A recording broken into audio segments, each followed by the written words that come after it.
Well, to give us more insights on the Prime Minister's visit to Sri Lanka, we have Mr. Robinder Sachdeva, geopolitical expert.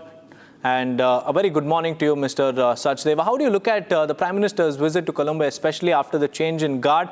And do you think that this is a reset or is it a continuation of the existing relations? Thank you so much. A pleasure to be with you. I do think it is a reset or a genuine attempt at a reset by Sri Lanka also, as well as us. Point of fact being that the context of the world of today is majorly, different. It's not normal times.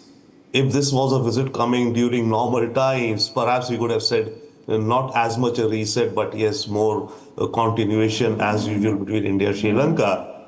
But I think right now, given the context, a new government there in Sri Lanka, firstly. Secondly, India's stance towards Sri Lanka vis-a-vis or with respect to China that we have very clearly articulated. And the Sri Lankan president made his first official visit outside of Sri Lanka to India, right? So that maintains and that keeps the gravity of the relationship. And then on top of it, just yesterday, let's say this is the Trump tariffs on Sri Lanka. So a combination of all these factors, I would certainly think that this is a new step, a reset. It cannot be a reset in the sense that things cannot go back to the past, right? So, but yes, it is a new beginning. I would certainly think so. Also, Mr. Sachdeva, the new leadership in Colombo will now, in fact, has a very tough task of balancing the equations between Beijing and New Delhi. So how hard is it for the new leadership to balance these ties? And also, do you think that the Prime Minister's visit to Colombo is a direct counter to China's growing influence in Sri Lanka? To the second point, first, that Prime Minister visit is a direct counter. No. Yes and no. In our neighborhood or wherever our Prime Minister goes, there are a bunch of things on a bilateral basis, right, for which the Prime Minister visits. But yes, definitely, yes, it has that connotation that the Chinese shadow is in the background, no doubt on that. But the intent or the purpose of the visit, or let's say the visit is not being made because India wants to counter China. India wants to build up its relations with Sri Lanka. That is one. What once again we see, and Sri Lanka has been, there's a saying, once bitten, twice shy. Though not so much. It has seen during its economic crisis in 2022 how China stepped forward and how India stepped forward to help Sri Lanka. We gave in, I think, over $4 billion of loans, lines of credits, grants, etc. we issued.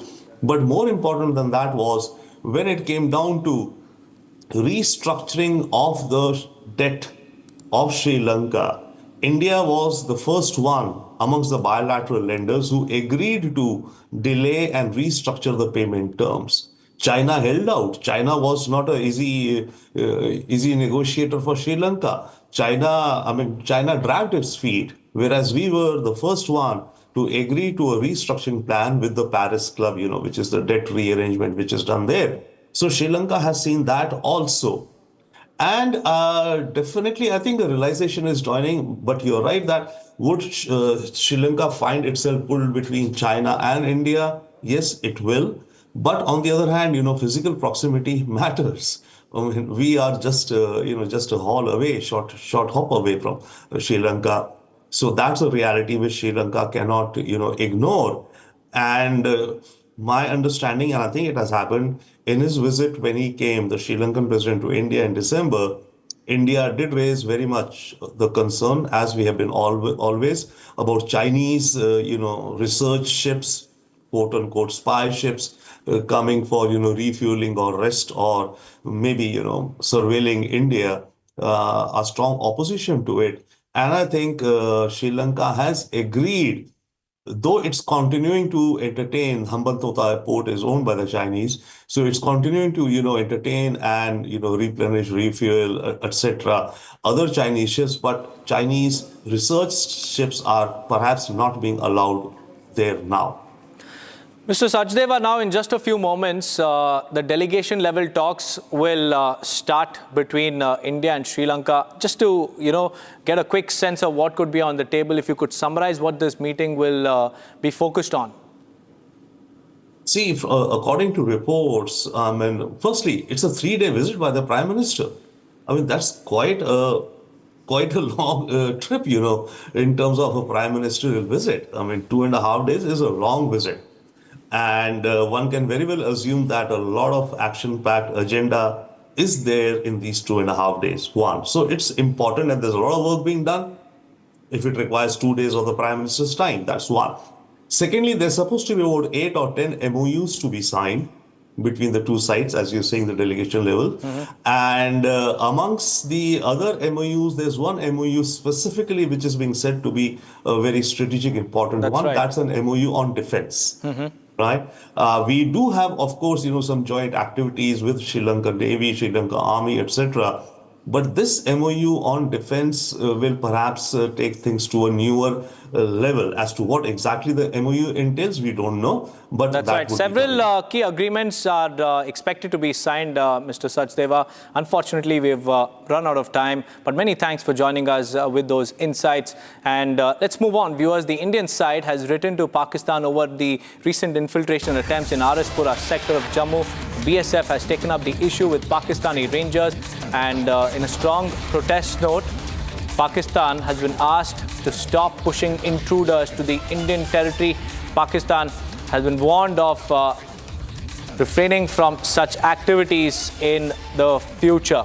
The India-Pakistan the meet will begin very, very shortly. And this meet comes after the February 21st meeting between the India and Pakistan armies, which held a flag meeting along the line of control in Jammu and Kashmir's Poonch district. Gursimran is joining us live to give us more details about this flag meeting. Gursimran, on February 21st as well, India and Pakistan armies held a flag meeting, but it seems like Pakistan doesn't want to probably respect the ceasefire agreement that has been signed between the two sides, and it continues to push in intruders and terrorists from its side of the border to the Indian side.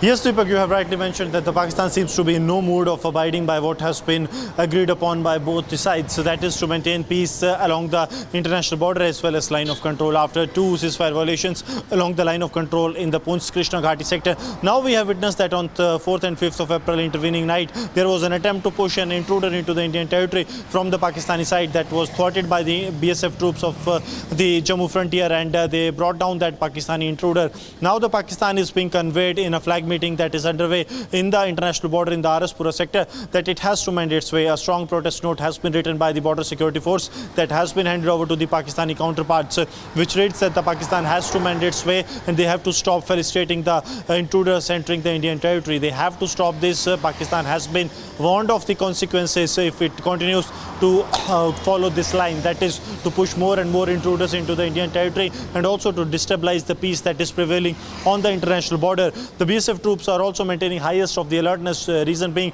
the visit of the Union Home Minister Amit Shah to Jammu and Kashmir, because Amit Shah is coming on a 3-day visit to Jammu and Kashmir where he is scheduled to visit the international border in the Katchatheevu district and also to get ground assessment from the on-ground commanders. So at this time, Pakistan escalating the situation clearly means that the Pakistan do not want peace to be prevailing on the ground in Jammu and Kashmir. Right, Gursimran. All eyes will be on that flag meeting between the two sides. But many thanks for joining me with those details. Moving on, viewers, the Karnataka Congress MLA A.S. Ponnanna, who has been named by Vinay Somaya in his death note, has denied any role in the suicide case. Vinay Somaya suicide case, the Congress MLA has denied his role. In fact, his name was mentioned in the suicide note, claiming that it was pressure from MLA Ponnanna and also false cases being registered against Vinay is what prompted him to take the extreme step. But now MLA A.S. Ponnanna has come out and he has denied all these claims made by Vinay in the suicide case. Let's listen in to the Congress MLA. ಅವರ ನೈತಿಕತೆ ಸಂಪೂರ್ಣವಾಗಿ ಕರ್ನಾಟಕದಲ್ಲಿ BJP ಕಳ್ಕೊಂಡಿದೆ. ಅದಕ್ಕೆ ಅವ್ರಿಗೆ ಉತ್ತರ ಕೊಡುವಂಥದ್ದಿಲ್ಲ. ಆದರೆ ಪಾಪ ವಿನಯ್ ಅವರ ಏನಿವತ್ತು ಘಟನೆ ನಡೆದಿದೆ ಇದು ನಡಿಬಾರ್ದಿತ್ತು. ಆದರೆ ವಾಸ್ತವವನ್ನು ಕೂಡ ನಾವು ಅರ್ಥ ಮಾಡ್ಕೋಬೇಕಲ್ಲ. ವಾಸ್ತವ ಏನು, ಫೆಬ್ರವರಿಯಲ್ಲಿ ಒಂದು ಕೇಸ್ ದಾಖಲಾಗುತ್ತೆ. ಅದು ಪೊಲೀಸ್ನವರು ದಾಖಲು ಮಾಡೋದಿಲ್ಲ. ಕೋರ್ಟಿನ ಮೊರೆ ಹೋಗಿ ತೆನ್ನೀರ ಮೈನಾ ಎನ್ನುವಂಥ ನಮ್ಮ ಪಕ್ಷದ ಲೀಡರ್ ಅವ್ರು ದಾಖಲೆ ಮಾಡ್ತಾರೆ. ಏನಕ್ಕೆ ದಾಖಲೆ ಮಾಡ್ತಾರೆ? ಸಾಮಾಜಿಕ ಜಾಲತಾಣದಲ್ಲಿ ಕೆಲವು ತೇಜೋದಯ ಮಾಡುವಂಥ ಪೋಸ್ಟ್ಗಳು ಬಂದಿದೆ ಅಂತೇಳಿ 3 ಜನರು ಮಾಡ್ತಾರೆ. 3 ಜನ ಇದ್ದಾರೆ ಅದರಲ್ಲಿ ಎಫ್ಐಆರ್ನಲ್ಲಿ. ತಕ್ಷಣ ಆಂಟಿಸಿಪೇಟರಿ ಬೇಲ್ ಆಗಿತ್ತು. ಇವತ್ತುವರೆಗೂ ಒಂದು ದಿವಸ ಅವರು ಪೊಲೀಸ್ ಸ್ಟೇಷನ್ಗೆ ಹೋಗಿಲ್ಲ ಇವರು ಯಾರು 3 ಜನ. ತಕ್ಷಣ ಸ್ಟೇ ಆಗುತ್ತೆ ಕೋರ್ಟ್ನಲ್ಲಿ. ಇವತ್ತು ಕೂಡ ಸ್ಟೇ ಆಗೇ ಇದೆ, ಉಳಿದಿದೆ. ಮತ್ತೆ ಯಾವ ರೀತಿಯಾಗಿ ಮಾನಸಿಕ ಹಿಂಸೆಗೆ ಆಗಿದೆ ಅವರಿಗೆ, ಏನು ಕಾರಣ ಅದಕ್ಕೆ? ನನ್ನ ಹೆಸರು ಪ್ರಶ್ನೆಯಲ್ಲಿ ಬರ್ತದೆ. ನಾನು ಒಂದು ದಿವಸ ಕೂಡ ಹತ್ರ ಮಾತಾಡಿಲ್ಲ, ಅವ್ರ ಹತ್ರ ಒಂದು ದಿವಸನೂ ಮಾತಾಡಿಲ್ಲ. ಅವ್ರಿಗೂ ನನ್ನ ಪರಿಚಯ ಇಲ್ಲ. Moving on, viewers, the new Pamban rail bridge, India's first vertical lift sea bridge, is all set to be inaugurated in Tamil Nadu on April 6th on the occasion of Ram Navami by Prime Minister Narendra Modi. At about noon, he will be flagging off a train and a ship from the road bridge and also witness the operation of the bridge. Republic is reporting from the unique vertical railway lift in Rameshwaram. Here's a report. This newly constructed Pamban Bridge is the India's first vertical lift railway bridge. Starting building from 2020, this new bridge was built because the old bridge got decorrosion in 2022. The old bridge was built in 1914 and it was the only bridge that connected the mainland to the island of Rameshwaram for almost 105 years. This new bridge is stretching up 2.5 kilometers and built with a cost of 535 crores. Developed by the Rail Vikas Nigam Limited, this bridge allows seamless rail movement for maritime navigation. While the old bridge gave only the speed of 10 km per hour and it took almost 15 minutes to cross the bridge, this new bridge is set to make a record with the train crossing at 50 km per hour speed in 3 minutes. While the old bridge had to be perpendicularly lifted for the ships to pass through, this new bridge is a new vertical lift. It works exactly like a lift, goes up straight in a vertical manner. You can see the orange beam that the cameraman is focusing on. The orange beam is the weight that comes down, and next to that is the wires which acts as a forklift like a pulley system which will actually lift the bridge up top when the ships are passing through. It's all set to open tomorrow and Narendra Modi will be flying off the first train. We can see the test runs are right now going on in this new Pamban bridge which stretches up to 2.5 kilometers. This new bridge will allow the train to pass in 3 minutes with a speed with a maximum of 50 kilometers per hour. However, the drawback is that the train cannot pass through if the wind speed here crosses 58 kilometers per hour. And the new bridge will also be connecting the mainland of India with Rameshwaram. While the old bridge decorrosion in 22, this new bridge will now be again functioning starting from tomorrow after Prime Minister Narendra Modi opens it with the new vertical lift that runs on this Pamban bridge, and we'll be having a proper connection with Rameshwaram and the mainland of India.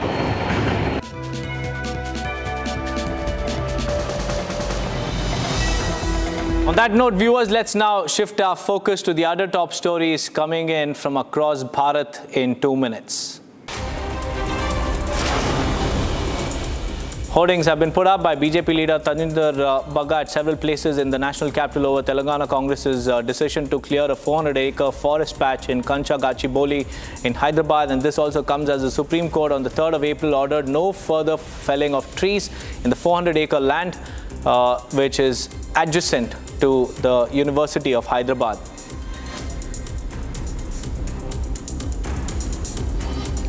For the first time in Chhattisgarh, surrendered Maoists, people affected by Maoist violence, have been approved for housing facilities under PM Awas Yojana. Out of a list of 77 such people, 30 were found eligible and 23 have been approved for housing. This comes amid growing Maoist surrenders in the state. On the 30th of March, Home Minister Amit Shah announced the surrender of 50 Maoists. Special project के अंतर्गत प्रधानमंत्री आवास योजना ऐसे लोगों को दिया जा रहा है जो या तो नक्सली घटना से प्रभावित हुए हैं या आत्मसमर्पित नक्सली हैं। एसपी कार्यालय से हमको 77 व्यक्तियों की सूची प्राप्त हुई थी जिनका परीक्षण किया गया है, जिसमें से 30 पात्र पाए गए हैं और इनमें से 23 का आवास स्वीकृत कर दिया गया है। जो 7 शेष हैं वो किसी न किसी तकनीकी कारण से शेष है। जैसे ही तकनीकी कमियां दूर हो जाएंगी उनका आवाज़ भी स्वीकृत कर दिया जाएगा। Jammu and Kashmir Congress President Tariq Hamid Kara, while condemning the Waqf Amendment Bill, said that the BJP aims to create divide using the bill, calling the amendment bill nefarious. The State Congress President has raised questions over the inclusion of non-Muslim members in the Waqf board and has said that the bill is totally against the minority community.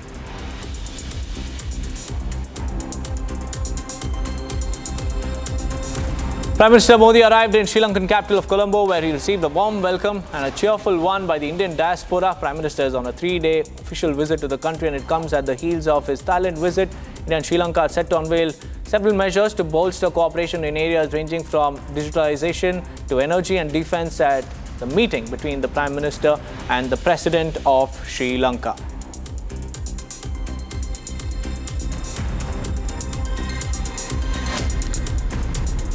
Viewers, 4 space tourists returned to Earth safely after completing their privately funded polar tour. Chinese-born Bitcoin investor Chun Wang chartered a SpaceX flight for himself and 3 others in a Dragon capsule, and his 3 companions were Norwegian filmmaker Mikkelsen, German robotics researcher Rabia, and Australian polar guide Eric Phillips, and they're back on Earth. Here's a report.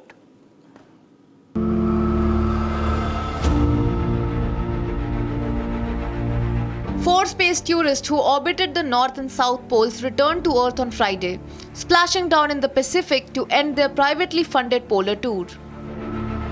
Bitcoin investor Chun Wang chartered a SpaceX flight for himself and 3 others in a Dragon capsule. Besides documenting the poles from 270 miles up, Wang and his crew took to first medical X-ray in space as part of a test and conducted 24 other science experiments. They named their trip Fram 2 after the Norwegian sailing ship that carried explorers to the poles more than a century ago. The last people to return from space to the Pacific were the 3 NASA astronauts assigned to the 1975 Apollo mission.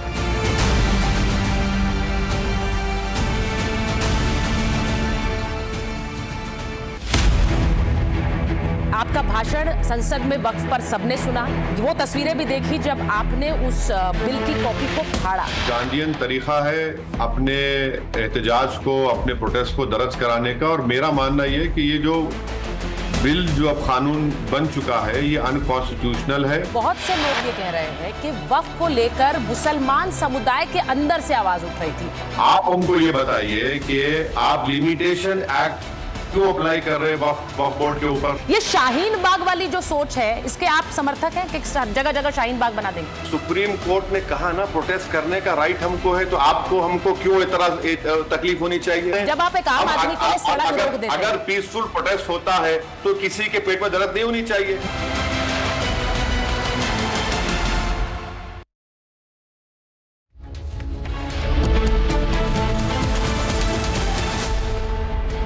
आपके घर के खाने में restaurant जैसा स्वाद ले आए MDH का शाही पनीर मसाला। पनीर को क्या मस्त बना डाला।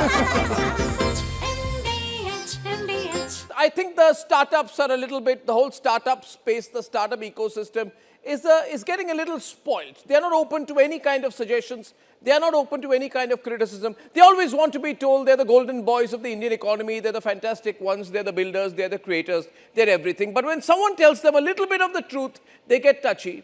So Piyush Goyal, Union Minister, told them the truth. And he said, he asked a question at a startup event in Delhi. He said, what do you want? Do you want to be making semiconductor chips, or do you want to be delivering ice cream to someone's home? And he's true. Delivering ice cream to someone's home is not startup. It's business, it's entrepreneurship, true. It's not startup. And the reality is, are the startups of this country getting too taken by themselves? All in this whole idea that they're geniuses, great people doing great things. But are they actually doing that? So ladies and gentlemen, when someone says, when a minister from a public platform puts a question, he says,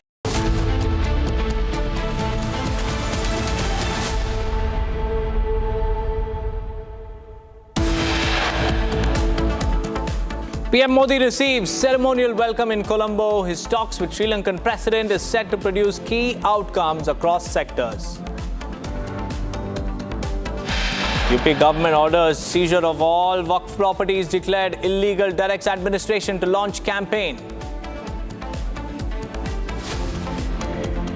Kerala Chief Minister Pinarayi Vijayan and CPIM delegates come out in support of Palestinians after Israel strikes Gaza. Vadodara hit and run accused confirmed to have been under the influence of drugs during the horrific accident that claimed the life of one woman in Vadodara.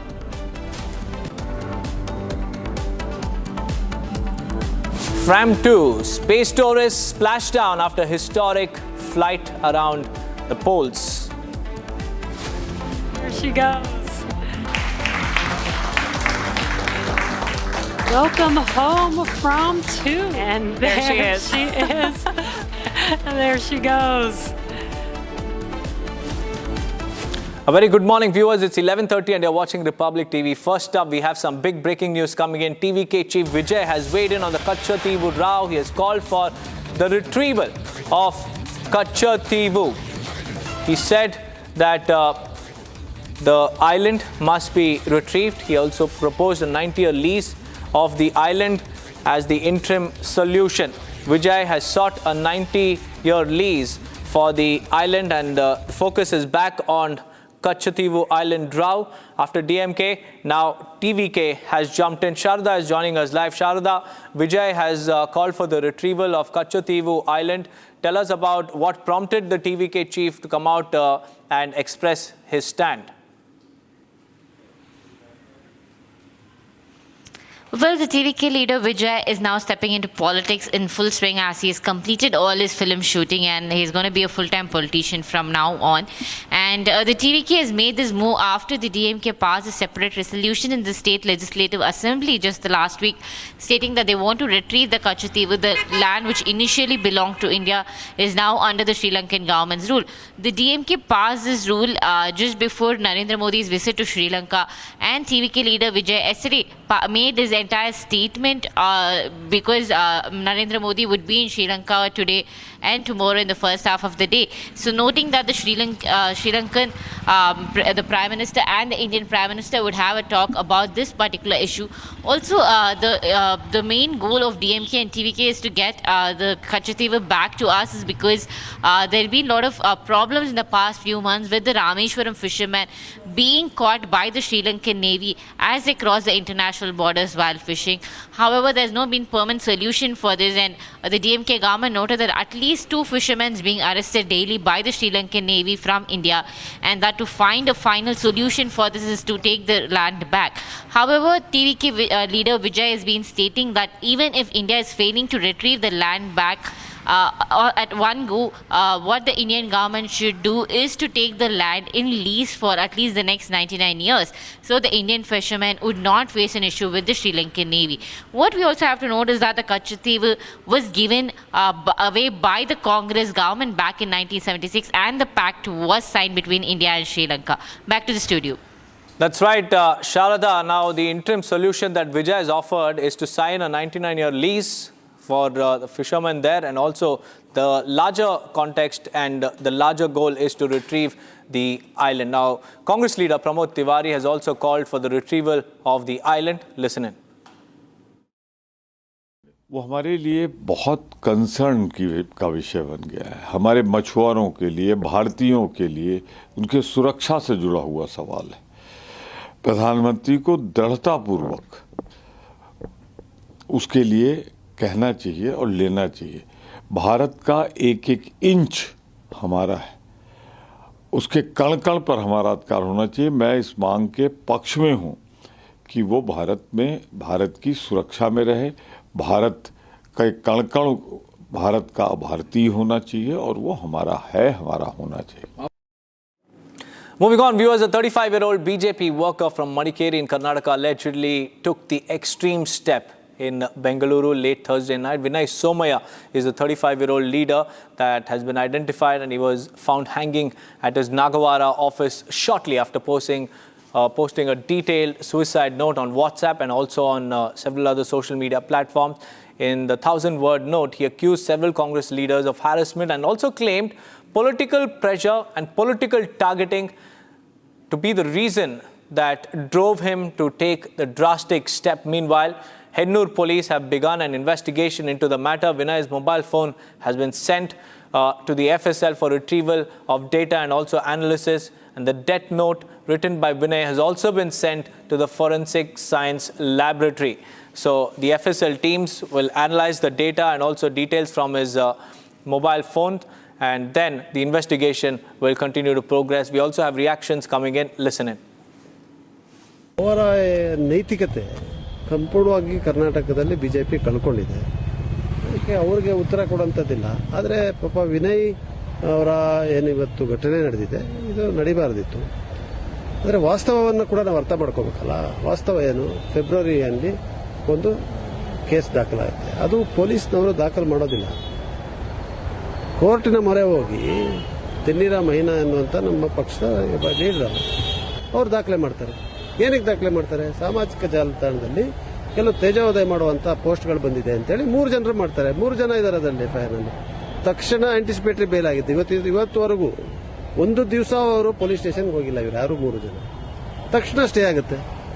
ಕೋರ್ಟ್ನಲ್ಲಿ ಇವತ್ತು ಕೂಡ stay ಆಗೇ ಇದೆ, ಉಳಿದಿದೆ.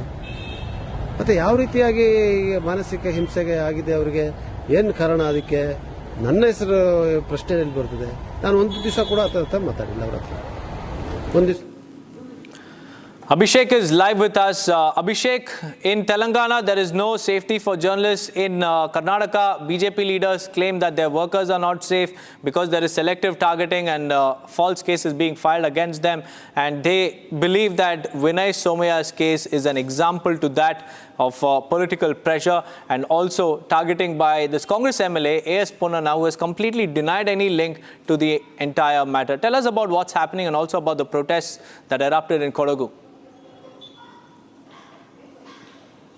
Vinay Somana has written a detailed death note, probably around 1,000 words, which claims that it is because of the pressure of A.S. Ponnana and other political leaders, especially the Congress leader from the part of Madikeri, that he has taken this drastic step. And he also claimed that Tenira Maina has made allegations on Vinay Somaya, which has in turn defamed him. And this is one of the reasons as to why he made sure that he would end his life. And on the other hand, BJP of Karnataka is claiming and alleging that the Congress is doing selective politics even in the law and order. We have visuals of the Prime Minister coming in, and this is the delegation level talks that are currently underway. The Indian side along with the Sri Lankan side are now discussing, and this is the high delegation level talks that have been taking place between the two nations, and the focus will be on several key sectors: maritime safety, regional security, and also cooperation across various fields. Technology, energy, and much more is on the table during the discussions. And this is round 1 of the meeting before the Prime Minister will sit with the top leadership of Sri Lanka for the bilateral talks.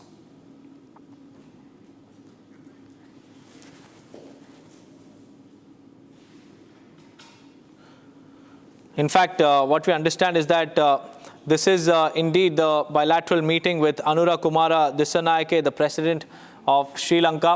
And there you see Indian delegates accompanied by the Sri Lankan counterparts have started their bilateral discussions. And the focus will be on several key issues. The Prime Minister will be discussing the issues of fishermen as well, who have been arrested, and the discussions will focus on regional stability, cooperation across different fields, digitalization, infrastructure, and as far as the energy sector is also concerned, the Prime Minister will be unveiling a 120 megawatt solar project in Sri Lanka, and this project is set to boost the ties between the two nations, especially under the new leadership. Sri Lanka has just seen reaching in the political leadership as well. And this is the first visit of the Prime Minister after Dissanayake took over as the President of Sri Lanka. And these talks are now focused on various issues and also various sectors. There you can see the Prime Minister and the President of Sri Lanka. They're exchanging pleasantries before the bilateral talks began. in Colombo, and these are the live pictures that we are tracking for you from Colombo, where the Prime Minister is currently on a visit. This is the Prime Minister's official visit. Just a few hours back, we saw how the Prime Minister started off his day at the Independence War Memorial, paying tributes to the martyrs of Sri Lankan army, and also marking a very significant moment in the cultural and also diplomatic ties between the two nations.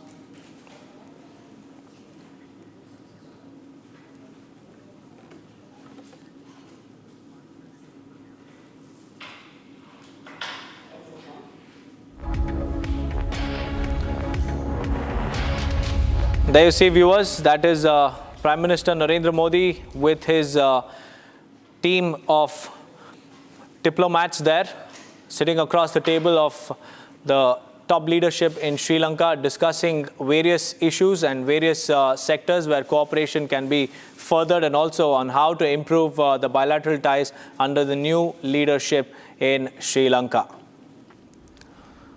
Moving on, a Pakistani intruder has been killed by BSF in Jammu and Kashmir, and this incident happened near the Jammu border while the intruder was trying to enter the Indian territory late last night, and the intruder was shot dead after he ignored the warnings of security officials. Here's a quick report on that.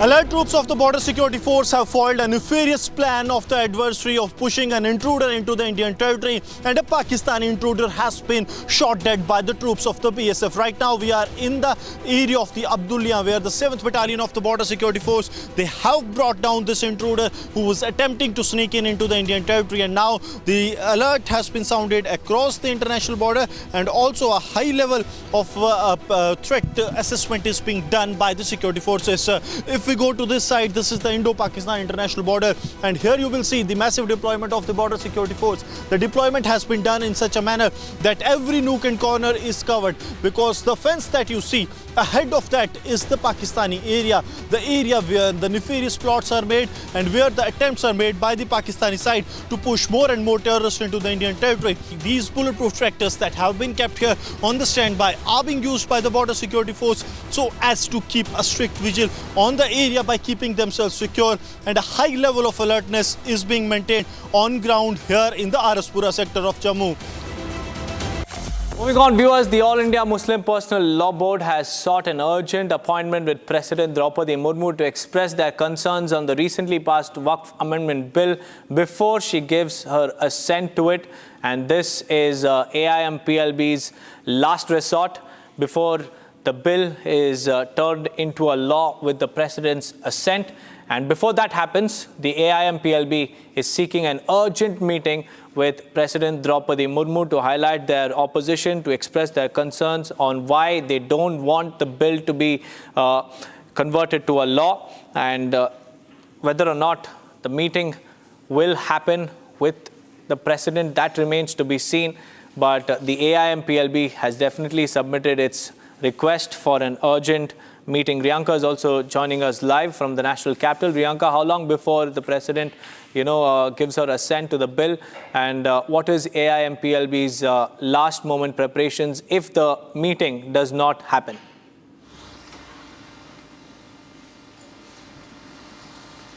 Well, first things first, we know that the Waqf Amendment Bill has been cleared in both the houses of the Parliament, and now it is awaiting the approval of the President. Now, before the President gives her approval to this particular bill, it continues to be, at a nascent position, and once the approval is being given, then it will turn into a law. Now, before all of this, All India Muslim Personal Law Board is looking forward to holding a meeting with President Draupadi Murmu, and they have gone ahead and sought an urgent meeting with us, stating that this particular bill is unconstitutional and that it is a direct attack on the Muslim community. We know that the All India Muslim Personal Law Board has, time and again, since the introduction of the bill, have been protesting against the amendments that have been made. In fact, there were huge protests that was conducted in the national capital and several other parts of the country, be it in Patna or in Gujarat. And as we understand, if this particular meeting does not happen with the President, the All India Muslim Personal Law Board has made it very clear that they will continue with their large-scale protest across the nation against this particular bill that has been put forward with amendments. They are not ready to accept these amendments that have been proposed, and they continue to maintain that the government did not hear all the concerns and all the important problems that this particular bill holds from the side of the All India Muslim Personal Law Board. And the board has also lauded the efforts of the opposition parties that have gone strong and have put their views forward during the extensive discussion in the parliament in both the houses. But at this point in time, we understand that there is a huge pressure from the All India Muslim Personal Law Board and several other groups that are coming together to continuously protest and put forward their move against the government before this particular bill is made into a law once the president gives her approval. Whether there will be this meeting, whether the president will give her time to the Muslim Personal Law Board, that is something that needs to be seen. No clarity on that. But yes, protests is something, and also they are planning to go the legal way. We already know one of the Congress lawmakers has already reached out to the Supreme Court, filed a petition against the amendments that are made in this bill. So several developments are going to be happening in the upcoming days once the president gives her approval to this bill. Right, Priyanka, thank you for joining me with those details. All eyes will be on whether the AIM-PLB will secure that meeting slot with the president or not. Now it's time for us to get you the other top stories that we are tracking from across Bharat in 5 minutes. Hoardings were put up by BJP leader Tadinder Bagga at several places in the national capital with the slogans urging Rahul Gandhi to stop cutting down jungles in Telangana. The issue is related to the clearance of green cover by the Congress-led Telangana government in Katchatheevu village, an area adjacent to Hyderabad University. On April 3rd, the Supreme Court ordered no further felling of trees in the 400 acres of forest land in the area. The BJP-led NDA secured a landslide victory in Assam's Rabha Asong Autonomous Council elections, winning 33 out of 36 seats. According to the results declared by the Assam State Election Commission, Congress managed to win just one seat of the tribal council. The Telangana government has decided to approach the Supreme Court against two major river interlinking projects proposed by the Andhra Pradesh government, the Godavari Banaka-Cherla Link Scheme and the Rayalaseema Lift Irrigation Scheme. State Minister for Irrigation, Food and Civil Supplies Uttam Kumar Reddy announced the decision during a high-level review meeting held in Jalasauda.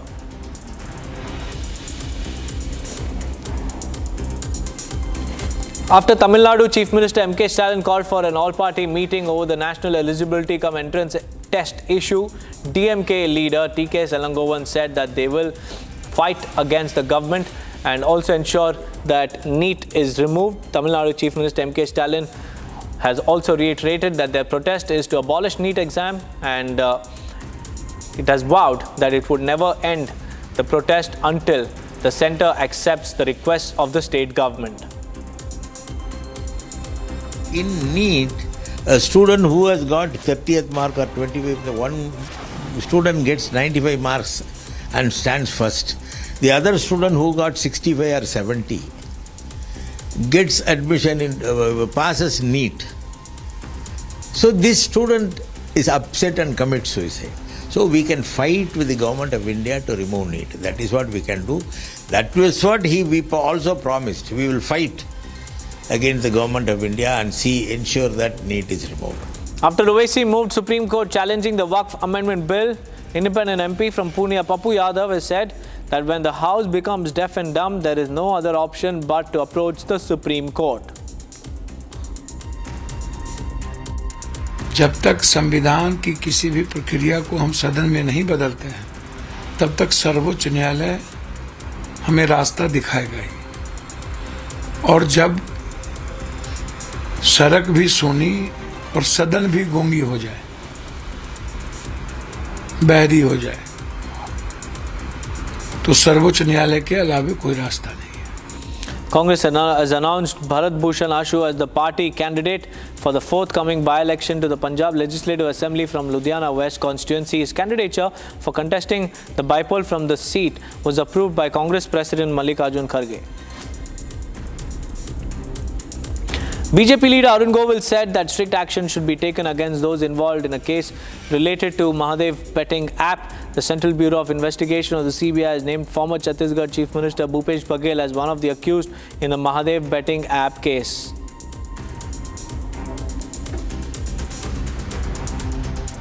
मेरा एक मानना होता है कि basically जो भी हमारे समाज के लिए कोई भी खराब काम अगर कोई कर रहा है, कोई भी इलीगल काम कर रहा है, तो उसको सरकार को बहुत सख्त कदम उठाने चाहिए इन चीजों को खत्म करने के लिए, जो भी दोषी हैं उन लोगों को सजा देने के लिए. Union Minister Sarbananda Sonowal remained optimistic about making India a developed country in the next 25 years. The minister said that in order to achieve this landmark milestone, every Indian citizen has to contribute and play an important role in their lives and for the nation. 25 साल के अंदर we will be the top 5 shipbuilder in the world. So that is the target we have set, and to achieve that target, all the vertical of this ministry will have to work with dedication, devotion and commitment, honesty, so that we could also create that ecosystem which could draw the attention of the global market, whether it is maritime trade, whether it is maritime voice, or whether it is maritime industry. Haryana Chief Minister Naib Singh Saini flagged off Cyclothon 2.0 as part of Haryana's drug de-addiction campaign. With this program launched, the Chief Minister assured that the government will succeed in making Haryana addiction-free.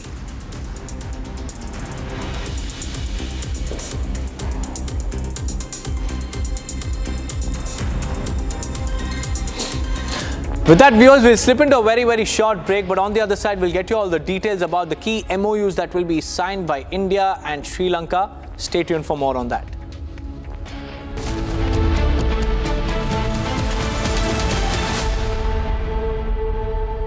सस्ते वाले दाल मसाले स्वाद हुआ बेकार, MDH की हल्दी मिर्ची धनिया करे कमाल, ये रंग दे, ये खुशबू दे, ये तीखा, ये कम पड़े, क्या निराला MDH masala. And I never thought in my entire life that I would ever agree with the fundamentals of what Jairam Ramesh would ever say about anything, because I find that he has a propensity to always say what is wrong and what is incorrect. But when he says that the Congress party will very soon, as he said on Twitter, be challenging in the Supreme Court the constitutionality of the Waqf Amendment Bill 2024, I would like to say to Jairam Ramesh, that that's the right way to do things. If you disagree with the Waqf Amendment Bill 2024, then you must say that you can challenge the constitutionality of the Waqf Amendment Bill in the Supreme Court. And if the Supreme Court turns it down, then it will not be a law. So Jairam Ramesh, for once, I disagree with your position on the issue, but I agree with your attempt to knock the doors of the Supreme Court. The problem I have is with OAC's approach.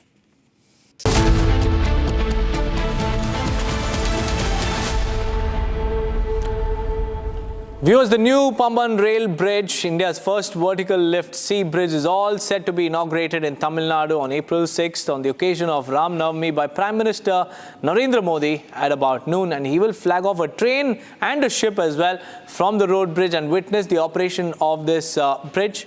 Republic is reporting from the unique vertical railway lift, an engineering marvel in Rameshwaram. Here's a report. This newly constructed Pamban Bridge is the India's first vertical lift railway bridge. Starting building from 2020, this new bridge was built because the old bridge got decorrosion in 2022. The old bridge was built in 1914 and it was the only bridge that connected the mainland to the island of Rameshwaram for almost 105 years. This new bridge is stretching up 2.5 kilometers and built with a cost of 535 crores. Developed by the Rail Vikas Nigam Limited, this bridge allows seamless rail movement for maritime navigation. While the old bridge gave only the speed of 10 km per hour and it took almost 15 minutes to cross the bridge. This new bridge is set to make a record with the train crossing at 50 km per hour speed in 3 minutes. While the old bridge had to be perpendicularly lifted for the ships to pass through, this new bridge is a new vertical lift. It works exactly like a lift, goes up straight in a vertical manner. You can see the orange beams that the cameraman is focusing on. The orange beam is the weight that comes down, and next to that is the wires which acts as a forklift like a pulley system, which will actually lift the bridge up top when the ships are passing through. It's all set to open tomorrow and Narendra Modi will be flying off the first ray. We can see the test runs are right now going on in this new Pamban bridge, which stretches up to 2.5 kilometers. This new bridge will allow the train to pass in 3 minutes with a maximum of 50 kilometers per hour. However, the drawback is that the train cannot pass through if the wind speed here crosses 58 kilometers per hour. And the new bridge will also be connecting the mainland of India with Rameshwaram. While the old bridge decorrosion in 22, this new bridge will now be again functioning starting from tomorrow after Prime Minister Narendra Modi opens it with the new vertical lift that runs on this Pamban bridge, and we'll be having a proper connection with Rameshwaram and the mainland of India.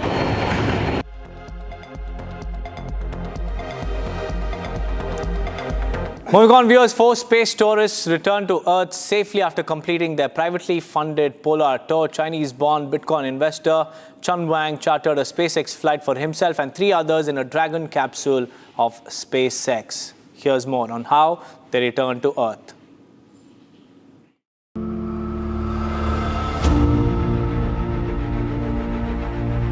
Four space tourists who orbited the North and South Poles returned to Earth on Friday, splashing down in the Pacific to end their privately funded polar tour. Bitcoin investor Chen Wang chartered a SpaceX flight for himself and 3 others in a Dragon capsule. Besides documenting the poles from 270 miles up, Wang and his crew took to first medical X-ray in space as part of a test and conducted 24 other science experiments. They named their trip Fram 2 after the Norwegian sailing ship that carried explorers to the poles more than a century ago. The last people to return from space to the Pacific were the 3 NASA astronauts assigned to the 1975 Apollo mission.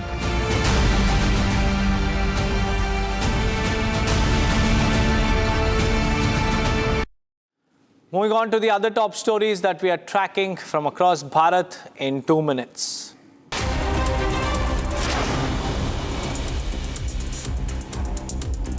Hoardings have been put up by BJP leader Tajinder Bagga at several places in the national capital over the Telangana Congress's decision to clear a 400-acre forest patch in Kancha Gachibowli in Hyderabad. This comes as the Supreme Court on the 3rd of April ordered no further felling of trees in 400 acres of land, the forest land adjacent to the University of Hyderabad. For the first time in Chhattisgarh, surrendered Maoists and people affected by Maoist violence have been approved for housing facilities under Pradhan Mantri Awas Yojana. Out of a list of 77 such people, 30 were found eligible and 23 have been approved for housing. This comes amid growing Maoist surrenders in the state. On the 30th of March, Home Minister Amit Shah announced the surrender of 50 Maoists.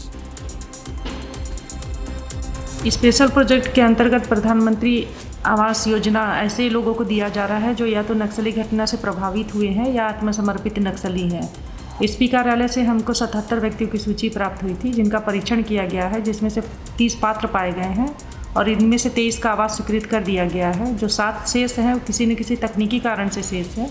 जैसे ही तकनीकी कमियां दूर हो जाएंगी उनका आवास भी स्वीकृत कर दिया जाएगा। Jammu and Kashmir Congress President Tariq Hamid Kara, while condemning the Waqf Amendment Bill, said that the BJP aims to create divides using this bill, calling the Amendment Bill nefarious.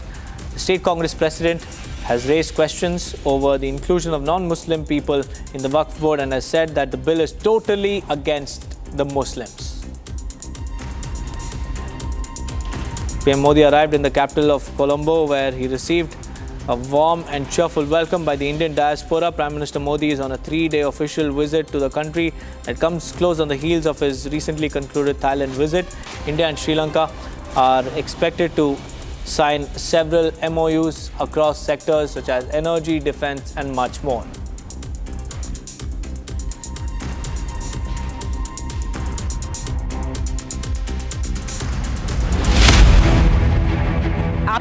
भाषण संसद में वक्फ पर सबने सुना, वो तस्वीरें भी देखी जब आपने उस बिल की कॉपी को फाड़ा। गांधीयन तरीका है अपने एहतजाज को, अपने प्रोटेस्ट को दर्ज कराने का, और मेरा मानना ये कि ये जो बिल जो अब कानून बन चुका है ये अनकॉन्स्टिट्यूशनल है। बहुत से लोग ये कह रहे हैं कि वक्फ को लेकर मुसलमान समुदाय के अंदर से आवाज उठ रही थी। आप हमको ये बताइए कि आप लिमिटेशन एक्ट क्यों अप्लाई कर रहे हैं वक्फ बोर्ड के ऊपर? ये शाहीन बाग वाली जो सोच है, इसके आप समर्थक हैं कि जगह जगह शाहीन बाग बना देंगे? सुप्रीम कोर्ट ने कहा ना प्रोटेस्ट करने का राइट हमको है, तो आपको हमको क्यों तकलीफ होनी चाहिए? जब आप एक आम आदमी के लिए सड़क रोक देते हैं। अगर पीसफुल प्रोटेस्ट होता है तो किसी के पेट में दर्द नहीं होनी चाहिए।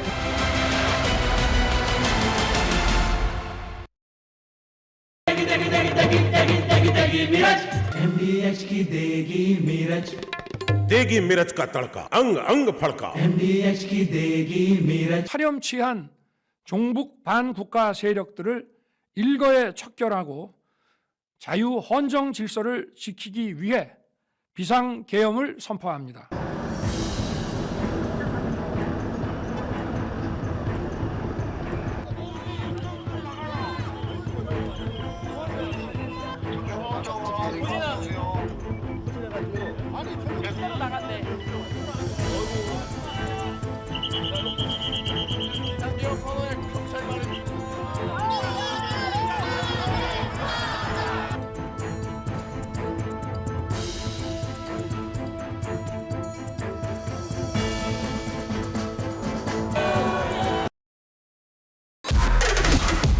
This week on Get Me Right, should India accept the invite of Xi Jinping for an elephant-dragon tango as the two nations mark 75 years of their diplomatic relations?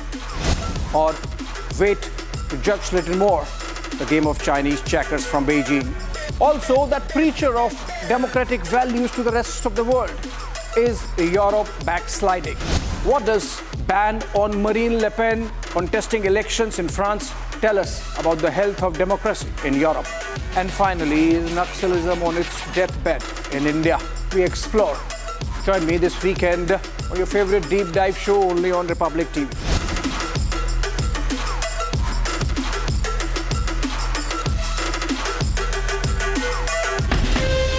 From Asia's largest news headquarters, setting the agenda for Bharat.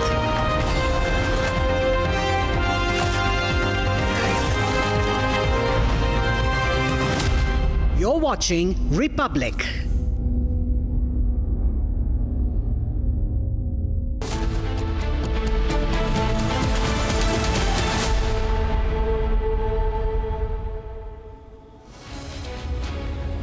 Hello and a very warm welcome. You're watching Republic TV. I'm Gesu Bharadwaj, and Prime Minister Narendra Modi has reached Colombo for an official 3-day visit. We're tracking every detail of that visit for you, but first a quick check on the headlines. Prime Minister Modi on a 3-day Sri Lanka visit holds key bilateral with President Dissanayake, key MOUs to be signed. AIMPLB threatens nationwide protest over Waqf Amendment Bill, seeks time to meet President Draupadi Murmu. Bengal BJP leader Ajay Roy's house vandalized. BJP claims miscreants behind violence in Cooch, Bihar. Karnataka BJP worker kills self, blames harassment by Congress leader in detailed suicide note. India writes to Pakistan over infiltration attempts as the BSF foils bid in Jammu's Arispura. ED raids premises of Empuran film producer over FEMA violation, seizes 1.5 crore rupees.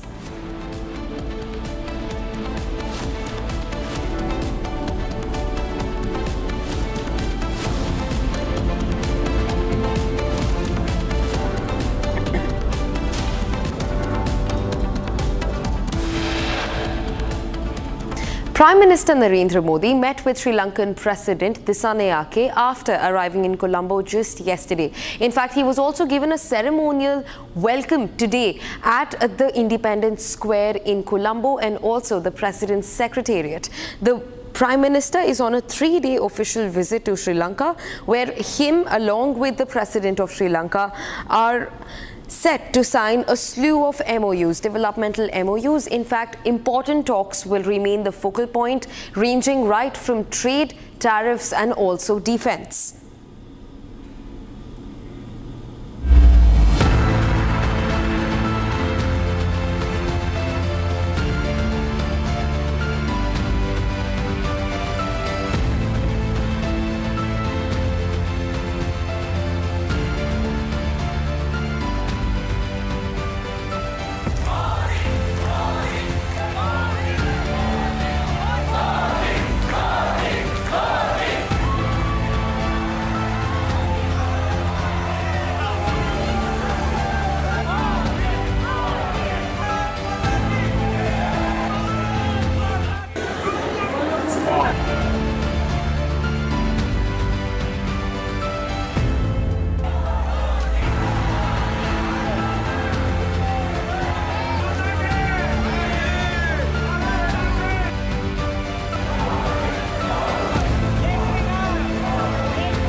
Of the deep and enduring cooperation between Sri Lanka and India. Today marks a moment of shared progress as we jointly inaugurate key projects and exchange important memorandums of understanding. These milestones will be followed by the press statements from our two esteemed leaders reflecting the spirit of partnership and mutual respect that continues to guide our bilateral relations. We shall first witness the exchange of memorandums of understanding across a wide range of sectors, reflecting the breadth and the depth of our bilateral cooperation. The first exchange is the MOU between the Government of the Republic of India and the Government of the Democratic Socialist Republic of Sri Lanka for the implementation of HVDC interconnection for import-export of power. This will be exchanged on Sri Lankan side by Professor KTM Udayanga Hemapala, Secretary, Ministry of Energy, and will be exchanged on Indian side by Sri Vikram Misri, Foreign Secretary.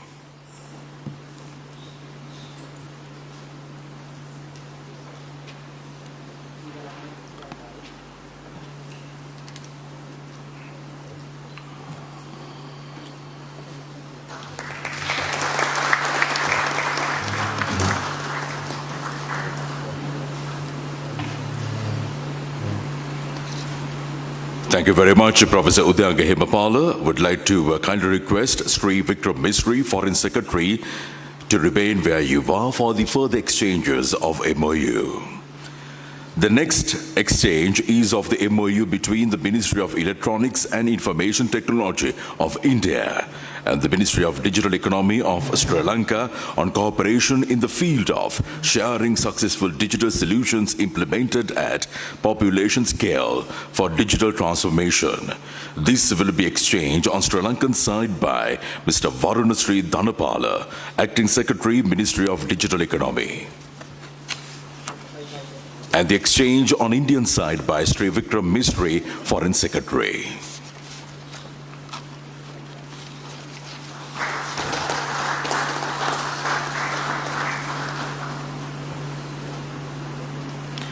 Thank you very much, Mr. Varunasri Dhanapala, Acting Secretary, Ministry of Digital Economy. We will now witness the exchange of a trilateral MOU between the Government of the Republic of India, the Government of the Democratic Socialist Republic of Sri Lanka, and the Government of United Arab Emirates for the cooperation in the development of Trincomalee as an energy hub. This will be exchanged on Sri Lankan side by Professor KTM Udayanga Hemapala, Secretary, Ministry of Energy, and this will be exchanged on the Indian side by Sri Vikram Misri, Foreign Secretary, and will be exchanged on the UAE side by Mr. Khalid Nazar Al Ameri, Ambassador of the United Arab Emirates to Sri Lanka.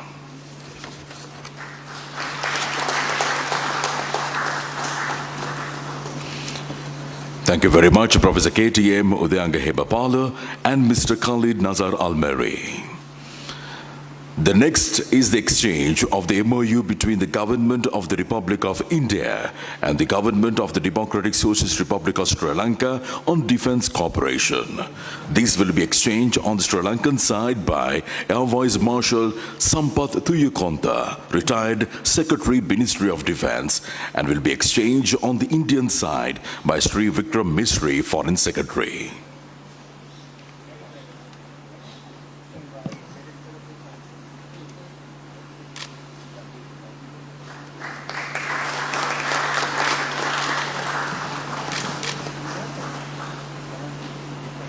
Thank you very much, gentlemen. You may resume your seating now.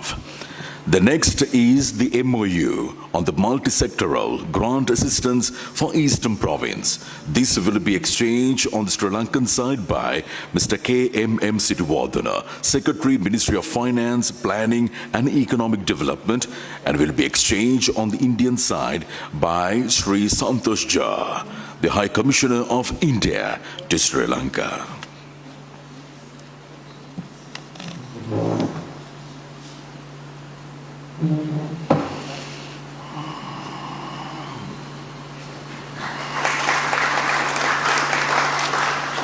Thank you very much, Mr. K.M.M. Siddhivardhana, Secretary, Ministry of Finance, Planning and Economic Development, and would like to call upon Sri Santosh Jha, the High Commissioner of India to Sri Lanka, to kindly remain for the further exchanges of MOU. We will now witness the exchange of the MOU between the Ministry of Health and Family Welfare of India and the Ministry of Health and Mass Media of Sri Lanka on the cooperation in the field of health and medicine. This will be exchanged on the Sri Lankan side by Dr. Anil Jalsingha, Secretary, Ministry of Health and Mass Media, and will be exchanged on the Indian side by Sri Santosh Jha, the High Commissioner of India to Sri Lanka.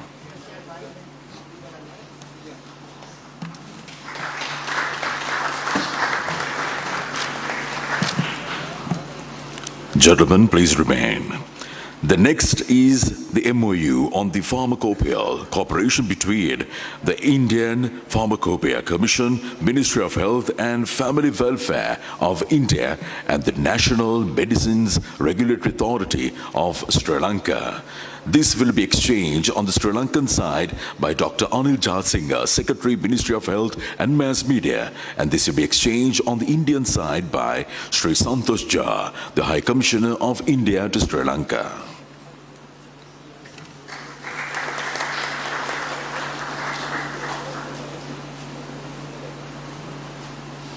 Thank you very much, gentlemen. Next, we are ready to move on to the next segment of today's ceremony. We are ready to witness the virtual groundbreaking of the Sampur Solar Power Project. It's time to take a look at a short video highlighting the key features and the significance of this landmark project. India and Sri Lanka share an eternal bond weaved by civilizational ties, cultural connect, and age-old goodwill. Under the visionary leadership of Prime Minister Sri Narendra Modi, India has emerged as the principal development partner of Sri Lanka. Prime Minister Narendra Modi and President of and Sri Lankan President Dissanayake signed a slew of MOUs that were exchanged between the two countries just right now in the presence of India's Foreign Secretary Vikram Misri. We're in fact also being joined by Brahmachalani, who is a geopolitical expert, to talk to us on the matter. So we just saw the handing over of MOUs and the exchange of MOUs between India and Sri Lanka. Your first reaction to that? Well, Sri Lanka is a very important neighbor of India. Sri Lanka's strategic location near the world's busiest sea lanes makes it critical to India's security. Therefore, this visit by Prime Minister Modi is important. It's important also because this is the first visit by any foreign leader to Sri Lanka since President Anura Kumara Dissanayake took charge last year. So in that sense, the symbolic significance of Modi's visit, plus the fact that this visit is yielding several agreements, MOUs, which would help to reinforce Indo-Sri Lankan ties. Right, sir. In fact, I also want to ask you, this comes at a time, there are two differences. First, the Sri Lankan government's response towards the Indian government when this government was freshly into power. That has sort of changed, after almost 1 year. And another thing that's very important in the backdrop is that Bangladesh is inching closer to Beijing. And that's when this crucial meeting also comes in. So could you tie in the larger importance of the region when it comes to like a meeting like this? India has a very troubled neighborhood. It's so troubled that when I visit Israel, the Israelis often ask me whether Israel's neighborhood is worse than India's or India's neighborhood is worse than Israel's. The fact is that in whichever direction we look, in the region, India faces threats. Bangladesh is one example. That country has descended into jihadist chaos. It's playing the Pakistan card, it's playing the China card, and even Sri Lanka. We should not forget that under AKD, the new president, the Sri Lankan policy is to maintain equidistance between India and China.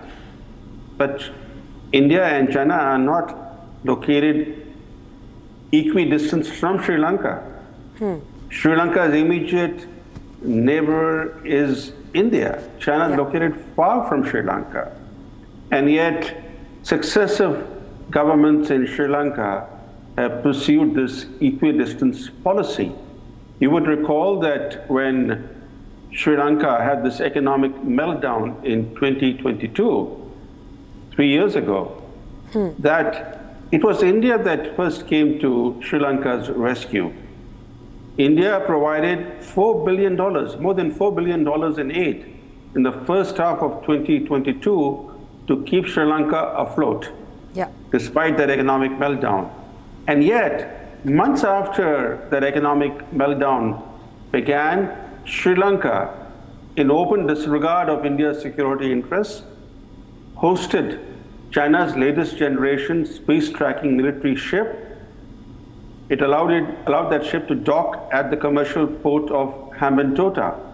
How could it agree to host at its commercial port a Chinese military ship, a military ship whose mission included mapping the ocean floor for potential anti-submarine operations against the Indian Navy?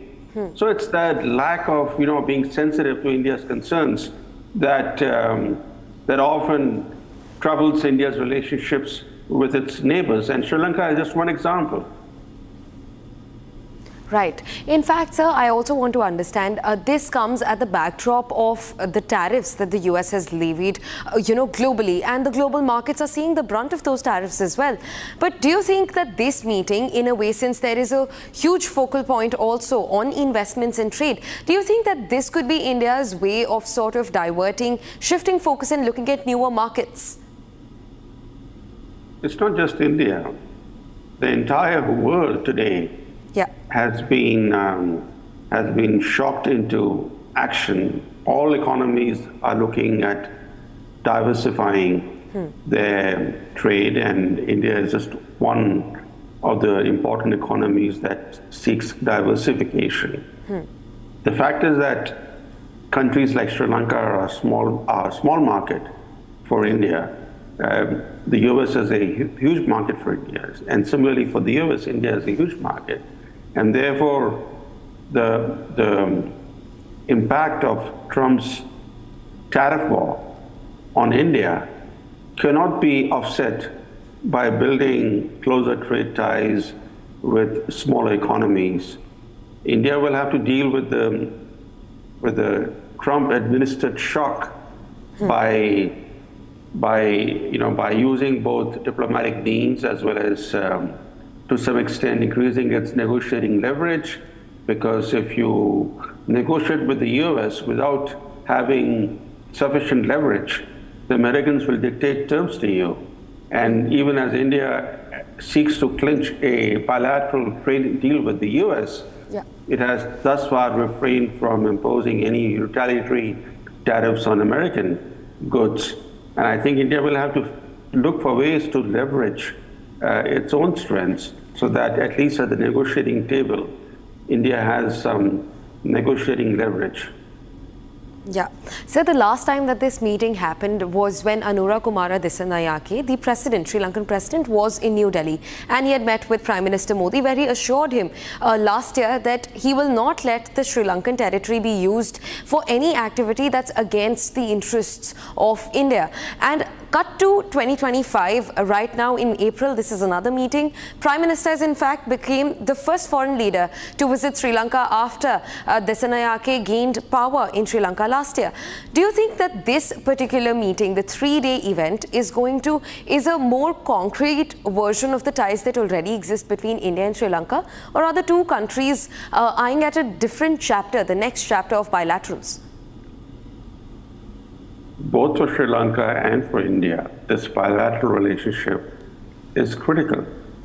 And AKD, President Dissanayake, did say when he visited New Delhi last December that Sri Lanka, under his leadership, will not do anything that militates against India's security interests. But the fact is that Sri Lanka defines these issues in a way different from India. When previous governments in Sri Lanka allowed Chinese submarines to dock. Mr. Brahmachalani, just requesting you to hold your thoughts there. We're also hearing from the Sri Lankan President Dissanayake. Let's listen into that, viewers. I warmly welcome Sri Lankaවට පැමිණෙන පළමු රාජ්‍ය නායකයා ලෙස අතිගරු ඉන්දියානු අග්‍රාමාත්‍ය ශ්‍රී නරේන්ද්‍ර මෝදි මැතිතුමා සහ සම්භාවනීය දූත පිරිස මම උණුසුම් ලෙස පිළිගන්නවා. සම්ප්‍රදායික නොවන දේශපාලන පසුබිමකින් පැමිණ සිය රට දියුණු නව ලෝකයක් කරා ගමන් කිරීමට බාධාවක් පවතින දේශපාලන සංස්කෘතිය සහ අගතීන් වෙනස් කරන බවට ජනතාව සමග ඇති කරගත් සම්මුතියකින් බලයට පැමිණි ගරු ශ්‍රී නරේන්ද්‍ර මෝදි මැතිතුමා විසින් ඉන්දියාවේ සිදු කළ දේශපාලන පරිවර්තනයට සමාන අපේක්ෂාවන්ගෙන් යුතුව And we have similar aspirations as a government, and we appreciate all these events, and I consider it as a matter of historic value. Sri Lanka and India share close links for a long time, and this reflects this friendship. The friendship between Sri Lanka and India is so close, and Sri Lanka and India in the history has had many historic shared historic values, and today it has become one of the major aspects in the global atmosphere. We can see that Sri Lanka is a bright country in the region, not only as an important country in the region. Actually, we have to praise this achievement, and we do it with a sincere feeling. And India and Sri Lanka believe the capacity to stand up in South Asia, and we have a common objective towards that. More than this close geographical proximity, we have many other concerns. We are neighbors with deep historic, religious and cultural ties that go back over a long period of time. And our time-tested relationship is built on shared values, mutual respect and common interests. Sri Lanka and India share this diversity, and we have worked as historic partners, and we have shared religion, culture, traditions, architecture and many other aspects, and we are very close friends in relation to all these sectors. And we have many examples in this regard. In 1996, based on a security factor, two teams refused to come to Sri Lanka, and during that time India offered to engage in that activity as a gesture of friendship, and I would like to extend my gratitude towards that as well. And Sri Lanka is always focused on the national interests, and we have a foreign policy which is our future map. And a little while ago, Prime Minister Modi and I, along with our respective delegations, engaged in in-depth bilateral talks. We reviewed the current status of our bilateral cooperation and exchanged views on the ways and means to further strengthen our relations in areas of mutual interest in the future. While recalling my successful visit to New Delhi, I conveyed to Prime Minister Modi Sri Lanka's commitment to realizing the actions set out in the India-Sri Lanka joint statements, fostering partnerships for a shared future, which was adopted during that visit. I thanked Prime Minister Modi and the Government of India for the valuable support extended to Sri Lanka towards our economic recovery, growth and stability. I also conveyed that India's assistance to Sri Lanka in times of need and the continuing solidarity are deeply cherished. And as a result of this friendship, we have been able to focus on economic transformation, infrastructure development, and we have gained many results in this field. And the neighborhood first is the India's foreign policy, and according to this policy, Prime Minister Modi expressed India's full commitment and support to the economic recovery process of Sri Lanka and also for sustained economic development of Sri Lanka. And also I briefed Prime Minister Modi of our successful debt restructuring program and our current economic situation, which is heading towards recovery. I thank the Government of India for its support and cooperation in finalizing the debt restructuring agreements. And we also discussed in detail about furthering our collaboration in the already excellent defense cooperation between the two countries. I reaffirmed Sri Lanka's stance that it will not permit its territory to be used in any manner inimical to the security of India as well as towards regional stability. I requested Prime Minister Modi's intervention in convening early bilateral technical discussions pertaining to Sri Lanka's claim to the United Nations Commission on the Limits of the Continental Shelf for the establishment of the outer limits of the continental shelf beyond exclusive economic zone. Sri Lanka recognizes the importance of developing a digital economy to drive growth, innovation, and efficiency. Furthering this policy initiative, Prime Minister Modi and I discussed possible collaboration in digitalization in multiple domains. I thank the Government of India for the financial grant of Indian rupees 300 crores to implement the Sri Lanka's unique digital identity project. We acknowledged that connectivity plays a crucial role in realizing our economic and people-to-people ties. I thank Prime Minister for India's assistance in the construction of the Maho-Omantei railway line and for converting the credit facility of $14.9 million for the railway signaling project into a grant. I am pleased to announce that Honorable Prime Minister Modi and I will inaugurate both these projects in Anuradhapura tomorrow. Our government prioritizes ensuring reliable, affordable and timely energy resources to achieve energy security and meeting the needs of the people. Prime Minister Modi and I elaborately discussed on further cooperation in the energy sector. Similarly, Prime Minister Modi and I exchanged views on development cooperation and agriculture and capacity building as well. We discussed about trade and investment cooperation between the two countries and sought the support of the government of India and that Prime Minister Modi to encourage more investments from India. Our discussions focused on cooperation in the tourism sector as well. Sri Lanka, of course, receives the highest number of tourists from India. Therefore, it is important to focus on further collaboration to harness greater potential in this sector. We also extended ideas on this matter as well. Also,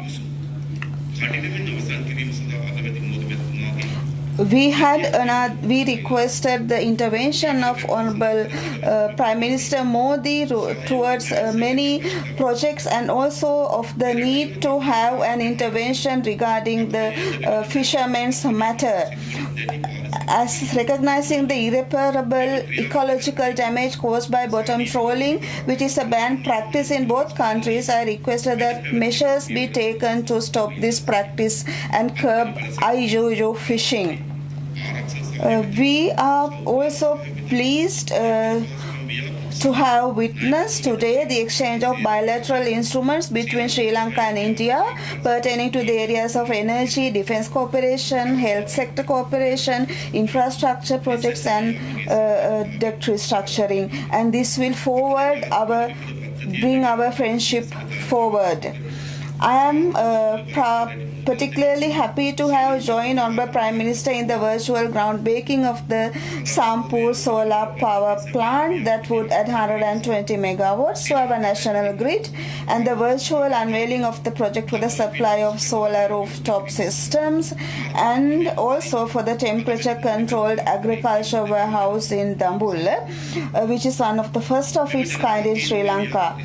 And I thank the Prime Minister Modi and the Government of India for the kind cooperation and assistance extended in realizing these people-centering projects.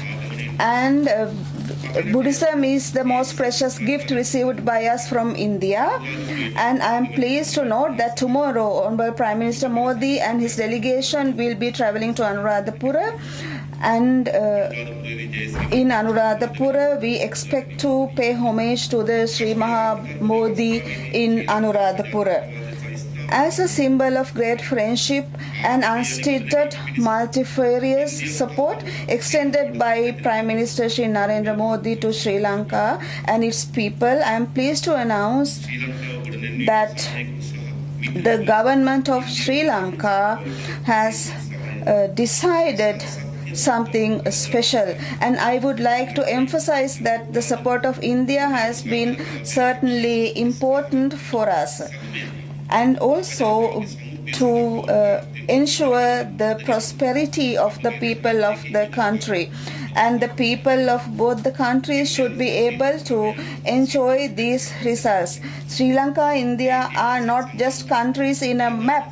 These countries are linked in the history, and they have trade links and very deep friendships. And I would like to emphasize that matter.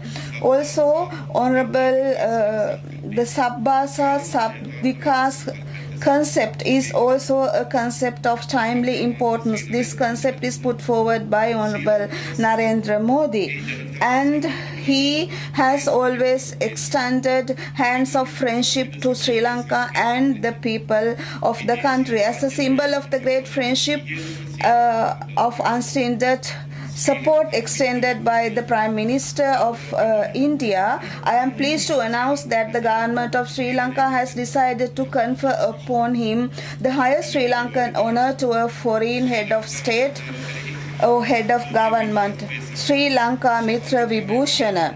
This prestigious honor, which was introduced in 2008, is conferred on heads of state and government for their friendship. And Honorable Prime Minister Modi highly deserves this honor. That is what we firmly believe. I would like to emphasize that we are on a journey towards a change and this is to have a rich country, economic progress, social equality and justice, and any citizen of the country should have a path towards prosperity in this backdrop. So as historical friends and neighbors, we should work together to develop a prosperous future for our countries and the peoples. At this moment, we can see a lot of people-centric reformations. I would like to express my appreciation to Honorable Prime Minister Narendra Modi and his delegation for undertaking a visit in Sri Lanka. Thank you very much. And now we'd like to call upon His Excellency Sri Narendra Modi, the Prime Minister of the Republic of India, to kindly join His Excellency Anur Kumar Dissanayake for the conferment of this Mitra Vibhushana Award.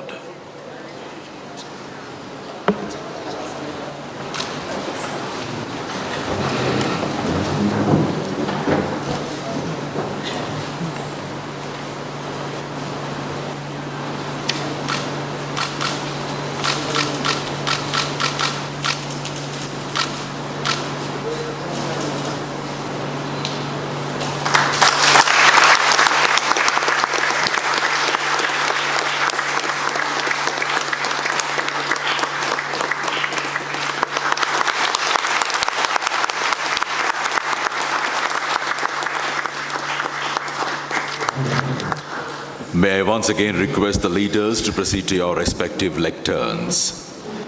Thank you very much, Your Excellencies. And now I have the honor of inviting His Excellency Sri Narendra Modi, Prime Minister of the Republic of India, to kindly deliver his statement. Your Excellency, राष्ट्रपति दिशानायक जी, दोनों देशों के delegates, media के सभी साथी, नमस्कार, आयुबोवन, वणक्कम। आज राष्ट्रपति दिशानायक द्वारा श्रीलंका मित्र विभूषण से सम्मानित किया जाना मेरे लिए गौरव की बात है।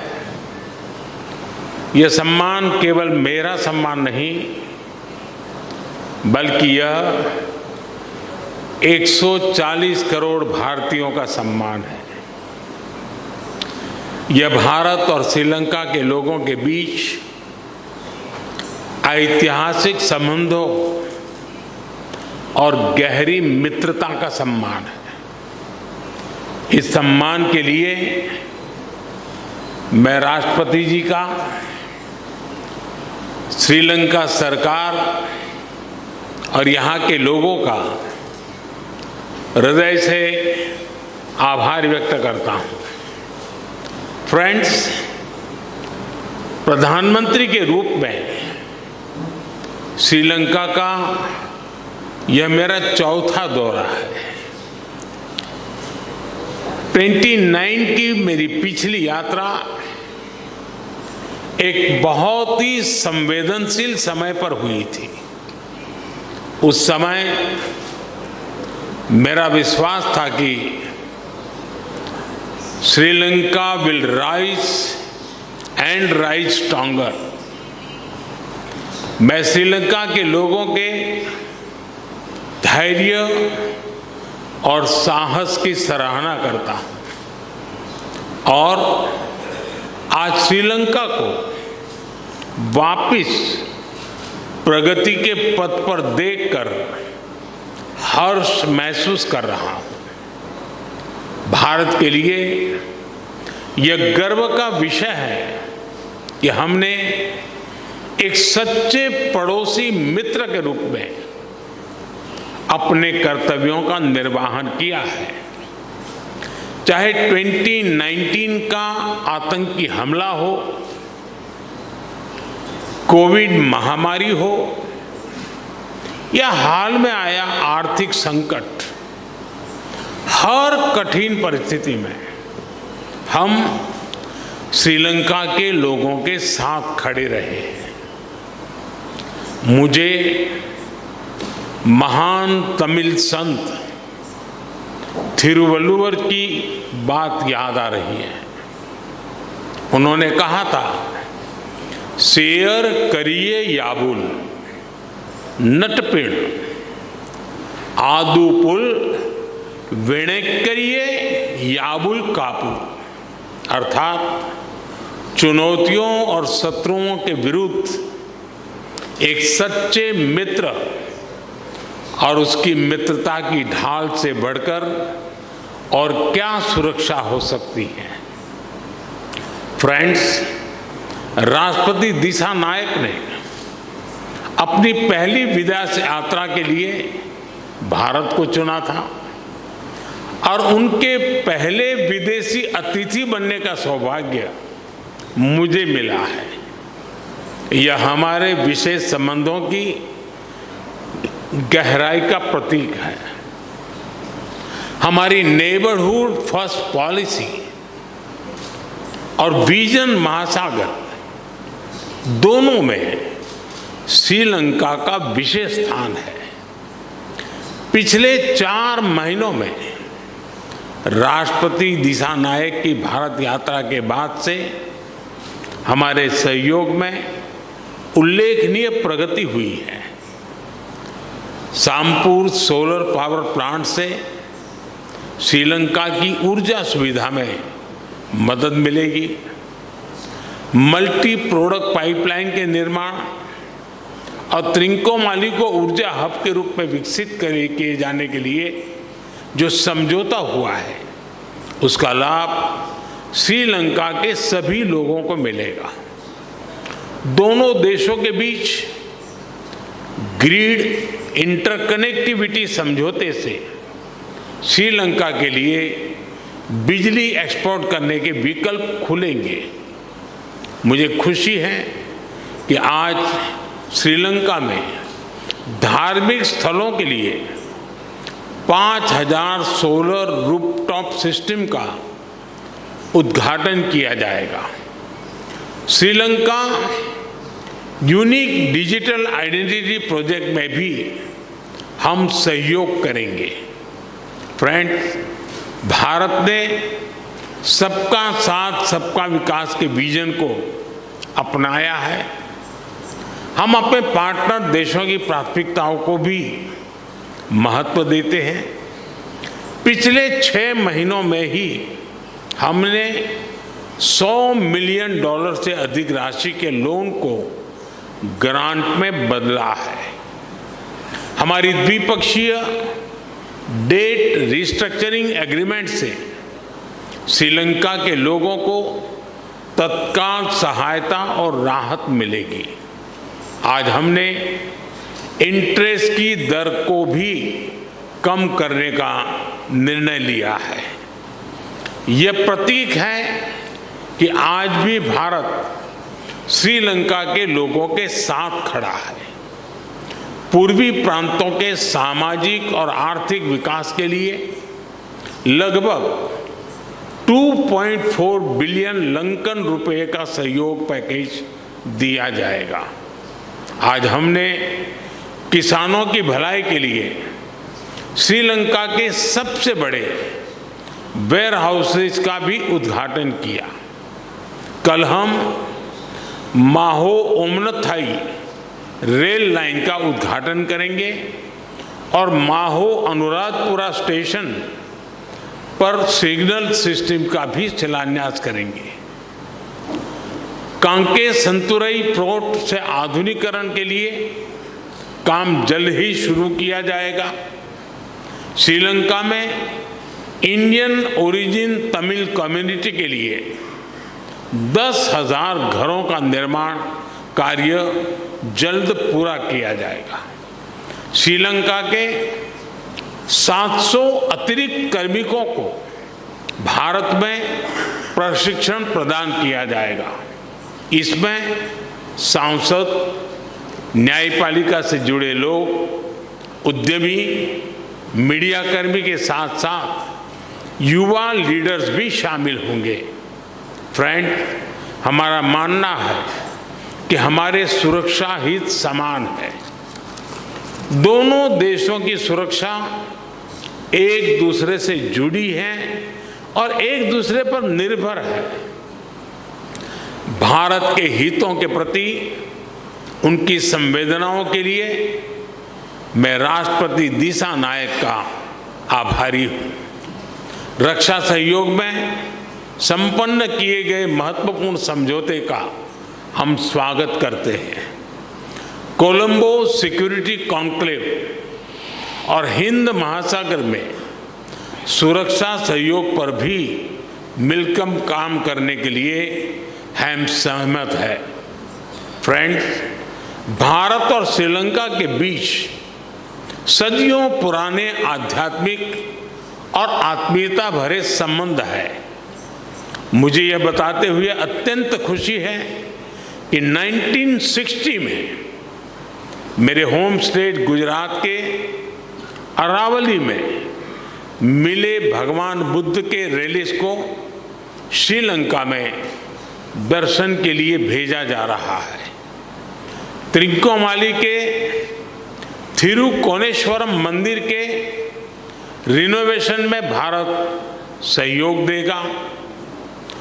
अनुराधपुरा महाबोधि मंदिर परिसर में सेक्रेड सिटी और नोरेलिया में सीता एलिया मंदिर के निर्माण में भी भारत सहयोग करेगा। फ्रेंड्स, हमने मछुआरों की आजीविका से जुड़े मुद्दों पर भी चर्चा की। हम सहमत हैं कि हमें इस मामले में एक मानवीय अप्रोच के साथ आगे बढ़ना चाहिए। हमने मछुआरों को तुरंत रिहा किया जाने और उनकी बोट्स को वापस भेजने पर भी बल दिया। हमने श्रीलंका में रिकंस्ट्रक्शन और रिकंसिलिएशन पर भी बात की। राष्ट्रपति दिशा नायक ने अपने समावेशी दृष्टिकोण के बारे में मुझे बताया। हम आशा करते हैं कि श्रीलंका सरकार तमिलों की आकांक्षाओं को पूरा करेगी और श्रीलंका में संविधान के पूर्ण इम्प्लीमेंटेशन और प्रोविजनल काउंसिल इलेक्शन कराने की अपनी प्रतिबद्धता को पूरा करेगी। फ्रेंड, भारत और श्रीलंका का संबंध आपसी विश्वास और सद्भावना पर आधारित है। अपने लोगों की आकांक्षाओं और आशाओं को पूरा करने के लिए हम साथ मिलकर काम करते रहेंगे। एक बार फिर मैं गर्मजोशीपूर्ण स्वागत के लिए राष्ट्रपति दिशा नायक का हार्दिक धन्यवाद करता हूं। मुझे विश्वास है कि आने वाले समय में हम अपनी भागीदारी को नई ऊंचाइयों पर ले जाएंगे। बहुत बहुत धन्यवाद। नंद्री बोहोमा स्तुति। Thank you, Your Excellency. And this concludes today's ceremony. I kindly request all of you to remain seated until the two leaders have departed the room.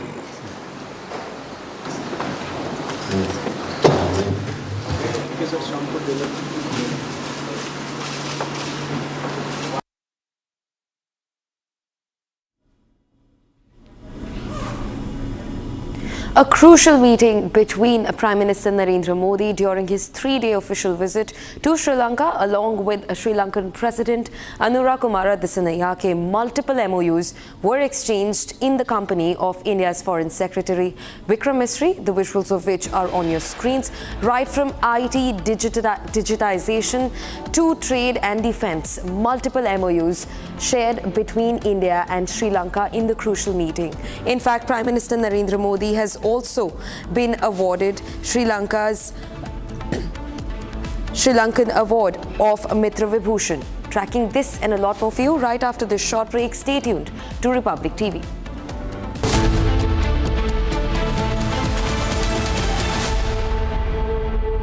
MDH का किचन किंग किचन में हो तो हम सब कुछ बना सकते हैं। बैंगन का भरता, आलू गोभी, भिंडी मसाला और भी बहुत कुछ। MDH MDH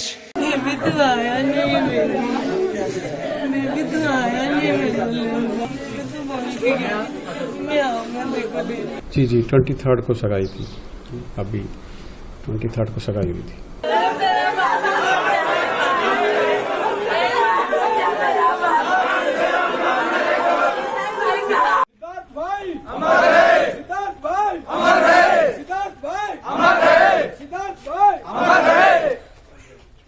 अमर शहीद सिद्धार्थ यादव की जय। अमर शहीद सिद्धार्थ यादव की जय। भारत माता की जय। माता की जय। भारत माता की जय।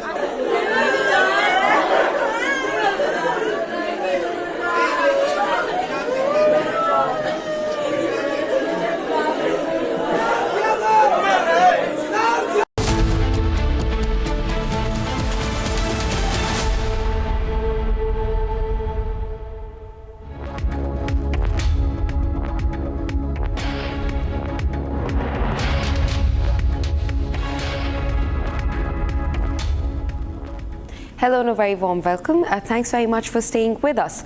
The new Pamban rail bridge, India's first vertical lift sea bridge, is all set to be inaugurated in Tamil Nadu on the 6th of April on the occasion of Ram Navami by Prime Minister Narendra Modi at about noon. He will flag off a train and a ship from the road bridge and witness the operation of the bridge. Republic is reporting from the unique vertical railway lift in Rameshwaram. Here's a report on that. Take a look. This newly constructed Pamban Bridge is the India's first vertical lift railway bridge. Starting building from 2020, this new bridge was built because the old bridge got decorrosion in 2022. The old bridge was built in 1914 and it was the only bridge that connected the mainland to the island of Rameshwaram for almost 105 years. This new bridge is stretching up 2.5 kilometers and built with a cost of 535 crores. Developed by the Rail Vikas Nigam Limited, this bridge allows seamless rail movement for maritime navigation. While the old bridge gave only the speed of 10 km per hour and it took almost 15 minutes to cross the bridge, this new bridge is set to make a record with the train crossing at 50 km per hour speed in 3 minutes.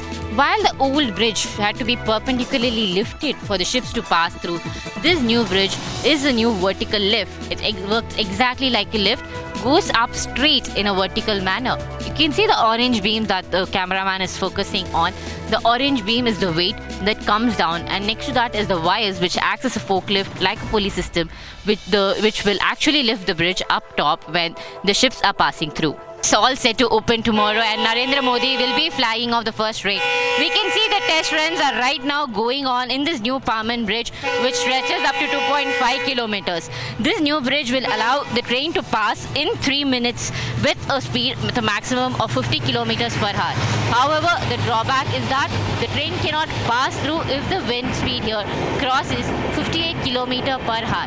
And the new bridge will also be connecting the mainland of India with Rameshwaram.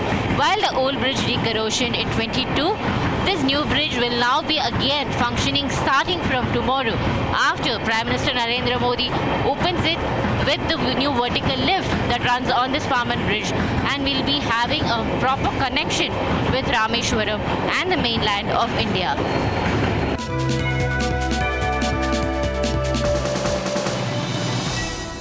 While we continue tracking that for you, it's now time to take a quick check of news that's making the headlines from across the country. This is Bharat in 5 minutes for you. Take a look. Hoardings were put up by BJP leader Tajinder Bagga at several places in the national capital with the slogans urging Rahul Gandhi to stop cutting down jungles in Telangana. The issue is related to the clearance of green cover by the Congress-led Telangana in Katchatheevu village, an area adjacent to Hyderabad University. On the 3rd of April, the Supreme Court ordered no further felling of trees in the 400 acres of forest land in the area. The BJP-led National Democratic Alliance secured a landslide victory in Assam's Rabha Hasong Autonomous Council elections, winning 33 out of the 36 seats. According to the results declared by the Assam State Election Commission, Congress managed to win just one seat of the tribal council. The Telangana government has decided to approach the Supreme Court against two major river interlinking projects proposed by the Andhra Pradesh government, the Godavari-Banakacherla link scheme and the Rayalaseema lift irrigation scheme. State Minister for Irrigation, Food and Civil Supplies Uttam Kumar Reddy announced the decision during a high-level review meeting held at Jalasaudha. After Tamil Nadu Chief Minister M.K. Stalin called for all-party meetings over the national eligibility entrance test issue, the DMK leader TKS Ilan Govan said that they will fight against the government and ensure the removal of NEET. Tamil Nadu Chief Minister M.K. Stalin too reiterated that their protest to abolish NEET exam will never end until the centre accepts the requests of the state government. In NEET, a student who has got 30th mark or 25th, one student gets 95 marks and stands first. The other student who got 65 or 70 gets admission, passes NEET. So this student is upset and commits suicide. So we can fight with the government of India to remove NEET. That is what we can do. That was what we also promised. We will fight against the government of India and ensure that NEET is removed. After AIMIM Chief Asaduddin Owaisi moved Supreme Court challenging the Waqf Amendment Bill 2025, independent MP from Purnia Pappu Yadav said that when the House becomes deaf and dumb, there is no option left except for the Supreme Court. जब तक संविधान की किसी भी प्रक्रिया को हम सदन में नहीं बदलते हैं, तब तक सर्वोच्च न्यायालय हमें रास्ता दिखाएगा ही। और जब सड़क भी सुनी और सदन भी गूंगी हो जाए, बहरी हो जाए, तो सर्वोच्च न्यायालय के अलावा कोई रास्ता नहीं है। Congress announced Bharat Bhushan Ashu as the party candidate for the forthcoming by-election to the Punjab Legislative Assembly from Ludhiana West constituency. His candidature for contesting the by-poll from the seat was approved by Congress President Mallikarjun Kharge. BJP leader Arun Govil said that strict action should be taken against those involved in a case related to the Mahadev betting app. The Central Bureau of Investigation has named former Chhattisgarh Chief Minister Bhupesh Baghel as one of the accused in the Mahadev betting app case. मेरा एक मानना होता है कि basically जो भी हमारे समाज के लिए कोई भी खराब काम अगर कोई कर रहा है, कोई भी इलीगल काम कर रहा है, तो उसको सरकार को बहुत सख्त कदम उठाने चाहिए इन चीजों को खत्म करने के लिए, जो भी दोषी हैं उन लोगों को सजा देने के लिए। Union Minister Sarbananda Sonowal remained optimistic about making India a developed country in the next 25 years. The minister said that in order to achieve this landmark milestone, every Indian citizen has to contribute and play an important role in the process. 25 साल के अंदर will be the top 5 shipbuilder in the world. So that is the target we have set, and to achieve that target, all the vertical of this ministry will have to work with dedication, devotion and commitment, honesty, so that we could also create that ecosystem which could draw the attention of the global market, whether it is maritime trade, whether it is maritime voice, or whether it is maritime industry. Haryana's Chief Minister Nayab Singh Saini flagged off Cyclothon 2.0 as a part of Haryana's drug de-addiction campaign. With the program launched, the Chief Minister assured that the government will succeed in making Haryana addiction-free.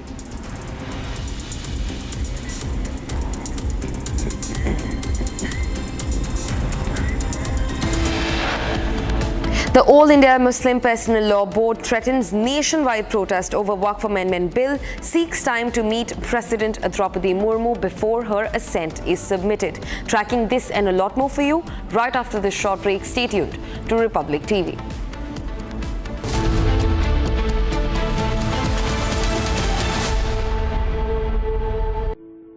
In the India Today Best Universities Survey, India's #1 ranked universities in various streams are JNU Delhi, Amity University, AIMS Delhi, IIT Delhi, and National Law School, Bengaluru. सस्ते वाले दाल मसाले स्वाद हुआ बेकार MDH की हल्दी मिर्ची धनिया करे कमाल ये रंग दे ये खुशबू दे ये तीखा ये कम पड़े क्या निराला MDH masala I think the startups are a little bit, the whole startup space, the startup ecosystem is getting a little spoiled. They are not open to any kind of suggestions. They are not open to any kind of criticism. They always want to be told they're the golden boys of the Indian economy, they're the fantastic ones, they're the builders, they're the creators, they're everything. But when someone tells them a little bit of the truth, they get touchy. So Piyush Goyal, Union Minister, told them the truth. And he said, he asked a question at a startup event in Delhi. He said, what do you want? Do you want to be making semiconductor chips or do you want to be delivering... आपका भाषण संसद में वक्फ पर सबने सुना वो तस्वीरें भी देखी जब आपने उस बिल की कॉपी को फाड़ा गांधीयन तरीका है अपने एहतजाज को अपने प्रोटेस्ट को दर्ज कराने का और मेरा मानना ये कि ये जो बिल जो अब कानून बन चुका है ये अनकॉन्स्टिट्यूशनल है। बहुत से लोग ये कह रहे हैं कि वक्फ को लेकर मुसलमान समुदाय के अंदर से आवाज उठ रही थी। आप हमको ये बताइए कि आप लिमिटेशन एक्ट क्यों अप्लाई कर रहे हैं वक्फ बोर्ड के ऊपर? ये शाहीन बाग वाली जो सोच है इसके आप समर्थक हैं कि जगह जगह शाहीन बाग बना देंगे? सुप्रीम कोर्ट ने कहा ना प्रोटेस्ट करने का राइट हमको है तो आपको हमको क्यों तकलीफ होनी चाहिए? जब आप एक आम आदमी के लिए सड़क रोक देते हैं अगर पीसफुल प्रोटेस्ट होता है तो किसी के पेट में दर्द नहीं होनी चाहिए।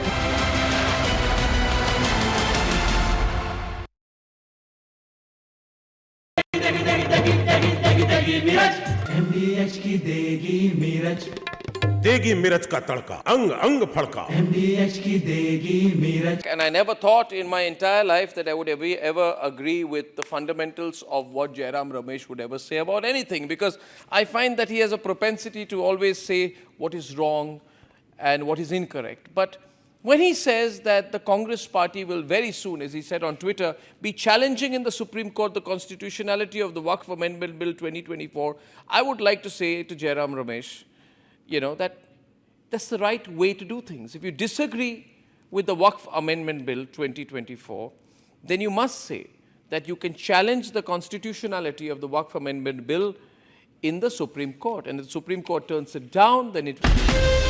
From Asia's largest news headquarters, setting the agenda for Bharat.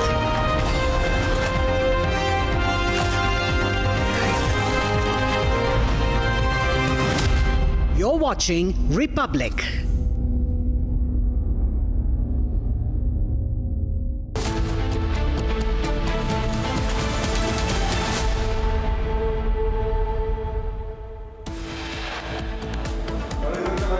PM Modi in Sri Lanka visit receives the Mitra Vibhushana Award.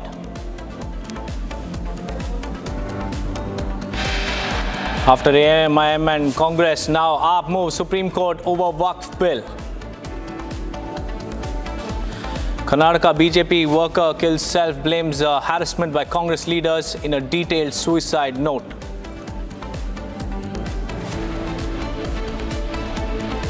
ED raids premises of Empuran film producer over FEMA violations, seizes 1.5 crore rupees in cash.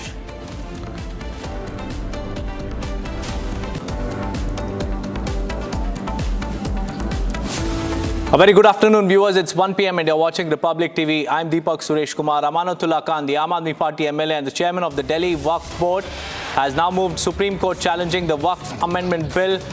Amanatullah Khan has said that the bill curtails the religious and cultural autonomy of Muslims, enables arbitrary executive interference, and undermines minority rights to manage their religious and charitable institutions. Now, Amanatullah Khan, who's already embroiled in a misappropriation case while being the chairman of the Delhi Waqf Board, has moved the Supreme Court against the Waqf bill. He has joined the fear-mongering bandwagon after AIMIM and Congress, and now the Aam Aadmi Party MLA has moved the Supreme Court against the Waqf Amendment Bill. Priyanka is joining me live on this broadcast to give us more details. Priyanka, very good afternoon to you. Amanatullah Khan, who himself is embroiled in a financial misappropriation case while being the Waqf Board chairman, has moved the Supreme Court while also fear-mongering over the bill.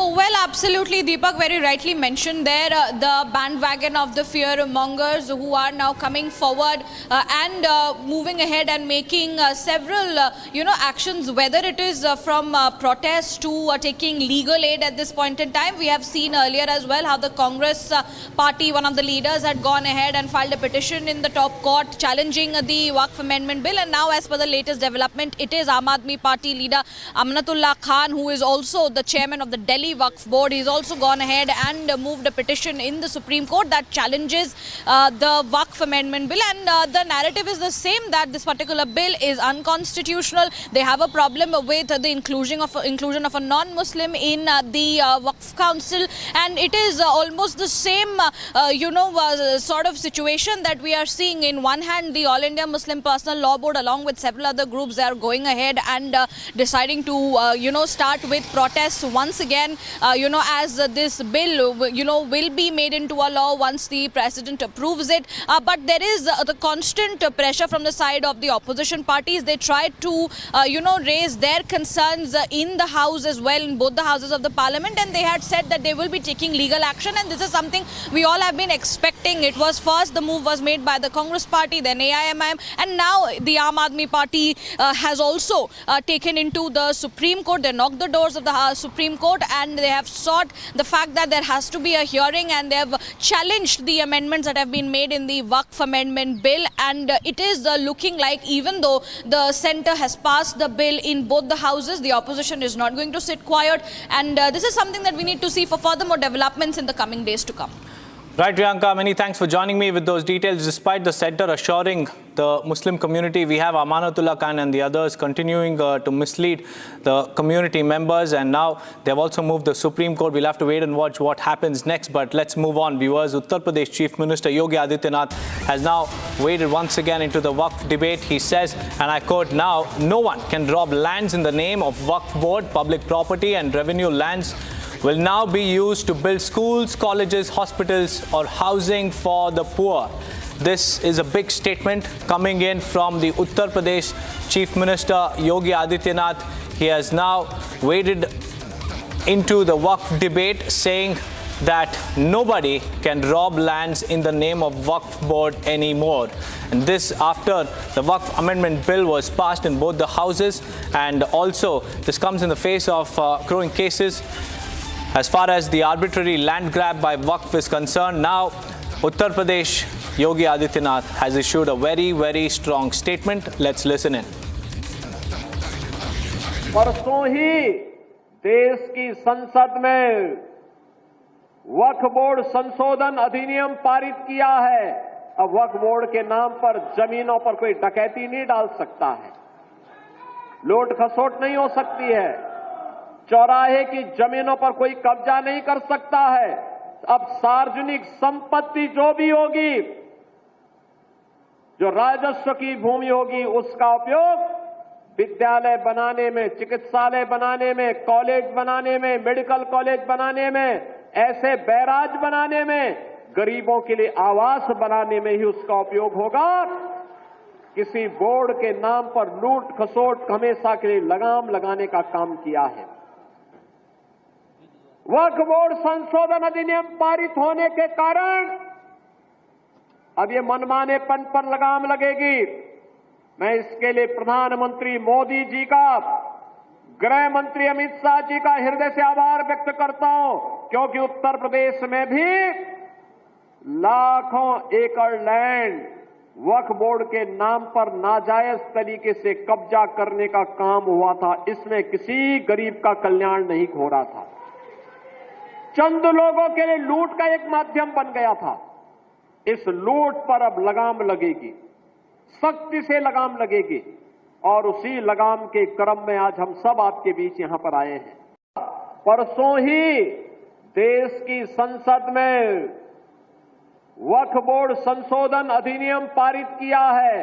अब वक्फ board के नाम पर जमीनों पर कोई डकैती नहीं डाल सकता है, लूट खसोट नहीं हो सकती है, चौराहे की जमीनों पर कोई कब्जा नहीं कर सकता है। अब सार्वजनिक संपत्ति जो भी होगी, जो राजस्व की भूमि होगी, उसका उपयोग विद्यालय बनाने में, चिकित्सालय बनाने में, कॉलेज बनाने में, मेडिकल कॉलेज बनाने में, ऐसे बैराज बनाने में, गरीबों के लिए आवास बनाने में ही उसका उपयोग होगा। किसी बोर्ड के नाम पर लूट खसोट हमेशा के लिए लगाम लगाने का काम किया है। वक्फ बोर्ड संशोधन अधिनियम पारित होने के कारण अब ये मनमानेपन पर लगाम लगेगी। मैं इसके लिए प्रधानमंत्री मोदी जी का, गृह मंत्री अमित शाह जी का हृदय से आभार व्यक्त करता हूं, क्योंकि उत्तर प्रदेश में भी लाखों एकड़ लैंड वक्फ बोर्ड के नाम पर नाजायज तरीके से कब्जा करने का काम हुआ था। इसमें किसी गरीब का कल्याण नहीं हो रहा था, चंद लोगों के लिए लूट का एक माध्यम बन गया था। इस लूट पर अब लगाम लगेगी, सख्ती से लगाम लगेगी, और उसी लगाम के क्रम में आज हम सब आपके बीच यहां पर आए हैं। Yes, the Waqf Amendment Bill was passed in the Lok Sabha as well as the Rajya Sabha after marathon debates in both the houses. However, the Parliament nod has triggered protests in parts of the country. The legal and political tussle over the Waqf Amendment Bill has reached the Supreme Court with AIMIM, Congress and now the Aam Aadmi Party challenging the Waqf Bill in the top court. Here's what the BJP has to say in the face of these petitions being filed by several parties.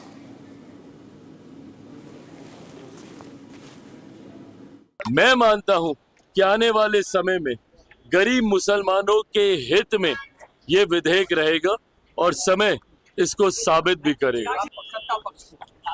क्यों कोई ये नुकसान करना चाहेगा, बताइए ना मुझे।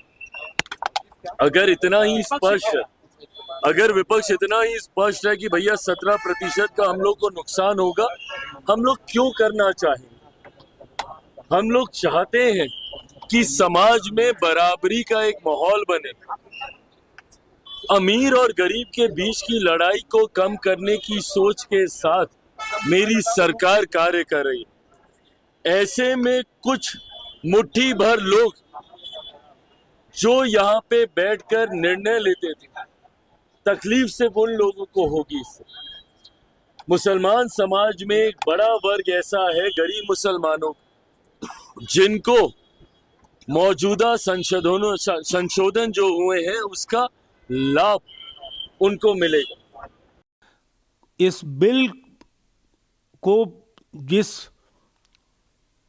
तरह से संसद में लाया गया, उसमें जनता दल यूनाइटेड की जो भूमिका है और नीतीश कुमार जी का जो मॉनिटरिंग है, उन्होंने उन तमाम सुझावों को इस बिल के मसौदे में शामिल करने का जो सुझाव दिया, वो पूरी तरह से उनका था और वो चाहते थे कि ये बिल मुसलमानों के हित के प्रतिकूल कोई बात सामने नहीं ला सके, मुसलमानों के हित के तमाम प्रावधान किए जाए। और आज ये बिल पहले के मुकाबले, जिस पहले के इस बिल को लेकर के लालू जी का 2010 का बयान है, वो खुद वक्फ की संपत्ति को लेकर के काफ़ी आक्रोशित थे। उन्होंने संसद के पटल पर जो बातें कही हैं वो आर्काइव में है, उसे देखा जा सकता है, पब्लिक डोमेन में उन्होंने क्या क्या कहा है।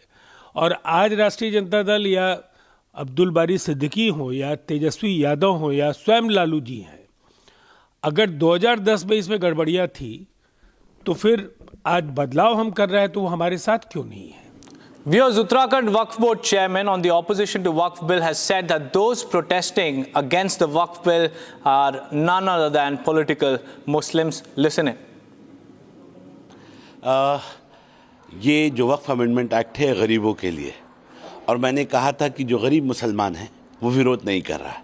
विरोध करने वाले पॉलिटिकल मुसलमान हैं, और पॉलिटिकल मुसलमान हैं इसलिए वो क्योंकि वो बेनिफिशियरी भी हैं, इसलिए वो विरोध कर रहे हैं।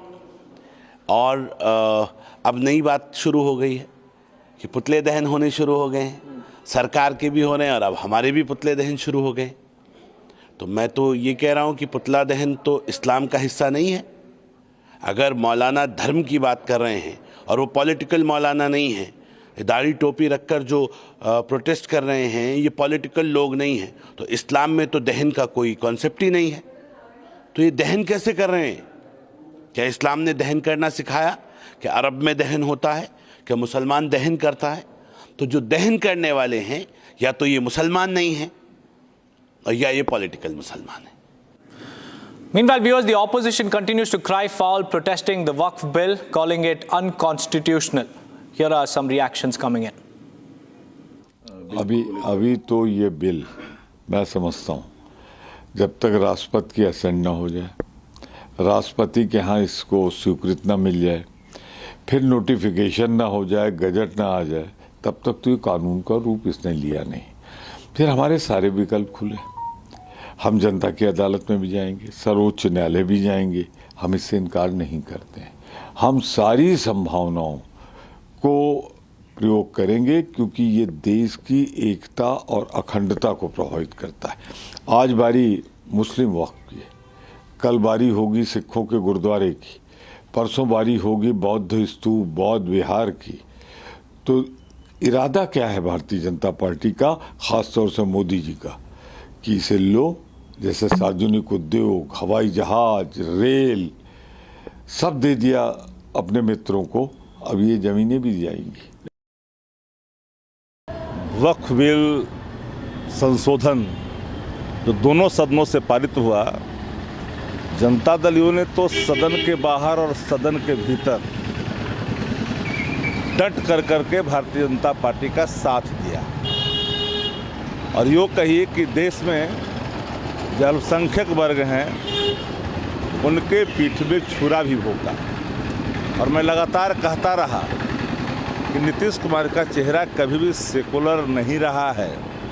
वो सदैव भारतीय जनता पार्टी के वो हर निर्णय के साथ रही है जो निर्णय एक धर्म विशेष के जाता है। और ये असंवैधानिक भी है, अलोकतांत्रिक भी है वक्फ बिल। अलोकतांत्रिक इसलिए है कि जेपीसी में हर दल ने अपनी राय रखी, विपक्षी दलों के एक भी सुझाव को नहीं माना गया और सत्ता प्रतिष्ठान के सभी सुझावों को माना गया। इसलिए अलोकतांत्रिक भी है और असंवैधानिक भी है। We are shifting our focus to some breaking news coming in, escalating the language war. TMK leader TK Selangovan has slammed the BJP, saying that the Saffron Party is against Tamil and Tamilians. This is the latest statement coming in from the DMK. The DMK has once again reignited the language war, and this time its leader coming out and saying that the BJP is against Tamil and Tamilians, despite the central government speaking about how the Prime Minister has always respected the language and has also established the Tamil Sangamam and much more as far as the language's historical and cultural significance is concerned. Let's listen in to DMK's reaction. He has to do. See, even in the new Citizenship Act, they have not added Sri Lankan Tamils. Hindus. Sri Lankan Hindus, not Tamils. They are for working for Hindus. But the Sri Lankan Hindus, they don't like because they speak Tamil. That is the problem. That is BJP. Cheating the people, cheating the nation, that is BJP. Why can't they add Sri Lankan Hindus and give them citizenship? There are people, Sri Lankan people, Tamils who are Hindus, are suffering in the camps. Why can't they do that? They won't do. They will cheat the people. Tamil Nadu should understand that BJP is against Tamils. They are not for any religion or Hinduism or anything. If the Hindu is from Tamil Nadu, they won't accept. If a Hindu is Tamil speaking, they won't accept. That is why Sri Lankan Tamils were left out of it. When Pakistan Tamils, Hindus were included in the citizenship, Bangladeshi Hindus were included in the Citizenship Act, not Sri Lankan Tamils, Tamil Hindus.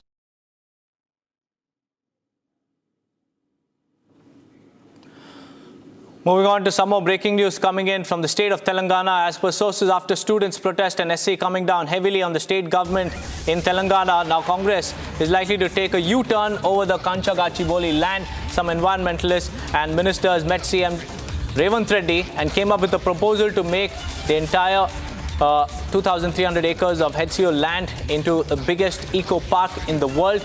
Chief Minister Revanth Reddy is likely to hold the discussions in the coming days. Well, this is the breaking news that we are tracking. Telangana Chief Minister to take a very, very sharp U-turn as far as the 400-acre land is concerned in Katchatheevu, right adjacent to the University of Hyderabad. And this comes after the Supreme Court also rebuked the Telangana government on the Hyderabad University land row. And now in the coming days, Revanth Reddy is likely to hold discussions on this development that we are tracking right now. It's a big U-turn that Revanth Reddy is expected to take, and this after pressure from several environmentalists and also after being rebuked by the Supreme Court. Now Chief Minister Revanth Reddy is all set to take a U-turn. There were environmental concerns about the JCBs and the excavators there felling several trees in the 400-acre plot, and it was all put to hold after the Supreme Court's order. And now the Chief Minister is expected to take a U-turn in the face of protests and criticism, and also several environmentalists expressing concerns over his actions.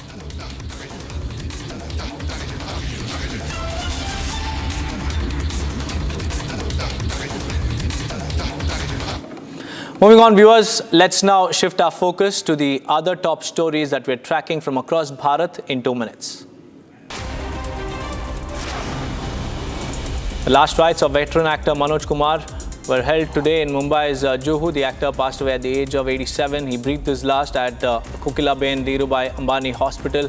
A legendary name in the Hindi cinema, Kumar was best known for his patriotic films including Shaheed of 1965, Upkar of 1967 and Purab or Paschim in 1970. The veteran actor was reportedly admitted to the hospital after suffering heart-related complications.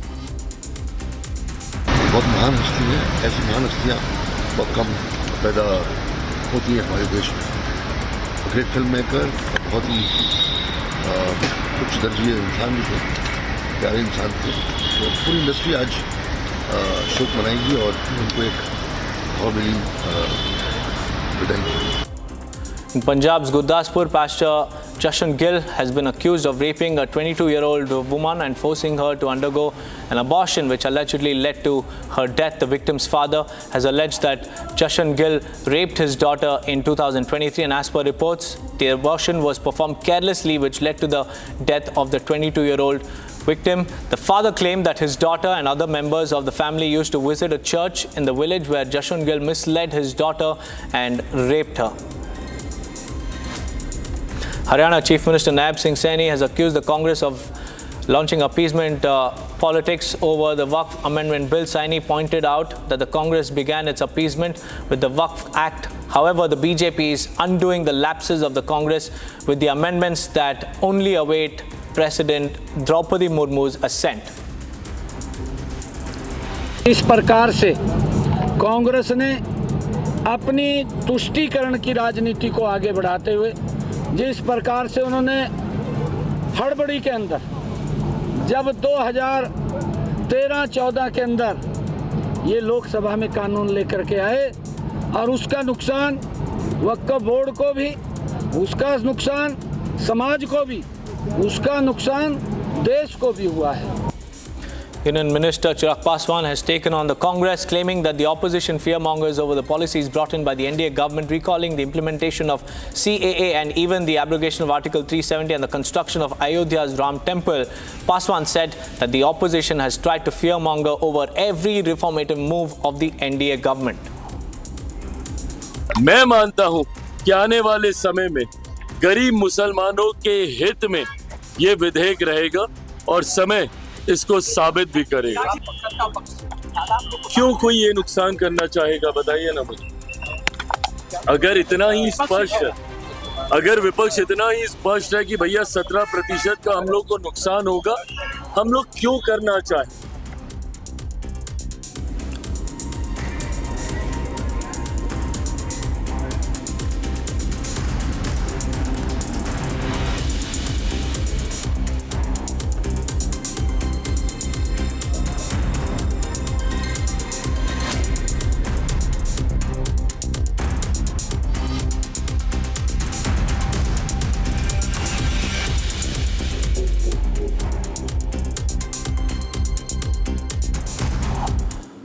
Moving on, viewers, as Houthis continue to target US and Israeli ships, US has launched an airstrike against the terror group. Trump has shared the video vowing to continue attacks on the Houthi rebels until they no longer pose a threat to freedom of navigation. Here's a quick report on that.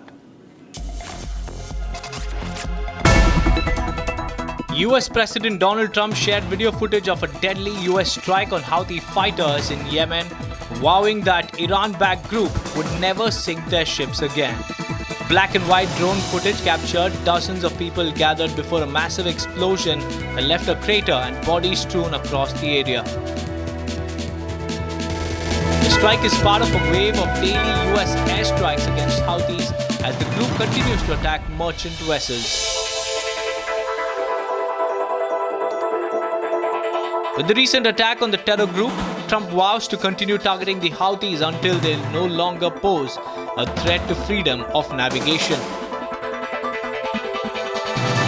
Trump reiterated that if the attacks on US ships don't come to a halt, then Houthis should be worried about the consequences.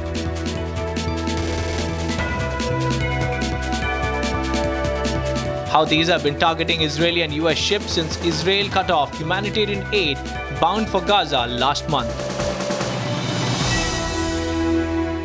Viewers, PM Modi will visit Tamil Nadu on April 6, coinciding with Ram Navami, to inaugurate the new Pamban rail bridge and flag off the Rameshwaram-Tambaram train service. According to the PIB release, PM Modi will inaugurate the new rail bridge around noon on Sunday, and the new bridge is expected to be India's first vertical lift sea bridge. Republic reports from Ground Zero. Here are some exclusive reports from the bridge that is awaiting the Prime Minister's touch tomorrow. This newly constructed Pamban Bridge is the India's first vertical lift railway bridge. Starting building from 2020, this new bridge was built because the old bridge got decorrosion in 2022. The old bridge was built in 1914, and it was the only bridge that connected the mainland, to the island of Rameshwaram for almost 105 years. This new bridge is stretching up 2.5 kilometers and built with a cost of 535 crores. Developed by the Rail Vikas Nigam Limited, this bridge allows seamless rail movement for maritime navigation. While the old bridge gave only the speed of 10 km per hour and it took almost 15 minutes to cross the bridge, this new bridge is set to make a record with the train crossing at 50 km per hour speed in 3 minutes. While the old bridge had to be perpendicularly lifted for the ships to pass through, this new bridge is a new vertical lift. It works exactly like a lift, goes up straight in a vertical manner. You can see the orange beam that the cameraman is focusing on. The orange beam is the weight that comes down, and next to that is the wires which acts as a forklift like a pulley system, which will actually lift the bridge up top when the ships are passing through. The new Pamban Bridge is all set to open tomorrow, and Narendra Modi will be flying off the first train. We can see the test runs are right now going on in this new Pamban Bridge, which stretches up to 2.5 kilometers. This new bridge will allow the train to pass in 3 minutes with a maximum of 50 kilometers per hour. However, the drawback is that the train cannot pass through if the wind speed here crosses 58 kilometers per hour. And the new bridge will also be connecting the mainland of India with Rameshwaram. While the old bridge decorrosion in 22, this new bridge will now be again functioning starting from tomorrow after Prime Minister Narendra Modi opens it with the new vertical lift that runs on this Pamban Bridge, and we'll be having a proper connection with Rameshwaram and the mainland of India. Prime Minister Narendra Modi is set to come to Rameshwaram tomorrow to open the Pamban railway bridge. The new vertical lift bridge will be starting with commencement tomorrow. Here we can see the preparations with Modi's arrival tomorrow. So right now we have the helipad here where Modi's helicopter will be landing, and here a rehearsal with the police will be taking place in a few more minutes, where you can see the convoy is all set ready. So the rehearsal practices will be going on to make sure there are no security breaches or there are no other issues when Prime Minister Narendra Modi visits Rameshwaram tomorrow. Following his 4-day trip to Thailand and Sri Lanka over the multiple international issues that Prime Minister Narendra Modi will be addressing, here in Rameshwaram the preparations are going in a strong manner, expecting the Prime Minister Narendra Modi's visit. Apart from Prime Minister Narendra Modi, we will have the Communication Minister L. Murugan, Railway Minister Ashwini Vaishnav, and the Tamil Nadu Chief Minister Stalin and Finance Minister Thengam Thennarasu joining him during the entire procession. The test runs at the new Pamban Bridge are now underway, with Prime Minister Narendra Modi set to open India's first vertical lift sea bridge tomorrow. He will also be flagging off the Rameshwaram-Tambaram new train service, and the bridge will be he'll also be witnessing the operation of the bridge. The new bridge was built in 2020, and following the corrosion in 2022, the new bridge operations will be resumed from tomorrow. आपका भाषण संसद में वक्फ पर सबने सुना, वो तस्वीरें भी देखी जब आपने उस बिल की कॉपी को फाड़ा। गांधीयन तरीका है अपने एहतजाज को, अपने प्रोटेस्ट को दर्ज कराने का, और मेरा मानना ये कि ये जो बिल जो अब कानून बन चुका है ये अनकॉन्स्टिट्यूशनल है। बहुत से लोग ये कह रहे हैं कि वक्फ को लेकर मुसलमान समुदाय के अंदर से आवाज उठ रही थी। आप हमको ये बताइए कि आप लिमिटेशन एक्ट क्यों अप्लाई कर रहे हैं वक्फ बोर्ड के ऊपर? ये शाहीन बाग वाली जो सोच है, इसके आप समर्थक हैं कि जगह जगह शाहीन बाग बना देंगे? सुप्रीम कोर्ट ने कहा ना, प्रोटेस्ट करने का राइट हमको है, तो आपको हमको क्यों तकलीफ होनी चाहिए? जब आप एक आम आदमी के लिए सड़क रोक देते हैं, अगर पीसफुल प्रोटेस्ट होता है तो किसी के पेट में दर्द नहीं होनी चाहिए।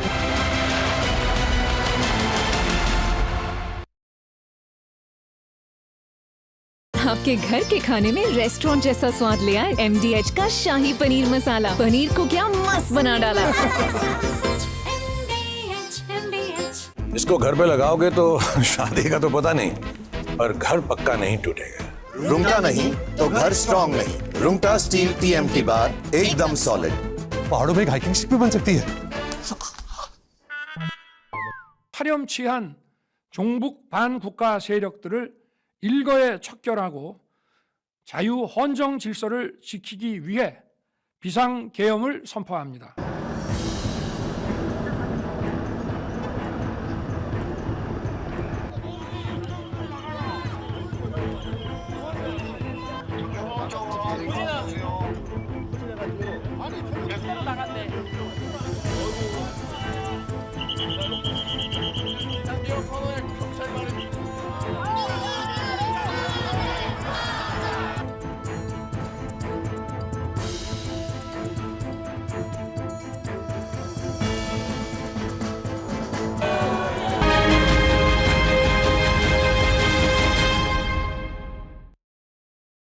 After hours of heated debate, the Waqf Amendment Bill has been passed in both the Lok Sabha and the Rajya Sabha.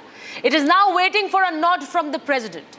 Even though the government has made it amply clear that none of its provisions are anti-Muslim, thousands gathered on the streets of Kolkata, Chennai and Ahmedabad after weekly Friday prayers to protest against the Waqf Amendment Bill.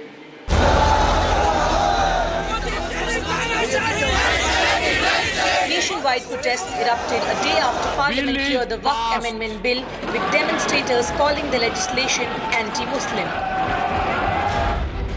Hyderabad MP Asaduddin Owaisi has now approached the Supreme Court, filing a writ petition and calling the bill unconstitutional. In the dramatic move in Parliament, Owaisi tore a copy of the bill on the House floor, calling it an insult to Muslims. He also spoke exclusively to Republic TV, reiterating his position that the bill is unconstitutional. Mahatma Gandhi, जब मोहनदास करमचंद गांधी के नाम से लोग जानते थे उनको, और जब वाइट अफ्रीका में इस तरह के कानून बनाया गया था, तो महात्मा गांधी ने उस कानून की कॉपी को ना सिर्फ फाड़ा भी था बल्कि उसको जलाया भी था। तो ये गांधीयन तरीका है अपने एहतजाज को, अपने प्रोटेस्ट को दर्ज कराने का। और मेरा मानना ये कि ये जो बिल जो अब कानून बन चुका है ये अनकॉन्स्टिट्यूशनल है। OAC isn't alone. Congress MP Mohammad Javed has also moved the Supreme Court challenging the bill's legality. और ये रिलीजियस बॉडी है, जिस तरह आप गैर मुस्लिम्स में हिंदू भाई बहन हो या सिख भाई बहन हो, बुद्धिस्ट हो, जैन हो, सबको आज़ादी दे रहे हैं, तो हमारा आज़ादी कैसे छीन सकते हैं? जब कॉन्स्टिट्यूशन में ये सेफगार्ड है हमारे लिए, तो ये वायलेशन कैसे आप कर सकते हैं? आपके पास नंबर्स है तो इसका ये मतलब तो नहीं है कि आप कुछ भी पास करा लें, गैर कानूनी काम कर लें और हम लोग चैलेंज भी ना करें। While protests continue across states, some Muslim organizations have come out in support of the amendment. Bill is passed. The question now remains, will the resistance gain momentum or will it fizzle out?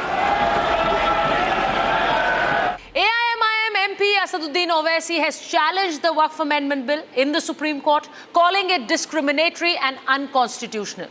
I spoke to Asaduddin Owaisi right before he filed his petition in the court. I'm joined by AIMIM President Asaduddin Owaisi. Owaisi साहब, बहुत धन्यवाद Republic से बात करने के लिए। आपका भाषण संसद में वक्फ पर सबने सुना। आप वो तस्वीरें भी देखी जब आपने उस बिल की कॉपी को फाड़ा। इसे लेकर बहुत सारे रिएक्शंस हो रहे हैं। मैं आपसे पूछ रही हूँ, बतौर एक सांसद, आपने जब उस बिल की कॉपी को फाड़ा तो आप क्या सोच रहे थे? नहीं, मैं ये सोच रहा था कि महात्मा गांधी, जब मोहनदास करमचंद गांधी के नाम से लोग जानते थे उनको, और जब वाइट अफ्रीका में इस तरह के कानून बनाया गया था, तो महात्मा गांधी ने उस कानून की कॉपी को ना सिर्फ फाड़ा भी था बल्कि उसको जलाया भी था। तो ये गांधीयन तरीका है अपने एहतजाज को, अपने प्रोटेस्ट को दर्ज कराने का। और मेरा मानना ये कि ये जो बिल जो अब कानून बन चुका है ये अनकॉन्स्टिट्यूशनल है, ये डिस्क्रिमिनेटरी है, ये आर्टिकल 26, 25, 14 और 29 और आर्टिकल 15 का वायलेशन करता है। इसीलिए मैंने अपने प्रोटेस्ट को दर्ज कराने के लिए, और भारत की पार्लियामेंट तो इस देश की सबसे बड़ी पंचायत है, अगर वहां पर एक सरकार अपने मेजॉरिटी के ऊपर इस तरह के कानून को बनाएगी जो डिस्क्रिमिनेट करता है हिंदू धर्म के मानने वाले, सिख धर्म के मानने वाले और जैन मानने वालों और मुसलमानों से, तो इसीलिए मैंने अपने प्रोटेस्ट को दर्ज कराने के लिए वो काम किया। ओवैसी साहब, बहुत से लोग ये कह रहे हैं कि वक्फ को लेकर मुसलमान समुदाय के अंदर से आवाज उठ रही थी कि ये वक्फ कैसे जमीनें हड़प रहा था, जिस मकसद से शुरू हुआ था गरीब मुसलमान को उसका फायदा मिले, वो मिल नहीं रहा था। आज जब इस पर एक कानून बनाने की बात आ रही है, वो संशोधन है, कानून नहीं है, एक संशोधन है, तो बहुत से लोगों को दिक्कत इसलिए हो रही है क्योंकि शायद उनके अपने व्यवसाय खत्म हो जाएंगे। गरीब मुसलमान को ना इससे पहले फायदा हो रहा था, अब कम से कम कुछ मिले। चलिए, आप एक बात मान लेते हैं कि आपकी बात थोड़ी देर के सच्चाई है। ठीक, आप हमको ये बताइए कि आप लिमिटेशन एक्ट क्यों अप्लाई कर रहे हैं वक्फ बोर्ड के ऊपर, जब हिंदू धर्म के ऊपर अप्लाई नहीं होता, जैन धर्म के ऊपर अप्लाई नहीं होता, किसी धर्म के ऊपर अप्लाई नहीं होता। अगर कोई एंक्रोचर है, 12 साल से वक्फ प्रॉपर्टी पर एंक्रोचर है, आप उसको मालिक बना रहे हैं, आप कब्जेदार को मालिक बना रहे हैं, आप वो क्यों कर रहे हैं? अच्छा, दूसरी चीज, 2014 में मुख्तार अब्बास नकवी ने कानून पार्लियामेंट में इंट्रोड्यूस किया था, उसका नाम था eviction of unauthorised occupation bill. 2024 में आपने उसको वापस क्यों लिया भाई? आप तो एंक्रोचर्स को निकालते ना। तीसरी बात आप ये देख लीजिए कि आप एक हिंदू धर्म में और सिख धर्म में और जैन धर्म में वो लोग की अपनी धार्मिक बॉडीज में वो खुद चलाएंगे, उनको वक्फ, उनका यूसेज रहेगा, उन पर लिमिटेशन एक्ट अप्लाई नहीं होगा। तो फिर मुसलमान धर्म में आप दूसरे धर्म के लोगों को क्यों लाके चलाएंगे मेरे बोर्ड में, और लिमिटेशन एक्ट मुझ पर क्यों अप्लाई करेंगे? और मैं आपसे रिक्वेस्ट कर रहा हूं मैडम कि राम मंदिर बाबरी मस्जिद जजमेंट में सुप्रीम कोर्ट ने वक्फ यूजर को अपहेल्ड किया जी, और बताया, उसके 3-4 पेजेस जजमेंट में है। पहले तो गवर्नमेंट ने इलीगल काम किया कि किसी सुप्रीम कोर्ट के जजमेंट को इस तरह आपने ओवरटर्न कर दिया? जब टेम्पल बाय यूसेज, मड बाय यूसेज हो सकता है, जिसका तमिलनाडु के एंडोमेंट बोर्ड में कानून है, तेलंगाना आंध्रा में है, तो आपने मुसलमानों की वक्फ प्रॉपर्टी से वक्फ बाय यूजर को क्यों निकाल दिया जो सुप्रीम कोर्ट में है? आपको मैं रिक्वेस्ट करूंगा कि एक बात समझिए जी, मिसाल आपको एग्जांपल दे रहा हूं। अब ऐसे कई मस्जिद हैं जिनके पास डॉक्यूमेंट्स नहीं है, तो वो 100 साल 200 साल से मस्जिद है, वक्फ बाय यूजर है। अब कल सरकार बोलेगी रजिस्ट्रेशन नहीं होगा इस कानून में क्योंकि तो पास कागज नहीं है। मैं कहूंगा भाई वक्फ बाय यूजर, तो सरकार बोलेगी नहीं, हमने तो वक्फ बाय यूजर निकाल दिए क्योंकि यहां पर डिस्प्यूट हो गया, यहां पर गवर्नमेंट क्लेम करे अपनी प्रॉपर्टी को। तो फिर दूसरी चीज यह है कि अगर मेरा कोई इंक्रोचर है मेरी वक्फ प्रॉपर्टी पर, मैं उसको निकालने जाऊंगा तो सरकार बोलेगी तुम नहीं निकाल सकते, लिमिटेशन एक्ट अप्लाई हो गया, वो 12 साल से मालिक हो गया। अब समझिए कि मुंबई में एक बहुत बड़ा भारत का दौलतमंद आदमी है जिसने शिया बरादरी में, खोजा बरादरी है, उनके यतीम खाने को खरीदा 22 करोड़ में, जो आप वक्फ प्रॉपर्टी को कभी एलियनेट नहीं कर सकते। अपना आलीशान बंगला बना लिया, सुप्रीम कोर्ट में केस चल रहा है। तो यह कानून इसलिए लाया गया ताकि एडवर्स पोजीशन की बुनियाद पर वो मालिक बन जाए। आप हमको बताइए ना कि कौन सा ऐसा प्रावधान आपने उसमें रखा जिससे वक्फ प्रॉपर्टीज को बचाया जाएगा, इनकम बढ़ेगी। अच्छा, इनकम की बात आ रही है, मिनिस्ट्री ऑफ माइनॉरिटी अफेयर्स में आप चेक करिए, कौमी तरक्याती स्कीम है, 2022-23 में आपने 17 करोड़ एलोकेट किए, 3 करोड़ दिए और 3 करोड़ में 1 करोड़ खर्चा नहीं हुआ। ओवैसी साहब, मैं एक चीज आपसे पूछूंगी, क्योंकि जब भी आप माइनॉरिटीज की बात करते हैं, आप मुसलमानों के साथ क्रिश्चियंस की भी बात करते हैं, आप जैन्स की भी बात करते हैं, ये अच्छी बात है, लेकिन वही माइनॉरिटीज, जैन्स हैं, क्रिश्चियंस हैं, वो कहते हैं वो सेंस ऑफ एंटाइटलमेंट हमें तो नहीं है जो वक्फ के जरिए मुसलमानों को है। मुझे ये बताइए, जब हम केरल की बात करते हैं तो जमीनें जिन पर कब्जा हुआ उनमें क्रिश्चियन परिवार भी हैं, लोग इसे हिंदू मुसलमान बनाने पे लगे हैं। नहीं, देखिए, वक्फ बोर्ड जो है हिंदू एंडोमेंट बोर्ड की तरह, जैन एंडोमेंट बोर्ड की तरह, क्रिश्चियन रिलीजियस चैरिटीज की तरह एक प्योर रिलीजियस इंस्टीट्यूशन है, प्योर रिलीजियस। अच्छा, ये कानून जो है वो तो क्रिश्चियन धर्म का, गवर्नमेंट ऑफ इंडिया का कानून नहीं है उनके पास। अब जो लॉ है वो हिंदू धर्म, मुसलमान धर्म, जैन धर्म के ऊपर, और साईं बाबा ट्रस्ट भी है। अब साईं बाबा ट्रस्ट ये कहता है कि अगर कोई एम्प्लॉय भी होगा तो उसको साईं बाबा में अपना बिलीफ दिखना पड़ेगा। अब जब आप अपने धर्म के लिए प्रोटेक्शन दे रहे हैं तो आप मुस्लिम धर्म को, इस्लाम धर्म को क्यों नहीं दे रहे हैं भाई? ये तो राइट टू इक्वालिटी का वायलेशन है ना मैडम, राइट आर्टिकल 15 का वायलेशन है, डिस्क्रिमिनेशन आप कर रहे हैं, फ्रीडम ऑफ रिलीजन का वायलेशन कर रहे हैं। और अगर किसी की प्रॉपर्टी पर कब्जा हुआ है, जैसा आप बोल रहे हैं जी, तो उसको इख्तियार है, आप ट्राइब्यूनल जाइए, कोर्ट जाइए। अच्छा, और आखिरी बात मैं आपको समझा रहा हूं, आपके समझने के लिए और आपके दर्शकों के लिए, कोई भी प्रॉपर्टी वक्फ कैसा होती है। अगर मिसाल के तौर पर मैं अपनी प्रॉपर्टी दे रहा हूं तो मैं वक्फ बोर्ड को लिखता हूं, वक्फ बोर्ड सर्वे कमिश्नर को, जो अब गवर्नमेंट ने सर्वे कमिश्नर को निकाल दिया जो कलेक्टर से बड़ा है, वो इंक्वायरी करने से पहले नोटिस देता है कि भाई ये प्रॉपर्टी इनकी है नहीं है, हम सर्वे कर रहे हैं। सर्वे करने के बाद अगर वो कहता है कि प्रॉपर्टी मेरी है तो चीफ सेक्रेटरी को लेटर लिखकर chief secretary gazette notification issue करती है, वो वक्फ प्रॉपर्टी बनती है। अब उस गजेट नोटिफिकेशन को आप नहीं मान रहे तो मैं क्या करूं, बोलिए आप। उत्तर प्रदेश में तो योगी सरकार गजेट नोटिफिकेशन मेरा बड़ा एक सिंपल सा सवाल है ओवैसी साहब, जो ये बार बार आपने सुना होगा, ये हर बार कहा जा रहा है कि 3rd लार्जेस्ट लैंड ओनर इस देश में वक्फ है। अब समस्या ये है कि आप ही का बयान कह रही हूं कि इस देश में मुसलमान पिछड़ता चला गया, इस देश में गरीब मुसलमान और गरीब होता रहा, तो वक्फ तो बना ही था गरीब मुसलमान की मदद करने के लिए। 3rd लार्जेस्ट लैंड ओनर है लेकिन गरीब मुसलमान गरीब होता चला गया, तो मदद की क्या वक्फ ने? पहले तो आपको मैं करेक्ट कर दूं मैडम कि 3rd लार्जेस्ट लैंड बैंक वक्फ बोर्ड के पास नहीं है। नहीं है। कैसा नहीं है बताता हूं। बताइए। आपको मैं देखिए, आप ले लीजिए तमिलनाडु की मिसाल। Tamil Nadu Hindu endowment board, Karnataka endowment board, Andhra Pradesh endowment board, Telangana endowment board और ओडिशा के सिर्फ 10 हिंदू प्रॉपर्टी जिसका कैग ने सर्वे किया। इन 5 को आप मिला लेंगे ना मैडम तो करीब 14.5 लाख एकड़ हो जाते हैं।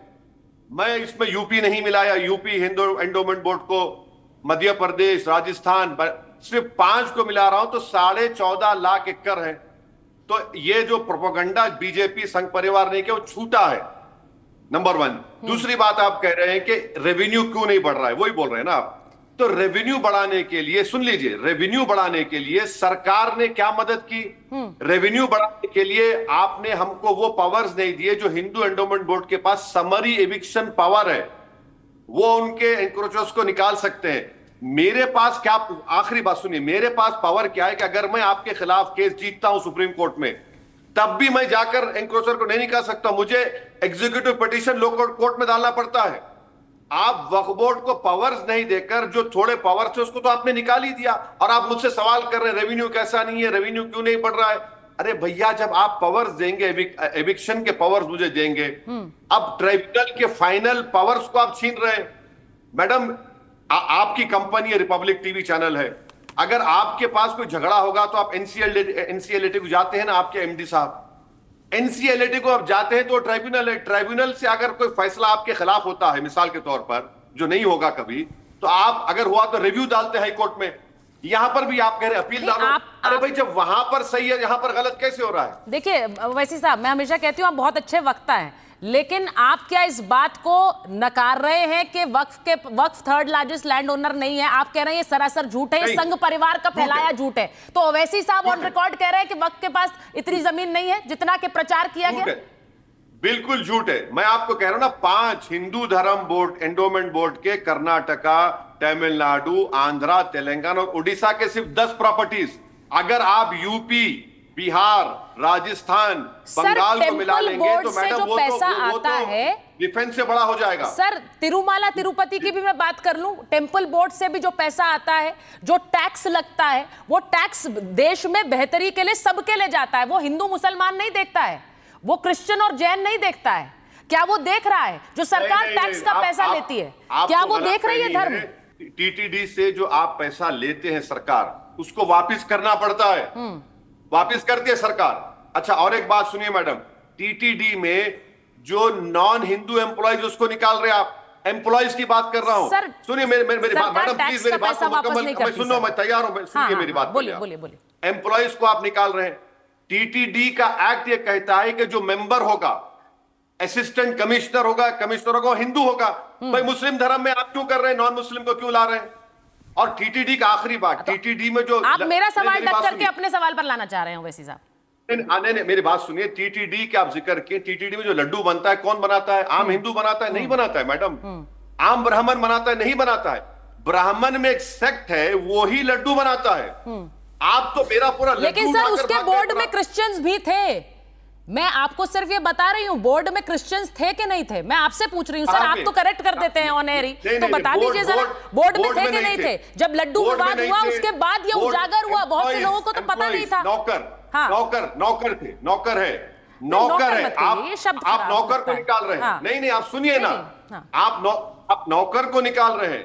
बोर्ड में लोग नौकर होते हैं मैडम, जरा सुन तो लीजिए बात को। आप नौकर को निकाल रहे हैं। जो बोर्ड के मेंबर्स है वो तो हिंदू ही होना चाहिए, जो गवर्नमेंट का कमिश्नर है वो तो हिंदू होना चाहिए। आपने कहा होना चाहिए, उसमें क्रिश्चियंस भी थे। लड्डू विवाद जब हुआ तब बहुत से आम लोगों को पता चला कि बोर्ड में क्रिश्चियंस थे। मैं यही आपको बता रही हूँ। नहीं, ये बोर्ड में, मैडम सुनिए एक बात, आप समझिए मेरी बात को, जरा समझिए। बोर्ड में जो मेंबर्स होते हैं इंक्लूडिंग कमिश्नर, वो हिंदू हैं। एम्प्लॉयज जो है, एम्प्लॉयज नौकर, अब मिसाल के तौर पर रिपब्लिक का एमडी हिंदू ही होना चाहिए, आपने कानून बनाया तो एम्प्लॉय कोई हो सकता है। जो बोर्ड का जो मेंबर है ये आपने क्यों कहा? का, वो तो हिंदू है, वो एक्ट है वो उसका। एम्प्लॉयज के ऊपर कोई एक्ट नहीं है। सर, सड़क, अच्छा नॉन हिंदू मुझे एक बात बताइए, सड़क प्रदर्शन हो रहे हैं, मुझे पता है आपको जाना है, सड़क प्रदर्शन हो रहे हैं। आज कलकत्ता की भी तस्वीरें आई हैं, अहमदाबाद की भी तस्वीरें आई हैं। लोग जो ये बार बार कह रहे हैं, आपकी पार्टी की तरफ से कहा गया देशव्यापी आंदोलन करेंगे, ये शाहीन बाग वाली जो सोच है, इसके आप समर्थक हैं कि जगह जगह शाहीन बाग बना देंगे? एक बात सुनिए, सुप्रीम कोर्ट ने कहा ना प्रोटेस्ट करने का राइट हमको है, तो आपको हमको क्यों इतना तकलीफ होनी चाहिए? प्रोटेस्ट तो डेमोक्रेसी है ना, कोई किम जोंग की तो नौकरशाही नॉर्थ कोरिया तो नहीं है, चाइना तो नहीं है। लेकिन एक आम आदमी के लिए जब आप एक आम आदमी के लिए सड़क रोक देते हैं, अगर पीसफुल प्रोटेस्ट होता है तो किसी के पेट में दर्द नहीं होनी चाहिए। मैं आपसे सहमत हूं सर, संविधान की प्रति सबसे ज्यादा आप ही हाथ में लेकर चलते हैं, आप उसका हवाला बार बार देते हैं, मैं आपसे सहमत हूं इस बात में। लेकिन जब आप सड़कें ब्लॉक करते हैं, जब आप प्रदर्शन कहते हैं, आप शाहीन बाग वाली धमकी देते हैं, तो आम लोगों को शाहीन बाग में ही निकलने में कितनी दिक्कत हुई थी, दिल्ली जाम हो गई थी, लोग निकल नहीं पा रहे थे अपने घरों से। आप वो चाहते हैं, आप उसके समर्थक हैं? मैं आपको एक बात बताऊं, आपके एमडी साहब जेल में थे, मैं उसे कंडेम करता हूं। जब वो जेल से निकले तो गाड़ियों के काफले में लेकर निकले, विक्ट्री का साइन देकर निकले अर्नब गोस्वामी। तो तकलीफ हुई किसी को? उन्होंने अपना प्रोटेस्ट दर्ज कराया ना कि उनसे नाइंसाफी हुई थी। वो सड़क पर बैठे नहीं थे सर, दी गई थी, उनको जेल में रखा गया। मैं उस समय वही थी और रिपोर्ट कर रही थी। जब आपके एमडी कर सकते हैं गाड़ी में जुलूस निकाल कर, उन्होंने सड़कें जाम नहीं की थी सर, मैं उस वक्त वहीं से नहीं ओवैसी साहब, मैं उस वक्त वहीं से रिपोर्ट कर रही थी। उन्होंने सड़कें जाम नहीं की, वो सड़क से निकले जरूर, एक काफिला उनके साथ चलता चला गया, वो निकल गए। वो वीडियो है ना, हाँ वो देख लीजिए आप वीडियो। हाँ पूरे इतने रोड ब्लॉक करके जा रहे हैं आपके एमडी साहब, लोग उनके साथ आए थे और वो सड़क से निकल गए, वो नहीं होगा, वो खड़े होकर प्रदर्शन नहीं कर रहे थे। और वो प्रदर्शन भी करते सर तो वो संवैधानिक अधिकार है जैसा आपने कहा। लेकिन देखिए, आप लोगों ने भी प्रोटेस्ट किया था, नहीं किया था, बताइए सर। मैंने कहा प्रोटेस्ट संवैधानिक अधिकार है, मैं तो सहमत हूं आपके साथ, मैं तो सहमत हूं आपके साथ, प्रोटेस्ट संवैधानिक अधिकार है। अच्छा मैं आपसे एक सवाल पूछ रही हूं। एक आम मुसलमान बहुत समय तक वक्फ को समझ भी नहीं पा रहा था। मैंने खुद जाकर सड़कों पर रिपोर्टिंग की थी सर, आम मुसलमानों से बात की थी। आज के समय में अब क्योंकि ये दोनों सदनों में पास हो चुका है, अब ये कानून बनने से रुकेगा नहीं, आपकी स्ट्रैटेजी क्या है अगली?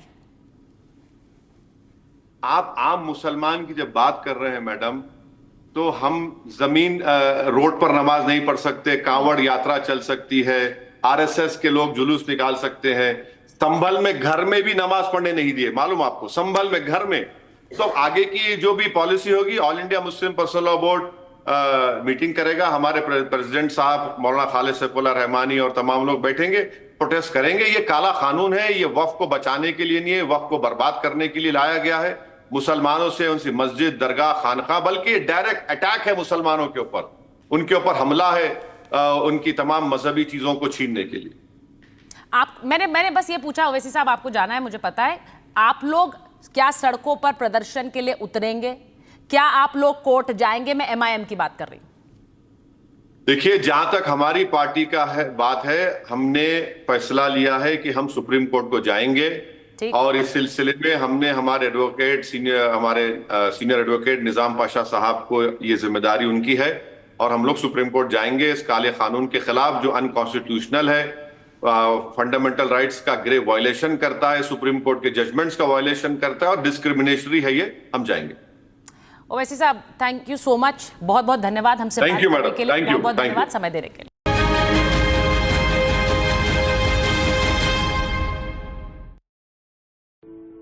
In the India Today Best Universities Survey, India's #1 ranked universities in various streams are JNU Delhi, Amity University, AIMS Delhi, IIT Delhi, and National Law School Bengaluru.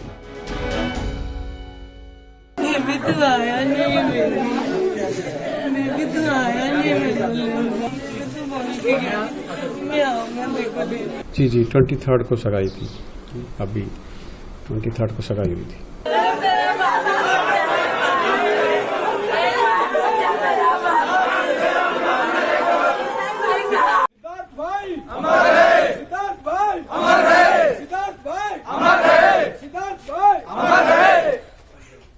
Moving on, viewers, let's now shift our focus to the other top stories that we're tracking from across Bharat in 2 minutes. The last rites of veteran actor Manoj Kumar were held today in Mumbai's Juhu. The actor passed away at the age of 87. He breathed his last at Kokilaben Dhirubhai Ambani Hospital. A legendary name in the Hindi cinema, Kumar was best known for his patriotic films including Shaheed of 1965, Upkar of 1967 and Purab aur Paschim in 1970. The veteran actor was reportedly admitted to the hospital after suffering heart-related complications. बहुत महान हस्ती है, ऐसी महान हस्तियाँ बहुत कम पैदा होती है हमारे देश में। ग्रेट फिल्म मेकर, बहुत ही कुछ दर्जीय इंसान भी थे, प्यारे इंसान थे। तो पूरी इंडस्ट्री आज शोक मनाएगी और उनको एक बहुत बड़ी विदाई। In Punjab's Gurdaspur, Pastor Jashan Gill has been accused of raping a 22-year-old woman and forcing her to undergo an abortion, which allegedly led to her death. The victim's father has alleged that Jashan Gill raped his daughter in 2023, and as per reports, the abortion was performed carelessly, which led to the death of the 22-year-old victim. The father claimed that his daughter and other members of the family used to visit a church in the village where Jashan Gill misled his daughter and raped her. Haryana Chief Minister Naib Singh Saini has accused the Congress of launching appeasement politics over the Waqf Amendment Bill. Saini pointed out that the Congress began its appeasement with the Waqf Act. However, the BJP is undoing the lapses of the Congress with the amendments that only await President Draupadi Murmu's assent. इस प्रकार से कांग्रेस ने अपनी तुष्टीकरण की राजनीति को आगे बढ़ाते हुए जिस प्रकार से उन्होंने हड़बड़ी के अंदर जब 2013-14 के अंदर ये लोकसभा में कानून लेकर के आए और उसका नुकसान वक्फ बोर्ड को भी, उसका नुकसान समाज को भी, उसका नुकसान देश को भी हुआ है. Union Minister Chirag Paswan has taken on the Congress, claiming that the opposition fearmongers over the policies brought in by the NDA government, recalling the implementation of CAA and even the abrogation of Article 370 and the construction of Ayodhya's Ram Temple. Paswan said that the opposition has tried to fearmonger over every reformative move of the NDA government. मैं मानता हूं कि आने वाले समय में गरीब मुसलमानों के हित में ये विधेयक रहेगा और समय इसको साबित भी करेगा. क्यों कोई ये नुकसान करना चाहेगा, बताइए ना मुझे. अगर इतना ही स्पष्ट है, अगर विपक्ष इतना ही स्पष्ट है कि भैया 17% का हम लोग को नुकसान होगा, हम लोग क्यों करना चाहें? Moving on, viewers, as Houthis continue to target US and Israeli ships, US has launched an airstrike against the terror group. Trump has shared the video vowing to continue attacks on the Houthi rebels until they no longer pose a threat to freedom of navigation. Here's a quick report on that. US President Donald Trump shared video footage of a deadly US strike on Houthi fighters in Yemen, vowing that Iran-backed group would never sink their ships again. Black and white drone footage captured dozens of people gathered before a massive explosion that left a crater and bodies strewn across the area. The strike is part of a wave of daily US airstrikes against Houthis as the group continues to attack merchant vessels. With the recent attack on the terror group, Trump vows to continue targeting the Houthis until they no longer pose a threat to freedom of navigation. Trump reiterated that if the attacks on US ships don't come to a halt, then Houthis should be worried about the consequences.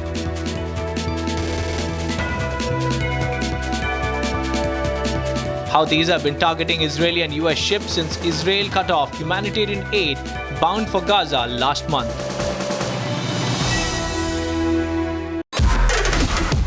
This week on Get Me Right, should India accept the invite of Xi Jinping for an elephant-dragon tango as the two nations mark 75 years of their diplomatic relations?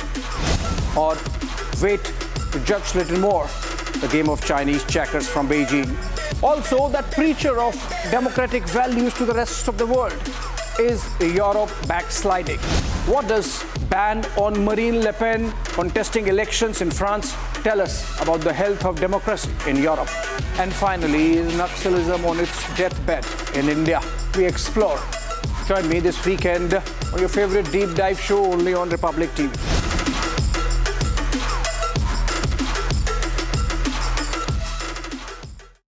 आपके घर के खाने में restaurant जैसा स्वाद ले आए MDH का शाही पनीर मसाला. पनीर को क्या मस्त बना डाला. In the India Today Best Universities Survey, India's #1 ranked universities in various streams are JNU Delhi, Amity University, AIIMS Delhi, IIT Delhi, and National Law School, Bengaluru. I think the startups are a little bit, the whole startup space, the startup ecosystem is getting a little spoiled. They are not open to any kind of suggestions. They are not open to any kind of criticism. They always want to be told they're the golden boys of the Indian economy, they're the fantastic ones, they're the builders, they're the creators, they're everything. But when someone tells them a little bit of the truth, they get touchy. So Piyush Goyal, Union Minister, told them the truth. And he asked a question at a startup event in Delhi. He said, what do you want? From Asia's largest news headquarters, setting the agenda for Bharat.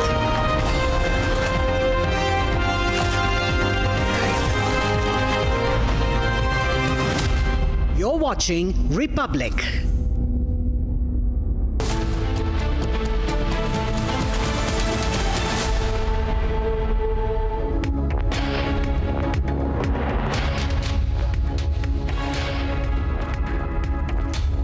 Very warm welcome. You're watching Republic TV. I'm Yesu Bhardwaj, and Prime Minister Narendra Modi has signed a slew of MOUs in Sri Lanka in the company of President Anura Dissanayake. We're tracking that and a lot more for you, but first a quick check on the headlines.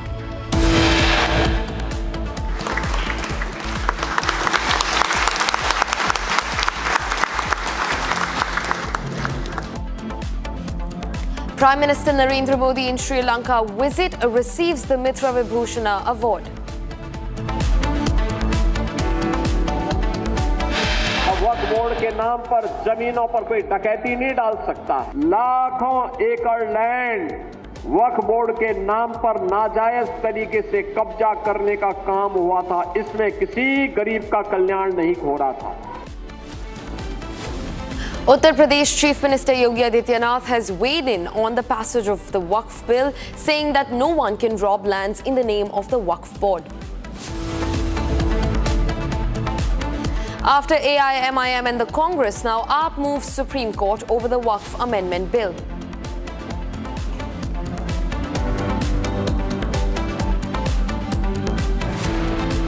Karnataka BJP worker kills self, blames harassment by the Congress and in detailed suicide post.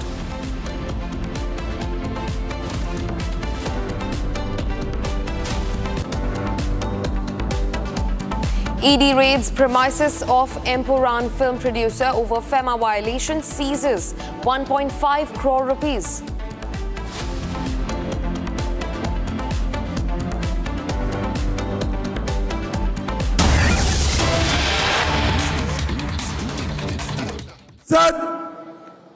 एक नगर पालिका और 32 जनपद, उसके 47,000 कलाकारों ने यहां भाग लिया है, हिस्सा लिया है। और लगभग 12 मार्च से लेकर आज तक 5 अप्रैल तक जिला प्रशासन ने, संस्कृति विभाग ने लगभग 5 करोड़ का आवंटन किया है। ये सबसे पहला इतना बड़ा संस्कृति का उत्सव है। स्थानीय कला और संस्कृति, पारंपरिक लोक कलाएं, शिल्प, तीज त्योहार, खान पान, बोली, भाषा, रीति रिवाज, वेशभूषा, आभूषण, वाद्य यंत्र, पारंपरिक गीत, संगीत, व्यंजन, पेय पदार्थ, ये सभी को मूल रूप में संवर्धित और संरक्षित करने का काम ये पंडुम करेगा। हम चाहते हैं हमारे बस्तर का युवा सबसे आधुनिक शिक्षा प्राप्त करे, विश्व के युवाओं के साथ हर मंच पर 2-2 हाथ करे, दुनिया भर की संस्कृति समृद्धि प्राप्त करे, परंतु अपनी संस्कृति को कभी न भूले, अपनी भाषा को कभी न भूले, अपने परंपराओं को कभी। ये बस्तर की संस्कृति, बस्तर की बोलियां, यहाँ के गान, यहाँ के वाद्य, पेय पदार्थ, भोजन, ये केवल छत्तीसगढ़ के लिए महत्वपूर्ण नहीं है, ये भारत की संस्कृति का गहना है, गहना है। इसको हमें संजो कर रखना है। और भाइयों बहनों, 7 श्रेणी में इस बार ये उत्सव मनाया गया, पंडुम मनाया गया।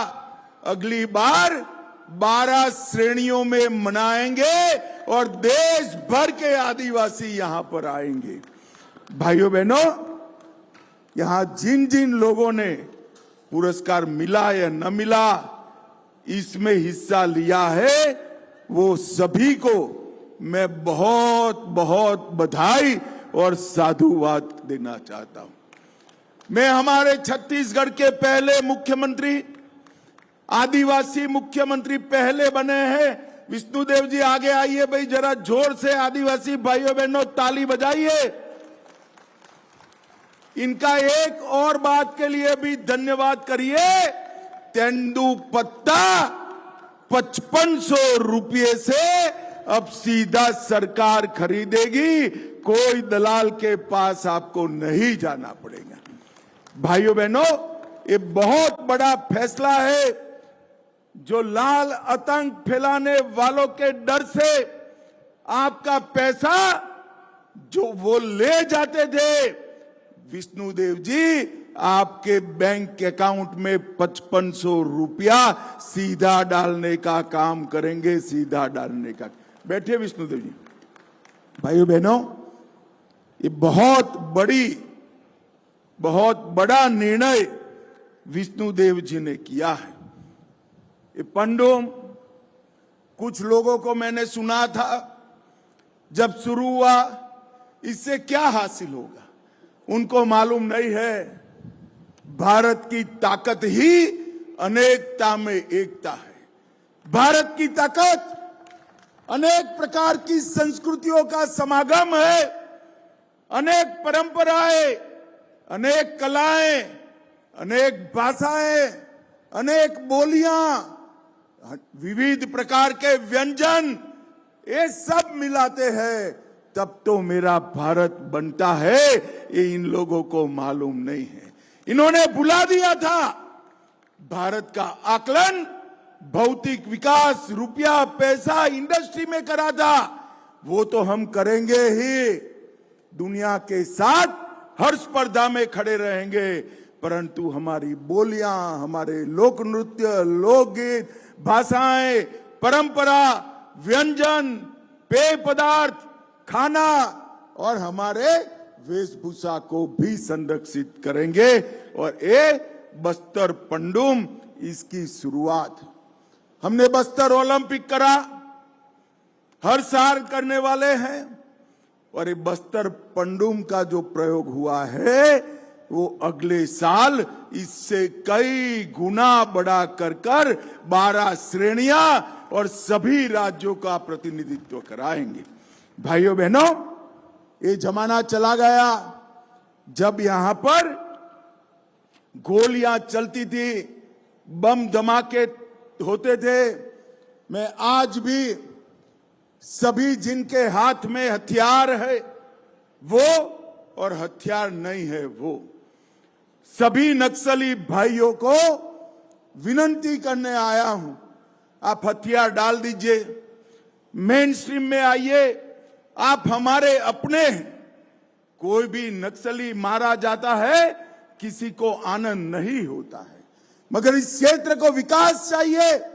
हमारे देश के प्रधानमंत्री जो 50 साल से विकास नहीं हुआ, नरेंद्र मोदी जी ये 5 साल में बस्तर को सब कुछ देना चाहते हैं, सब कुछ देना चाहते हैं। परंतु ये कब हो सकता है? वो तभी हो सकता है जब बस्तर के अंदर शांति हो, बच्चे स्कूल में जाए, माताओं के स्वास्थ्य की चिंता हो, आदिवासी युवा कुपोषण से पीड़ित न हो, उसकी पढ़ाई लिखाई की व्यवस्था हो, हर गांव में एक छोटा सा दवाखाना हो, तहसील में छोटी सी अस्पताल हो, जिला केंद्र पर हर रोग का इलाज हो और हर एक के घर में 7 किलो चावल फ्री ऑफ कॉस्ट मुफ्त में पहुंचता हो, हर एक का आधार कार्ड हो, हर एक का राशन कार्ड हो और हर एक का स्वास्थ्य का बीमा हो। वो तभी हो सकता है जब बस्तर के लोग तय करें कि हम हमारे हर गांव को नक्सल मुक्त बनाएंगे। और विष्णुदेव जी और विजय जी ने घोषणा करी है, जो गांव हर नक्सली को सरेंडर कराएगा वो गांव को नक्सल मुक्त घोषित कर 1 करोड़ रुपया की विकास राशि हम देंगे। एक गांव में 1 करोड़ रुपया। भाइयों बहनों, ये जो अपप्रचार करते हैं, हमारे युवाओं को मारते हैं। भाइयों बहनों, किसी को कोई मारना नहीं चाहता। कितने भी काम किए हो, हथियार डाल दो, मेन स्ट्रीम में आ जाओ, मुख्य धारा में आ जाओ, आपका पूरा संरक्षण भारत सरकार और छत्तीसगढ़ सरकार करेगी। मगर अब आप हथियार उठाकर पूरे बस्तर को बैन कर बांध में लेकर आदिवासी भाइयों बहनों का विकास नहीं रोक सकते। This is Union Home Minister Amit Shah speaking at Dantewada in Chhattisgarh, where he's addressing the security officials over the ongoing anti-Maoist operations in the state. In fact, he's given a deadline of 31st March 2026 to end Maoism in Chhattisgarh. Viewers, shifting focus to a fresh breaking that we're tracking, the Delhi Police Commissioner Sanjay Arora has appeared before the panel that's probing the Judge Cash scandal. He was present before the committee for over 2 hours. In fact, prior to Arora, DCP Mahala's statement was also recorded for 4 hours. The panel also recorded statements of additional DCP of New Delhi District and ACP Chanakyapuri. Also being joined by my colleague Shravan to get us more updates into the matter. Shravan, talk to us about the probe that has picked up pace. In front of the Supreme Court committee, the DCP was questioned for over 2 hours. Well, in fact, the inquiry committee that has been set up by the Supreme Court is essentially looking into the sequence of events when the fire broke out and thereafter the Delhi police team had reached the spot. A lot of speculations essentially doing the rounds about the video that was first shot by the Delhi police officials who were part of the PCR battalion team, and thereafter this video was sent to a senior police officer, and whether at all there were certain instructions that were actually given to only have one copy of the video and the rest of the copies to have been deleted. Now, what we do not know at this point in time are the contents of the statement that has been recorded. In fact, the 3-member inquiry committee has been largely looking into the role of the Delhi police at that point in time, and importantly the money that was basically recovered. Because if you look at the video, perhaps you can put out the footage of the video that was first shot by the Delhi police officials, where you can see burnt cash. In fact, this video was thereafter put up by the Supreme Court on their website itself, saying that large cash was recovered, but we still do not know the exact amount that was recovered by the first responders. And secondly, where exactly is the money right now? Because remember, there is no criminal investigation that is being carried out so far. It remains to be seen whether at all the 3-member inquiry committee is going to recommend a criminal investigation into this entire matter. Having said that, there are agencies who are parallelly already looking into it, keeping in mind that there is a possibility that once the report is actually published, once the report is submitted before the Supreme Court, there is a possibility of a criminal investigation to be carried out. Right, Shravan. In fact, we're also getting in information that police evidence includes, detailed recovery of the memo of cash notes, comprehensive videography of the entire incident. In fact, Shravan, we're also being joined by Akhil, who is coming to us from New Delhi. Akhil, speak to us about the entire matter. Just moments ago, you were with the DCP who came out after recording his statement in front of the inquiry that has been set up.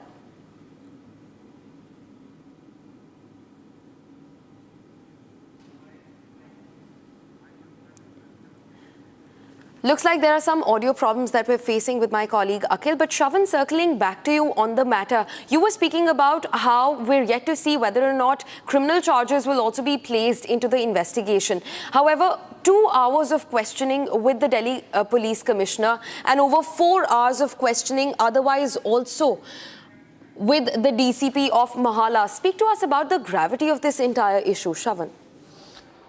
Well, Gesu, this isn't exactly a questioning of the Delhi Police Commissioner or for that matter the other officers. It is them appearing before the Internal Inquiry Committee and putting across the sequence of events and what is it that the Delhi Police has found out from their preliminary investigation that was carried out.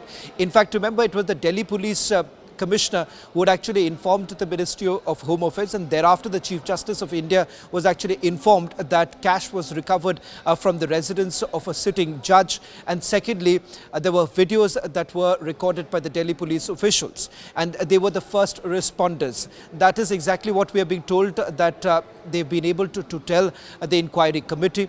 As far as evidence that has been gathered so far, that has also been shared with the internal committee right now. Let me also bring in my colleague Akhil, who's joining us on this broadcast. Akhil, with regards to the officers who were posted there and some who are part of the security team, their statements have also been recorded. Are you picking up anything as to what did they see when they reached the spot? Because there are some indications, some reports suggesting that some of the officers who were with the security team, they were told not to go to the storeroom where the cash was found.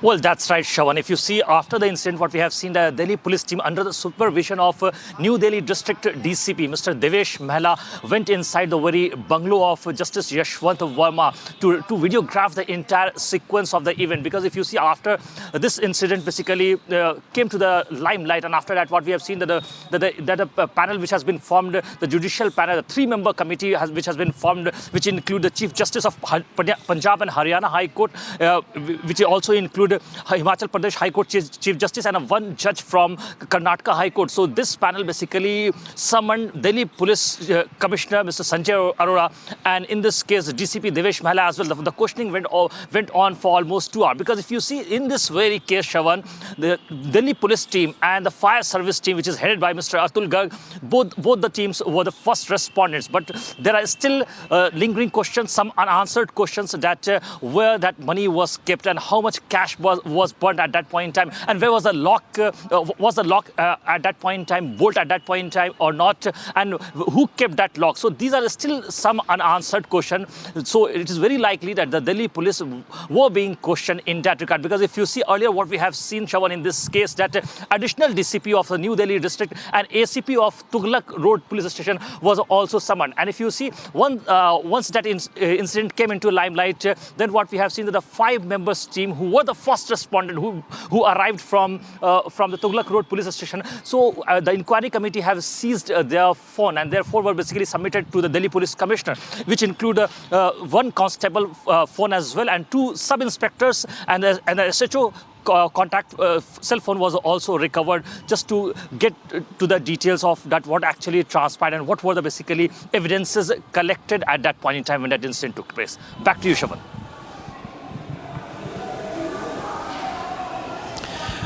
Mr. Anil Tiwari is also joining us on this broadcast. Mr. Anil Tiwari, it seems that Judge Verma has also taken oath today at the Allahabad High Court. That's the other breaking news coming in.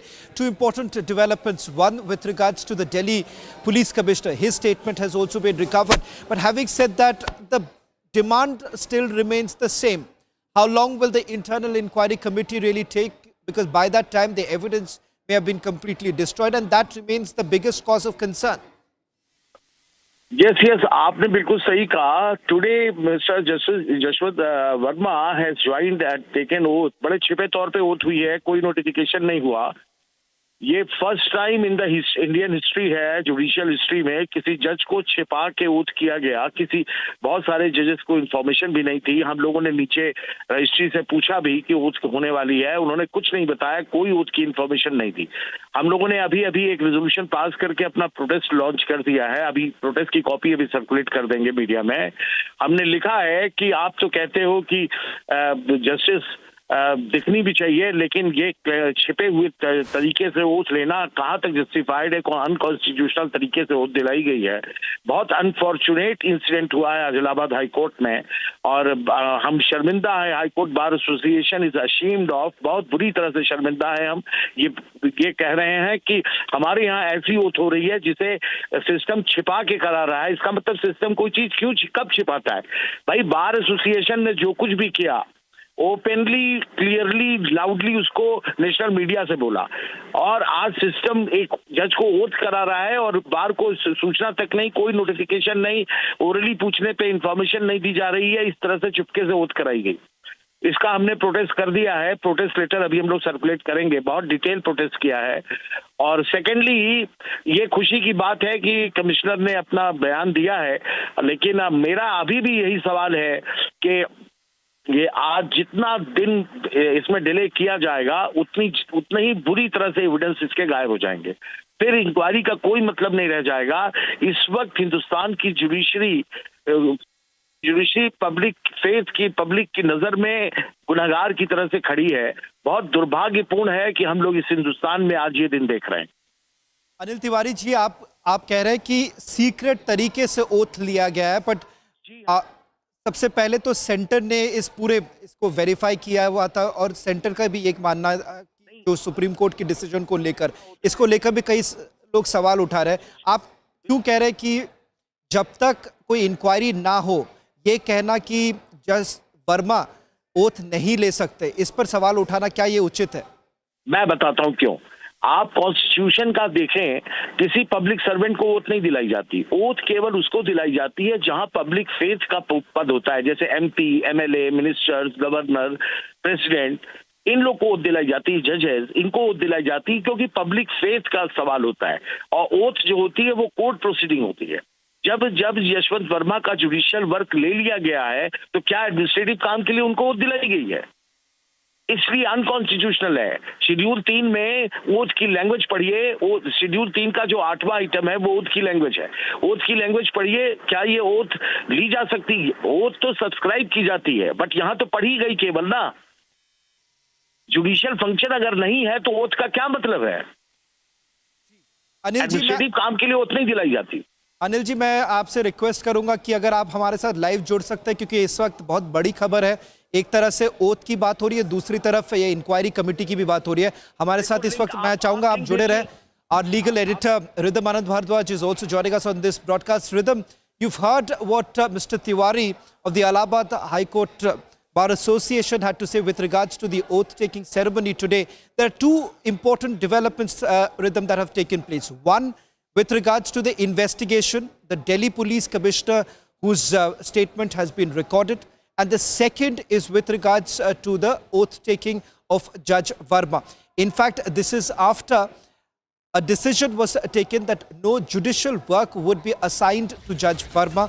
Now you have Justice Verma taken oath with the Allahabad High Court Bar Association alleging that this was a secret oath-taking. In fact, they have now declared that they are going to protest this entire move of an oath-taking ceremony that has taken place, and once again raising question that if at all the decision has been taken that no judicial work will be assigned to Justice Verma, why exactly has this oath-taking taken place? In fact, we are expecting that the Allahabad High Court Bar Association will also be putting out a statement in a short while from now. That's the big development taking place. Let me also go across to Rhythm and Akhil, who's joining us on this broadcast. We'll try and go across to Akhil and Anil Tiwari. Perhaps we'll try and see if we can get him live with us as this big development has taken place. Akhil, a quick check with regards to where does it stand right now in terms of the investigation that has been carried out so far? I'm being told that the Delhi police also has internally looked into the role of others as far as where did the cash come from, and when was the cash really put inside the storeroom? That remains a core focus as far as the investigation goes. That's right, Shravan. If you see earlier what we have seen, Justice Yashwant Verma directly denied and he basically claimed this as a preposterous. And if you see that when the cash was found, it was found in a storeroom which is an extended part of Justice Verma's bungalow at 30 Tughlaq Crescent Road. And that storeroom was locked at that point in time, which is just adjacent to the guard room. At that point in time, no one from an outsider's perspective can easily enter, because if you just go and visit Justice Yashwant Verma residence, Shravan, you will find out that there is a proper barricading over there. There is a proper security deployment. CRPF 70 Battalion Unit, one of the security official you will find over there. And apart from that, you will see several guards over there guarding his bungalow. So it's not an easy access for any outsider to go inside. But the second part, if you see, Shravan, when that incident took place, there was a large amount of stacked cash which was found inside the very bungalow. And after that, what we have seen that the Delhi Fire Service team arrived over there and they have found. And even when we first confronted Mr. Atul Garg, who is the DFS chief, he basically denied. He said that no cash was found. And after that, what we have seen that within 3 to 4 hours, he changed his position and said that yes, cash was found. So there were certain loopholes which have been found during the investigation. And after that, what we have seen that a Delhi police team who was among the first responders in this case. So Delhi Police Commissioner, Mr. Sanjay Arora, basically took the cell phones of those 5 first responders, including Tughlaq Road Police Station SHO, who first arrived over there at that point in time. So in this very case, so as far as the investigation goes, Shravan, if you see, Delhi police team is also investigating. Initially, what we have seen that Devesh Mehla with his team, including additional DCP of the New Delhi district, ACP and SHO, they have arrived over there on 26th of March to basically videograph that entire episode which took place, and they have recorded the entire spot from where that incident and cash was found at that point in time when that incident took place. Back to you in the studio. Akhil, in fact, also speak to us about how robust this entire thing has been. You even met with the Delhi Police Commissioner while he was leaving after recording his statement. So speak to us about that also, Akhil. Well, you see, if we, at this point in time, Delhi Police Commissioner is mum on this topic, Mr. Devesh Mehla, who is the DCP of New Delhi districts. So he's also quite on this matter, because it's a high-end inquiry. If you see, at this point in time, no one is ready to speak. But one thing is for sure that Delhi Police Commissioner, Mr. Sanjay Arora's statement has already been recorded, and DCP Devesh Mehla's statement has been recorded by the team, by the inquiry committee team, which is a 3-member panel committee, which is headed by Punjab and Haryana High Court Chief Justice, Himachal Pradesh High Court Chief Justice, and one of Karnataka judge. So at this point in time, that panel has recorded the statement of both the officers last evening at around 5:30 p.m. So at this point in time, so what actually the questions were basically asked by those officials, the panel committee members, is not clear. It is yet to be come out into the forefront. But at this point in time, the investigation is going on at a faster pace. Keep watching Republic TV. We will be right back after a short commercial break.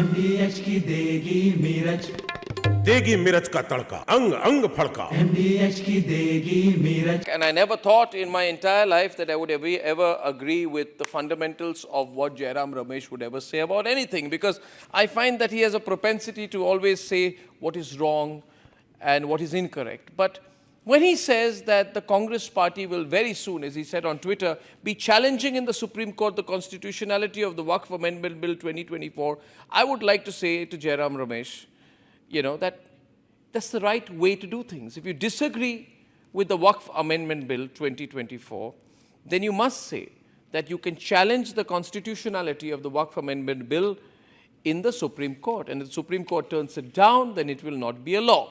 So Jairam Ramesh, for once, I disagree with your position on the issue, but I agree with your attempt to knock the doors of the Supreme Court. This week on Get Me Right, should India accept the invite of Xi Jinping for an elephant-dragon tango as the two nations mark 75 years of their diplomatic relations? Or wait to judge little more the game of Chinese checkers from Beijing? Also, that preacher of democratic values to the rest of the world. Is Europe backsliding? What does ban on Marine Le Pen contesting elections in France tell us about the health of democracy in Europe? And finally, is Naxalism on its deathbed in India? We explore.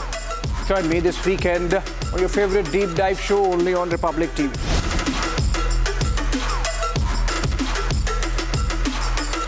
सस्ते वाले दाल मसाले स्वाद हुआ बेकार MDH की हल्दी मिर्ची धनिया करे कमाल ये रंग दे ये खुशबू दे ये तीखा ये कम पड़े क्या निराला MDH masala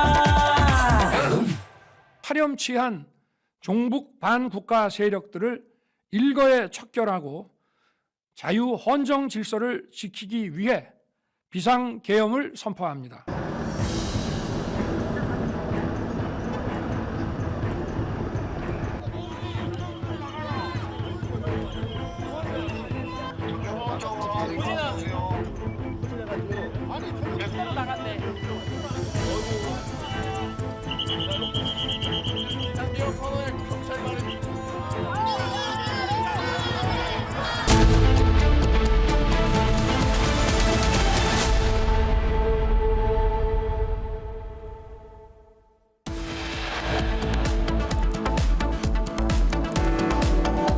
Prime Minister Narendra Modi, weeks after being emboldened in cash for job scam, Allahabad High Court Bar Association says that Justice Verma has been administered a secret oath in his parent court.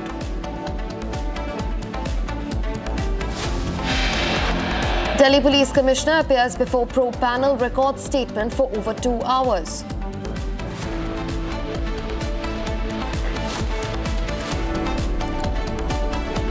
नाम पर जमीनों पर कोई डकैती नहीं डाल सकता। लाखों एकड़ लैंड वक्फ बोर्ड के नाम पर नाजायज तरीके से कब्जा करने का काम हुआ था। इसमें किसी गरीब का कल्याण नहीं हो रहा था। Uttar Pradesh Chief Minister Yogi Adityanath has weighed in on passage of Waqf Amendment Bill, saying that no one can rob lands in name of Waqf Board. Karnataka BJP worker kills self-blames harassment by Congress leader in detailed suicide post.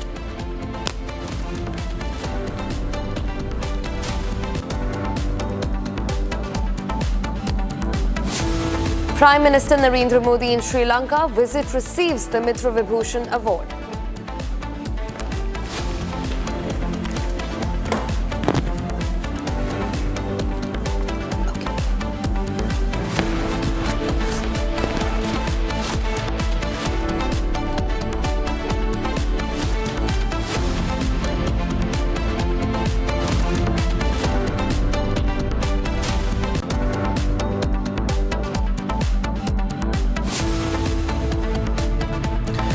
First up, viewers, Delhi Police Commissioner Sanjay Arora appeared before the panel. He was present before the committee for 2 hours, and prior to Arora, DCP statement has also been recorded in the Justice Verma's cash scandal, and the panel has also recorded statements of additional DCP of New Delhi District and ACP Chanakyapuri. Meanwhile, what we also learn is that Justice Yashwant Verma has been administered a secret oath in Allahabad High Court, and this has created a mega controversy. In fact, we have Anil Tiwari, the Allahabad High Court Bar Association President, also live with us. A very good afternoon to you, Mr. Tiwari. How do you look at this secret oath being administered to Justice Verma, even as the probe panel is yet to complete its investigations? देखिए, आज हम लोगों को, मैं बार का president हूं, 35,000 lawyers हैं Allahabad high court में, और लॉयर्स को तब पता चलता है ओथ के बारे में जब हाई कोर्ट की वेबसाइट पे जजेस की लिस्ट में अमेंडमेंट आता है, तब पता चलता है कि ओथ हो गई। मेरा ये कहना है, मैं तो आज जहां था वहीं आज भी हूं। मैं अपनी आवाज जिस बात पे मैं पहले था वहीं आज भी हूं। मेरा ये कहना है कि ओथ दी जाती, क्या किसी एडमिनिस्ट्रेटिव ऑफिसर को ओथ दी जाती है? जस्ट लाइक आईएएस ऑफिसर्स को क्या ओथ दिलाई जाती है? ओथ उन्हीं को दिलाई जाती है जहां पब्लिक ट्रस्ट का सवाल आता है।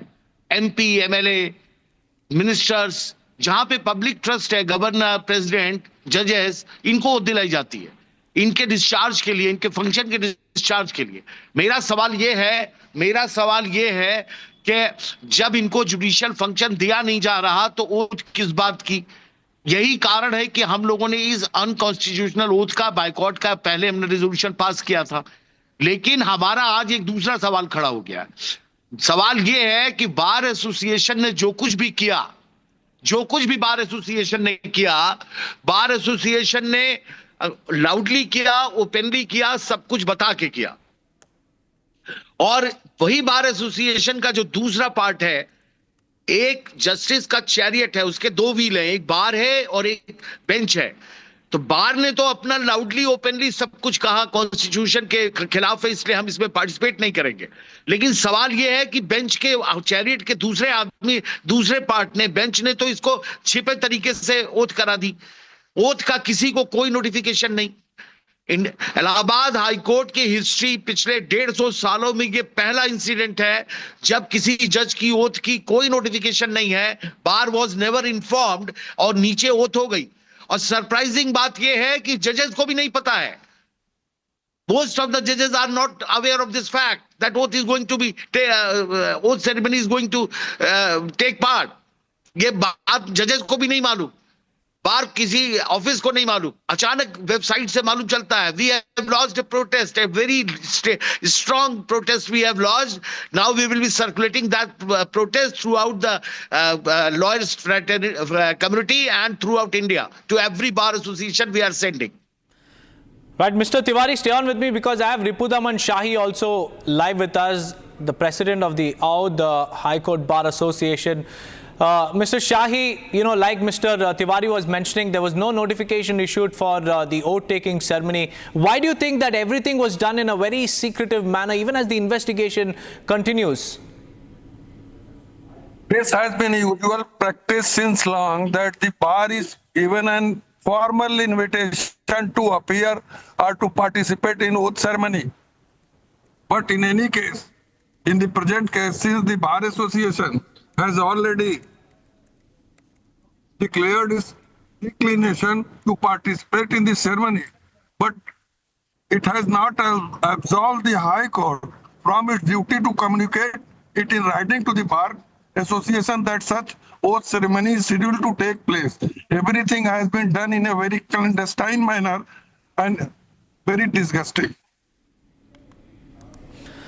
Sir, also, Mr. Shahi, what is your next course of action? Will you pass a resolution? Will you protest against this? What is the next move of the Oudh High Court Bar Association? Nothing at this moment. We will discuss the matter later on. But one thing I may mention in Hindi because everybody cannot understand English. Therefore, in Hindi, I would say, इतने दिन देश को स्वतंत्र हुए हो गए और आज तक हमारे पास हाई कोर्ट के पास या सुप्रीम कोर्ट के पास इस तरह की कैजुअलिटी से निपटने की कोई योजना नहीं है। जैसे मलेरिया डिपार्टमेंट के इंस्पेक्टर होते हैं, जब मलेरिया फैल जाती है तो ये नहीं सोच पाते हैं कि कोट पहने की आला ले हाथ में। इतनी बड़ी व्यवस्था है इनके पास, इस तरह की परिस्थितियों से निपटने की कोई व्यवस्था नहीं है। ये समझ नहीं पा रहे हैं कि क्या एक्शन होना चाहिए। कभी चुपके से ओथ दिला देते हैं, कभी चुपके से भेज देते हैं, हमारे किसी कम्युनिकेशन का कोई जवाब नहीं देते। स्थिति बड़ी ही भयावह है। Mr. Shahi, also, do you think that the credibility of the judiciary will take a hit further because after the cash was unearthed at Justice Verma's residence, at that point in time, public trust was lost in the judiciary. Now, a secret oath being administered to Justice Verma. Do you think that the credibility will take a dent further? No, we are very much there because Mr. Tiwari, Allahabad High Court Bar Association is going to convene a meeting on 26th of this month. And the matter is only related to the credibility of the judiciary in the present scenario.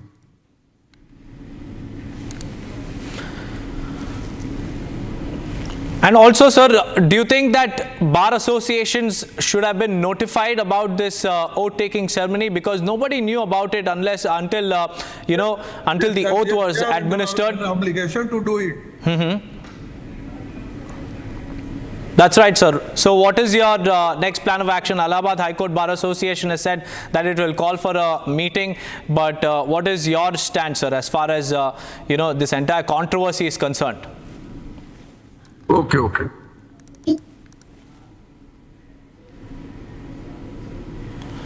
Mr. Shahi, if you could hear me.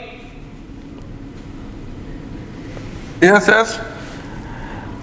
Mr. Shahi, I was asking you about what would the Awadh High Court Bar Association would do as far as this controversial oath ceremony is concerned.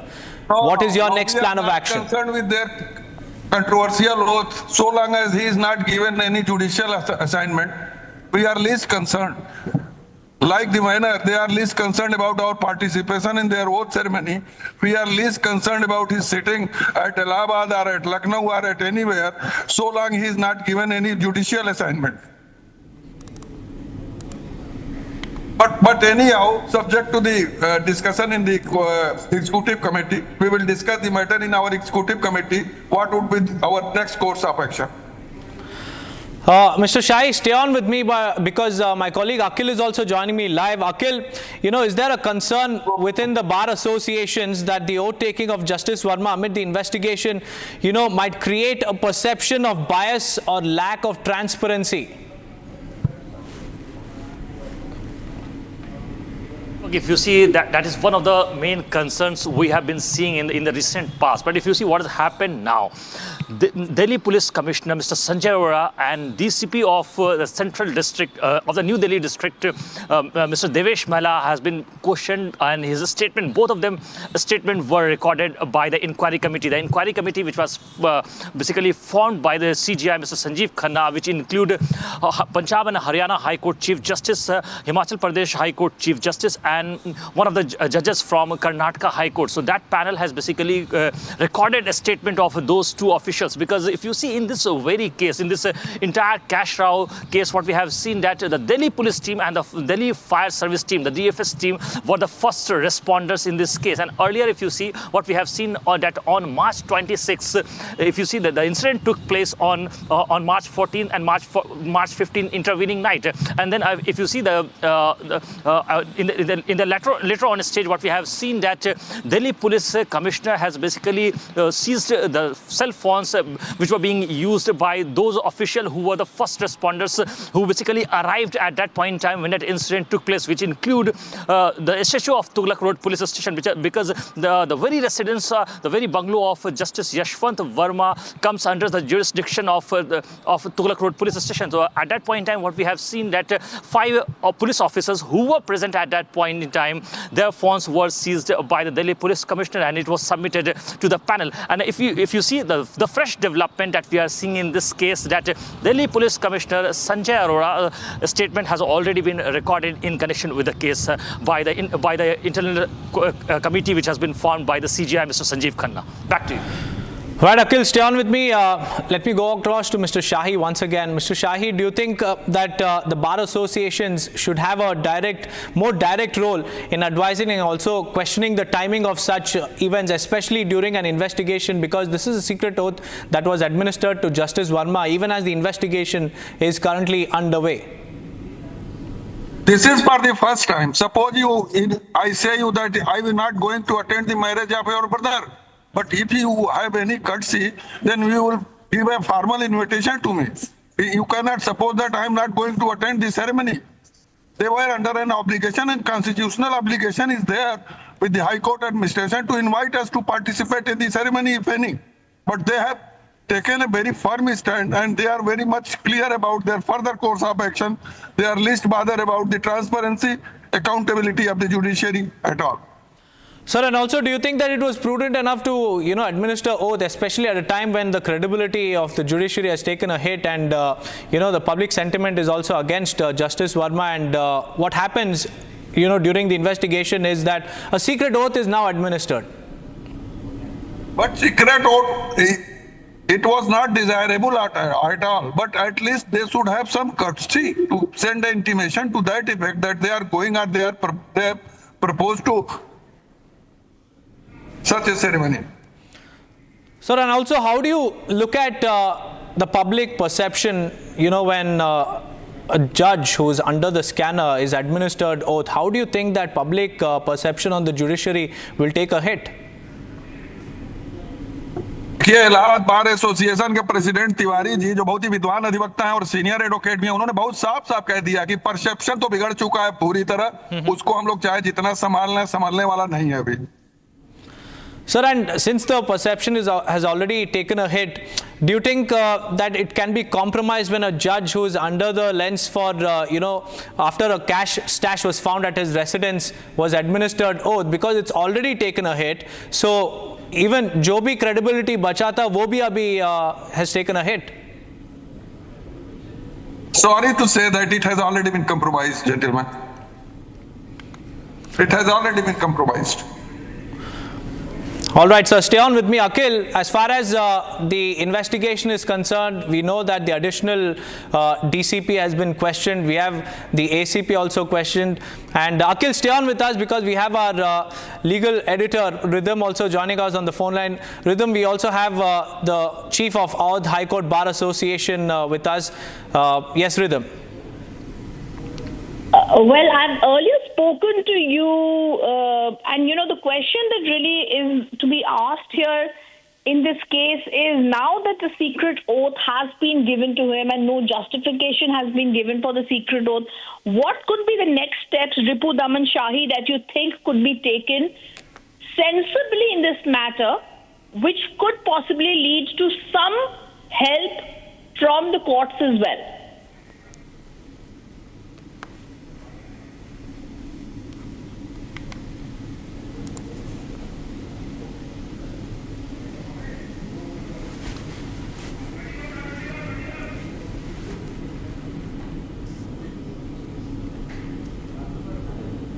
ये इनका जो approach है बिल्कुल सारस वाला approach है। जैसे सारस जो है शिकारी को देख करके अपना पूरा मोह जो है बालू में छिपा लेता है और शिकारी उसके बाकी अंगों से शिकार करता है, तो ऑस्ट्रिच अप्रोच है हाईकोर्ट की इस मामले में। और खास बात है कि हाईकोर्ट के तमाम जजेस को भी नहीं पता इस ओथ के बारे में। You may verify it unofficially. बहुत से हाईकोर्ट जजेस को नहीं पता है कि आज कोई ओथ होनी है या हो चुकी है। We are all clueless about this.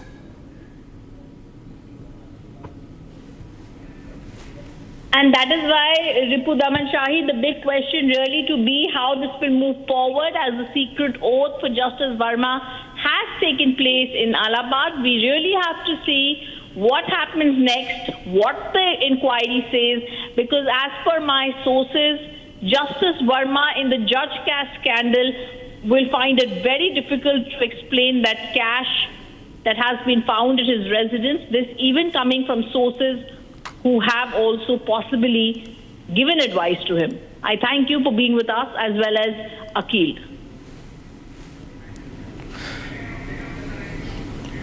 Right now, the secret oath for Justice Verma, viewers, has sparked a controversy, and given the current circumstances, the bar associations claim that they should have been consulted or informed about Justice Verma's oath before it was administered, and now that it was done in a secretive manner, the Allahabad High Court Bar Association has said that they will decide on the future course of action, and have also registered a strong protest against this particular decision. Now let's get you the other stories that we are tracking from across Bharat in 2 minutes.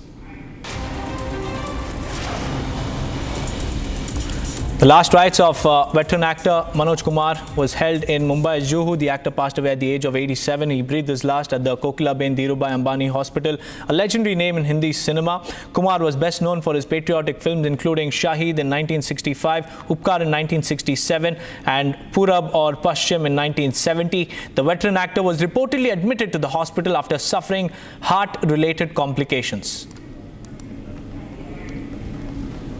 बहुत महान हस्ती है। ऐसी महान हस्तियाँ बहुत कम पैदा होती हैं हमारे देश में। ग्रेट फिल्म मेकर, बहुत ही उच्च दर्जे इंसान भी थे, प्यारे इंसान थे। तो पूरी इंडस्ट्री आज शोक मनाएगी और उनको एक बहुत बड़ी विदाई।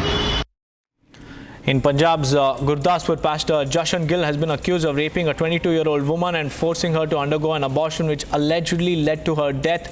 The victim's father alleged that Jashan Gill was responsible for the death, and he claimed that as per reports the abortion was performed carelessly, which led to the death of the 22-year-old woman.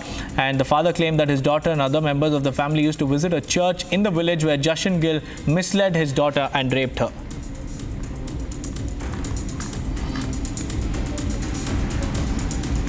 Haryana CM Naib Singh Saini has accused Congress of launching appeasement politics over the Waqf Amendment Bill. Saini pointed out that the Congress began its appeasement with the Waqf Act. However, the BJP is undoing the lapses, of the Congress with the amendments that only await President Draupadi Murmu's assent. इस प्रकार से कांग्रेस ने अपनी तुष्टीकरण की राजनीति को आगे बढ़ाते हुए जिस प्रकार से उन्होंने हड़बड़ी के अंदर जब 2013-14 के अंदर ये लोकसभा में कानून लेकर के आए और उसका नुकसान वक्फ बोर्ड को भी, उसका नुकसान समाज को भी, उसका नुकसान देश को भी हुआ है. Moving on, viewers, Prime Minister Modi met Sri Lankan President Dissanayake after arriving in Colombo yesterday for a weekend visit. Sri Lanka honoured Prime Minister Modi with Mitra Vibhushana as he received a grand ceremonial welcome in the island nation. Both the leaders signed 7 key MOUs focusing on trade, energy, defence and digitalization. Prime Minister Modi and Sri Lankan President inaugurated several projects that are assisted by India.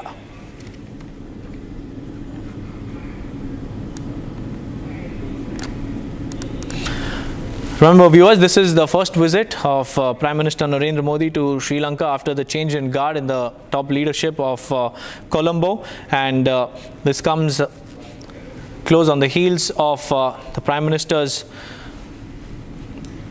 visit to Thailand, because he just concluded his Bangkok visit and then he arrived in Colombo yesterday, and this morning he received a ceremonial guard of honor before the crucial engagements with his Sri Lankan counterparts. In fact, we have Mohammad Inam also joining us live from Colombo. Mr. Inam, a very good afternoon to you. Several projects have been signed by both India and Sri Lanka, and some of these projects are assisted by India. How do you think this could better the bilateral relations? Good afternoon, Bert. The Indian Prime Minister visit to Sri Lanka is seen welcomed by the Sri Lankan peoples. The friendship between India and Sri Lanka has been cordial and strong since the beginning and continue to this day. Whenever Sri Lanka faces crisis, India has externally significant support during the COVID-19 pandemic. India provided humanitarian aid and during the economic crisis in India supplied rice and foods items. Additionally, India's intelligence agency shared critical information with the Sri Lankan government regarding potential terrorism attack in the country. In many such way, India has stood by Sri Lanka. India helped to lot of Sri Lanka. And Indian Prime Minister Narendra Modi's visit to Sri Lanka regarded as a positive step for the region.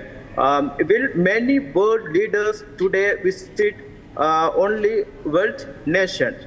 Indian Prime Minister also traveled to poor countries. The Sri Lankan peoples are diligent and extended a warm welcome to him.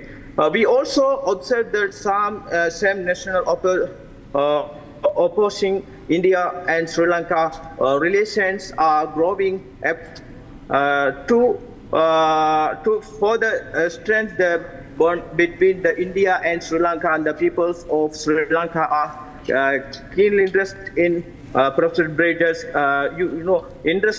Lankan interest in the proposed bridge connecting Tamil Talaimannar in Sri Lanka to Rameswaram in India via sea road. This project could encouraging the friendship between the two nations, like tourism and trade also. And today also, Mr. Inam, along with the 7 key agreements and the MOU signed, what stood out was the Mitra Vibhushan. Mitra already means friend, and India has always been a first responder in times of crisis. So this is a clear testimony of how India and Sri Lanka friendship continues to grow even stronger and stronger with each passing day. Prime Minister Narendra Modi receives Mitra Vibhushanam Award from Sri Lankan President Anurakkumara Dissanayake. The Dharma Chakra reflects the Shiari Buddhist heritage that has shaped the cultural traditions of both nations. The Pun Kalasha adorned with the service of the rice symbol, protective and renewal. The Navaratna 9 precious gems represents the priceless and enduring friendship between the two countries, depicted with global encrypted by four lotus petals. Finally, the sun and moon signify the timeless bond stretching from the incidents past in the infinity future. Together, these elements beautifully capture the deep cultural and spiritual connection between the two nations. Right, Mr. Inam, many thanks for joining us with those insights. Now, after Sri Lanka, the Prime Minister will visit Tamil Nadu on April 6th, coinciding with Ram Navami, to inaugurate the new Pamban rail bridge and flag off the Rameswaram-Tambaram train service. And according to the PIB release, Prime Minister will inaugurate the new Pamban rail bridge around noon tomorrow, and the new bridge is India's first vertical lift sea bridge. Republic is reporting from Ground Zero. Here are some reports from the bridge that is expected to be inaugurated by the PM tomorrow. This newly constructed Pamban Bridge is the India's first vertical lift railway bridge. Starting building from 2020, this new bridge was built because the old bridge got decorrosion in 2022. The old bridge was built in 1914, and it was the only bridge that connected the mainland to the island of Rameswaram for almost 105 years. This new bridge is stretching up 2.5 kilometers and built with a cost of 535 crores. Developed by the Rail Vikas Nigam Limited, this bridge allows seamless rail movement for maritime navigation. While the old bridge gave only the speed of 10 km per hour and it took almost 15 minutes to cross the bridge, this new bridge is set to make a record with the train crossing at 50 km per hour speed in 3 minutes. While the old bridge had to be perpendicularly lifted for the ships to pass through, this new bridge is a new vertical lift. It works exactly like a lift, goes up straight in a vertical manner. You can see the orange beam that the cameraman is focusing on. The orange beam is the weight that comes down, and next to that is the wires which acts as a forklift like a pulley system, which will actually lift the bridge up top when the ships are passing through. The new Pamban Bridge is all set to open tomorrow, and Narendra Modi will be flying off the first rail.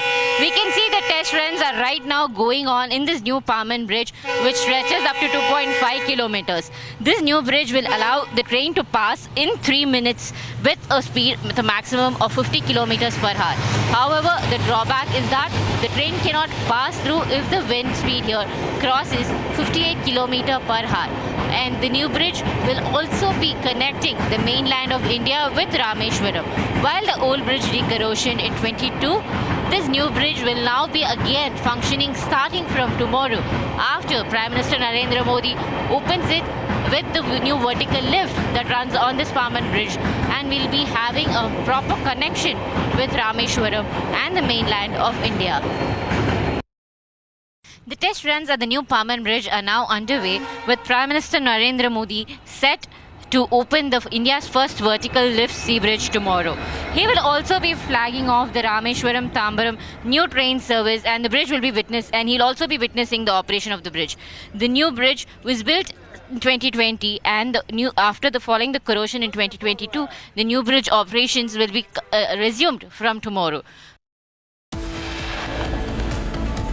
That, viewers, it's time for a quick break. On the other side, big message coming in from Yogi Adityanath after the passage of Waqf bill in both the houses. Stay tuned for more on that. This week on Get Me Right, should India accept the invite of Xi Jinping for an elephant-dragon tango as the two nations mark 75 years of their diplomatic relations? Or wait to judge little more the game of Chinese checkers from Beijing? Also, that preacher of democratic values to the rest of the world. Is Europe backsliding? What does ban on Marine Le Pen contesting elections in France tell us about the health of democracy in Europe? And finally, is Naxalism on its deathbed in India? We explore. Join me this weekend on your favorite deep dive show only on Republic TV.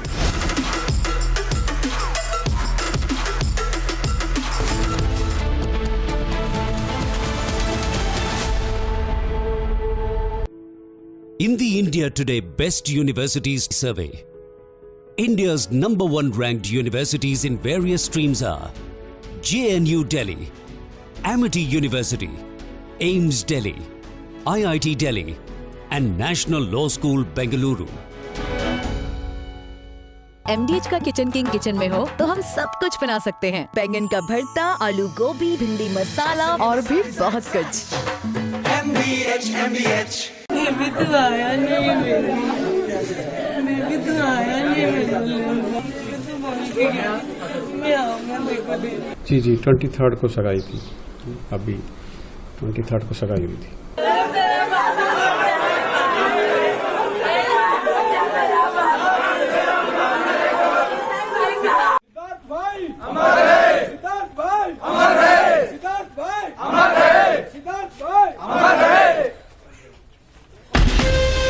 From Asia's largest news headquarters, setting the agenda for Bharat.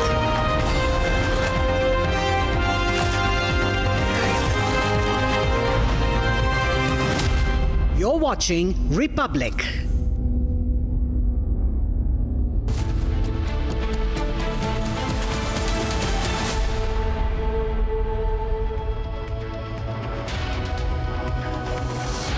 Hello and a very warm welcome. You're watching Republic TV. I'm Gesu Bharadwaj, and the Delhi Police Commissioner has appeared before the Supreme Court committee over the Judge Cash scandal. Tracking that and a lot more for you, but first a quick check on the headlines.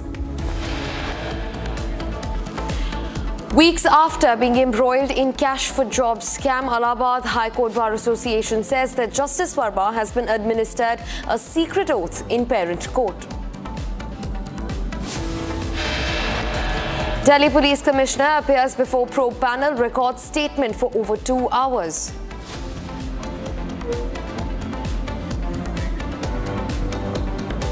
यहाँ पर जमीनों पर कोई डकैती नहीं डाल सकता। लाखों एकड़ लैंड वक्फ बोर्ड के नाम पर नाजायज तरीके से कब्जा करने का काम हुआ था। इसमें किसी गरीब का कल्याण नहीं हो रहा था। Uttar Pradesh Chief Minister Yogi Adityanath has weighed in on the passage of the Waqf Amendment Bill, saying that no one can rob lands in the name of Waqf Board.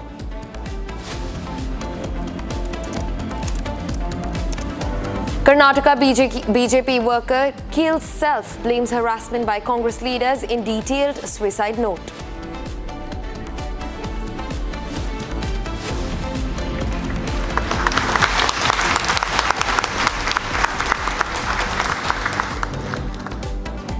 Prime Minister Narendra Modi in Sri Lanka visit receives the Mitra Vibhushan Award.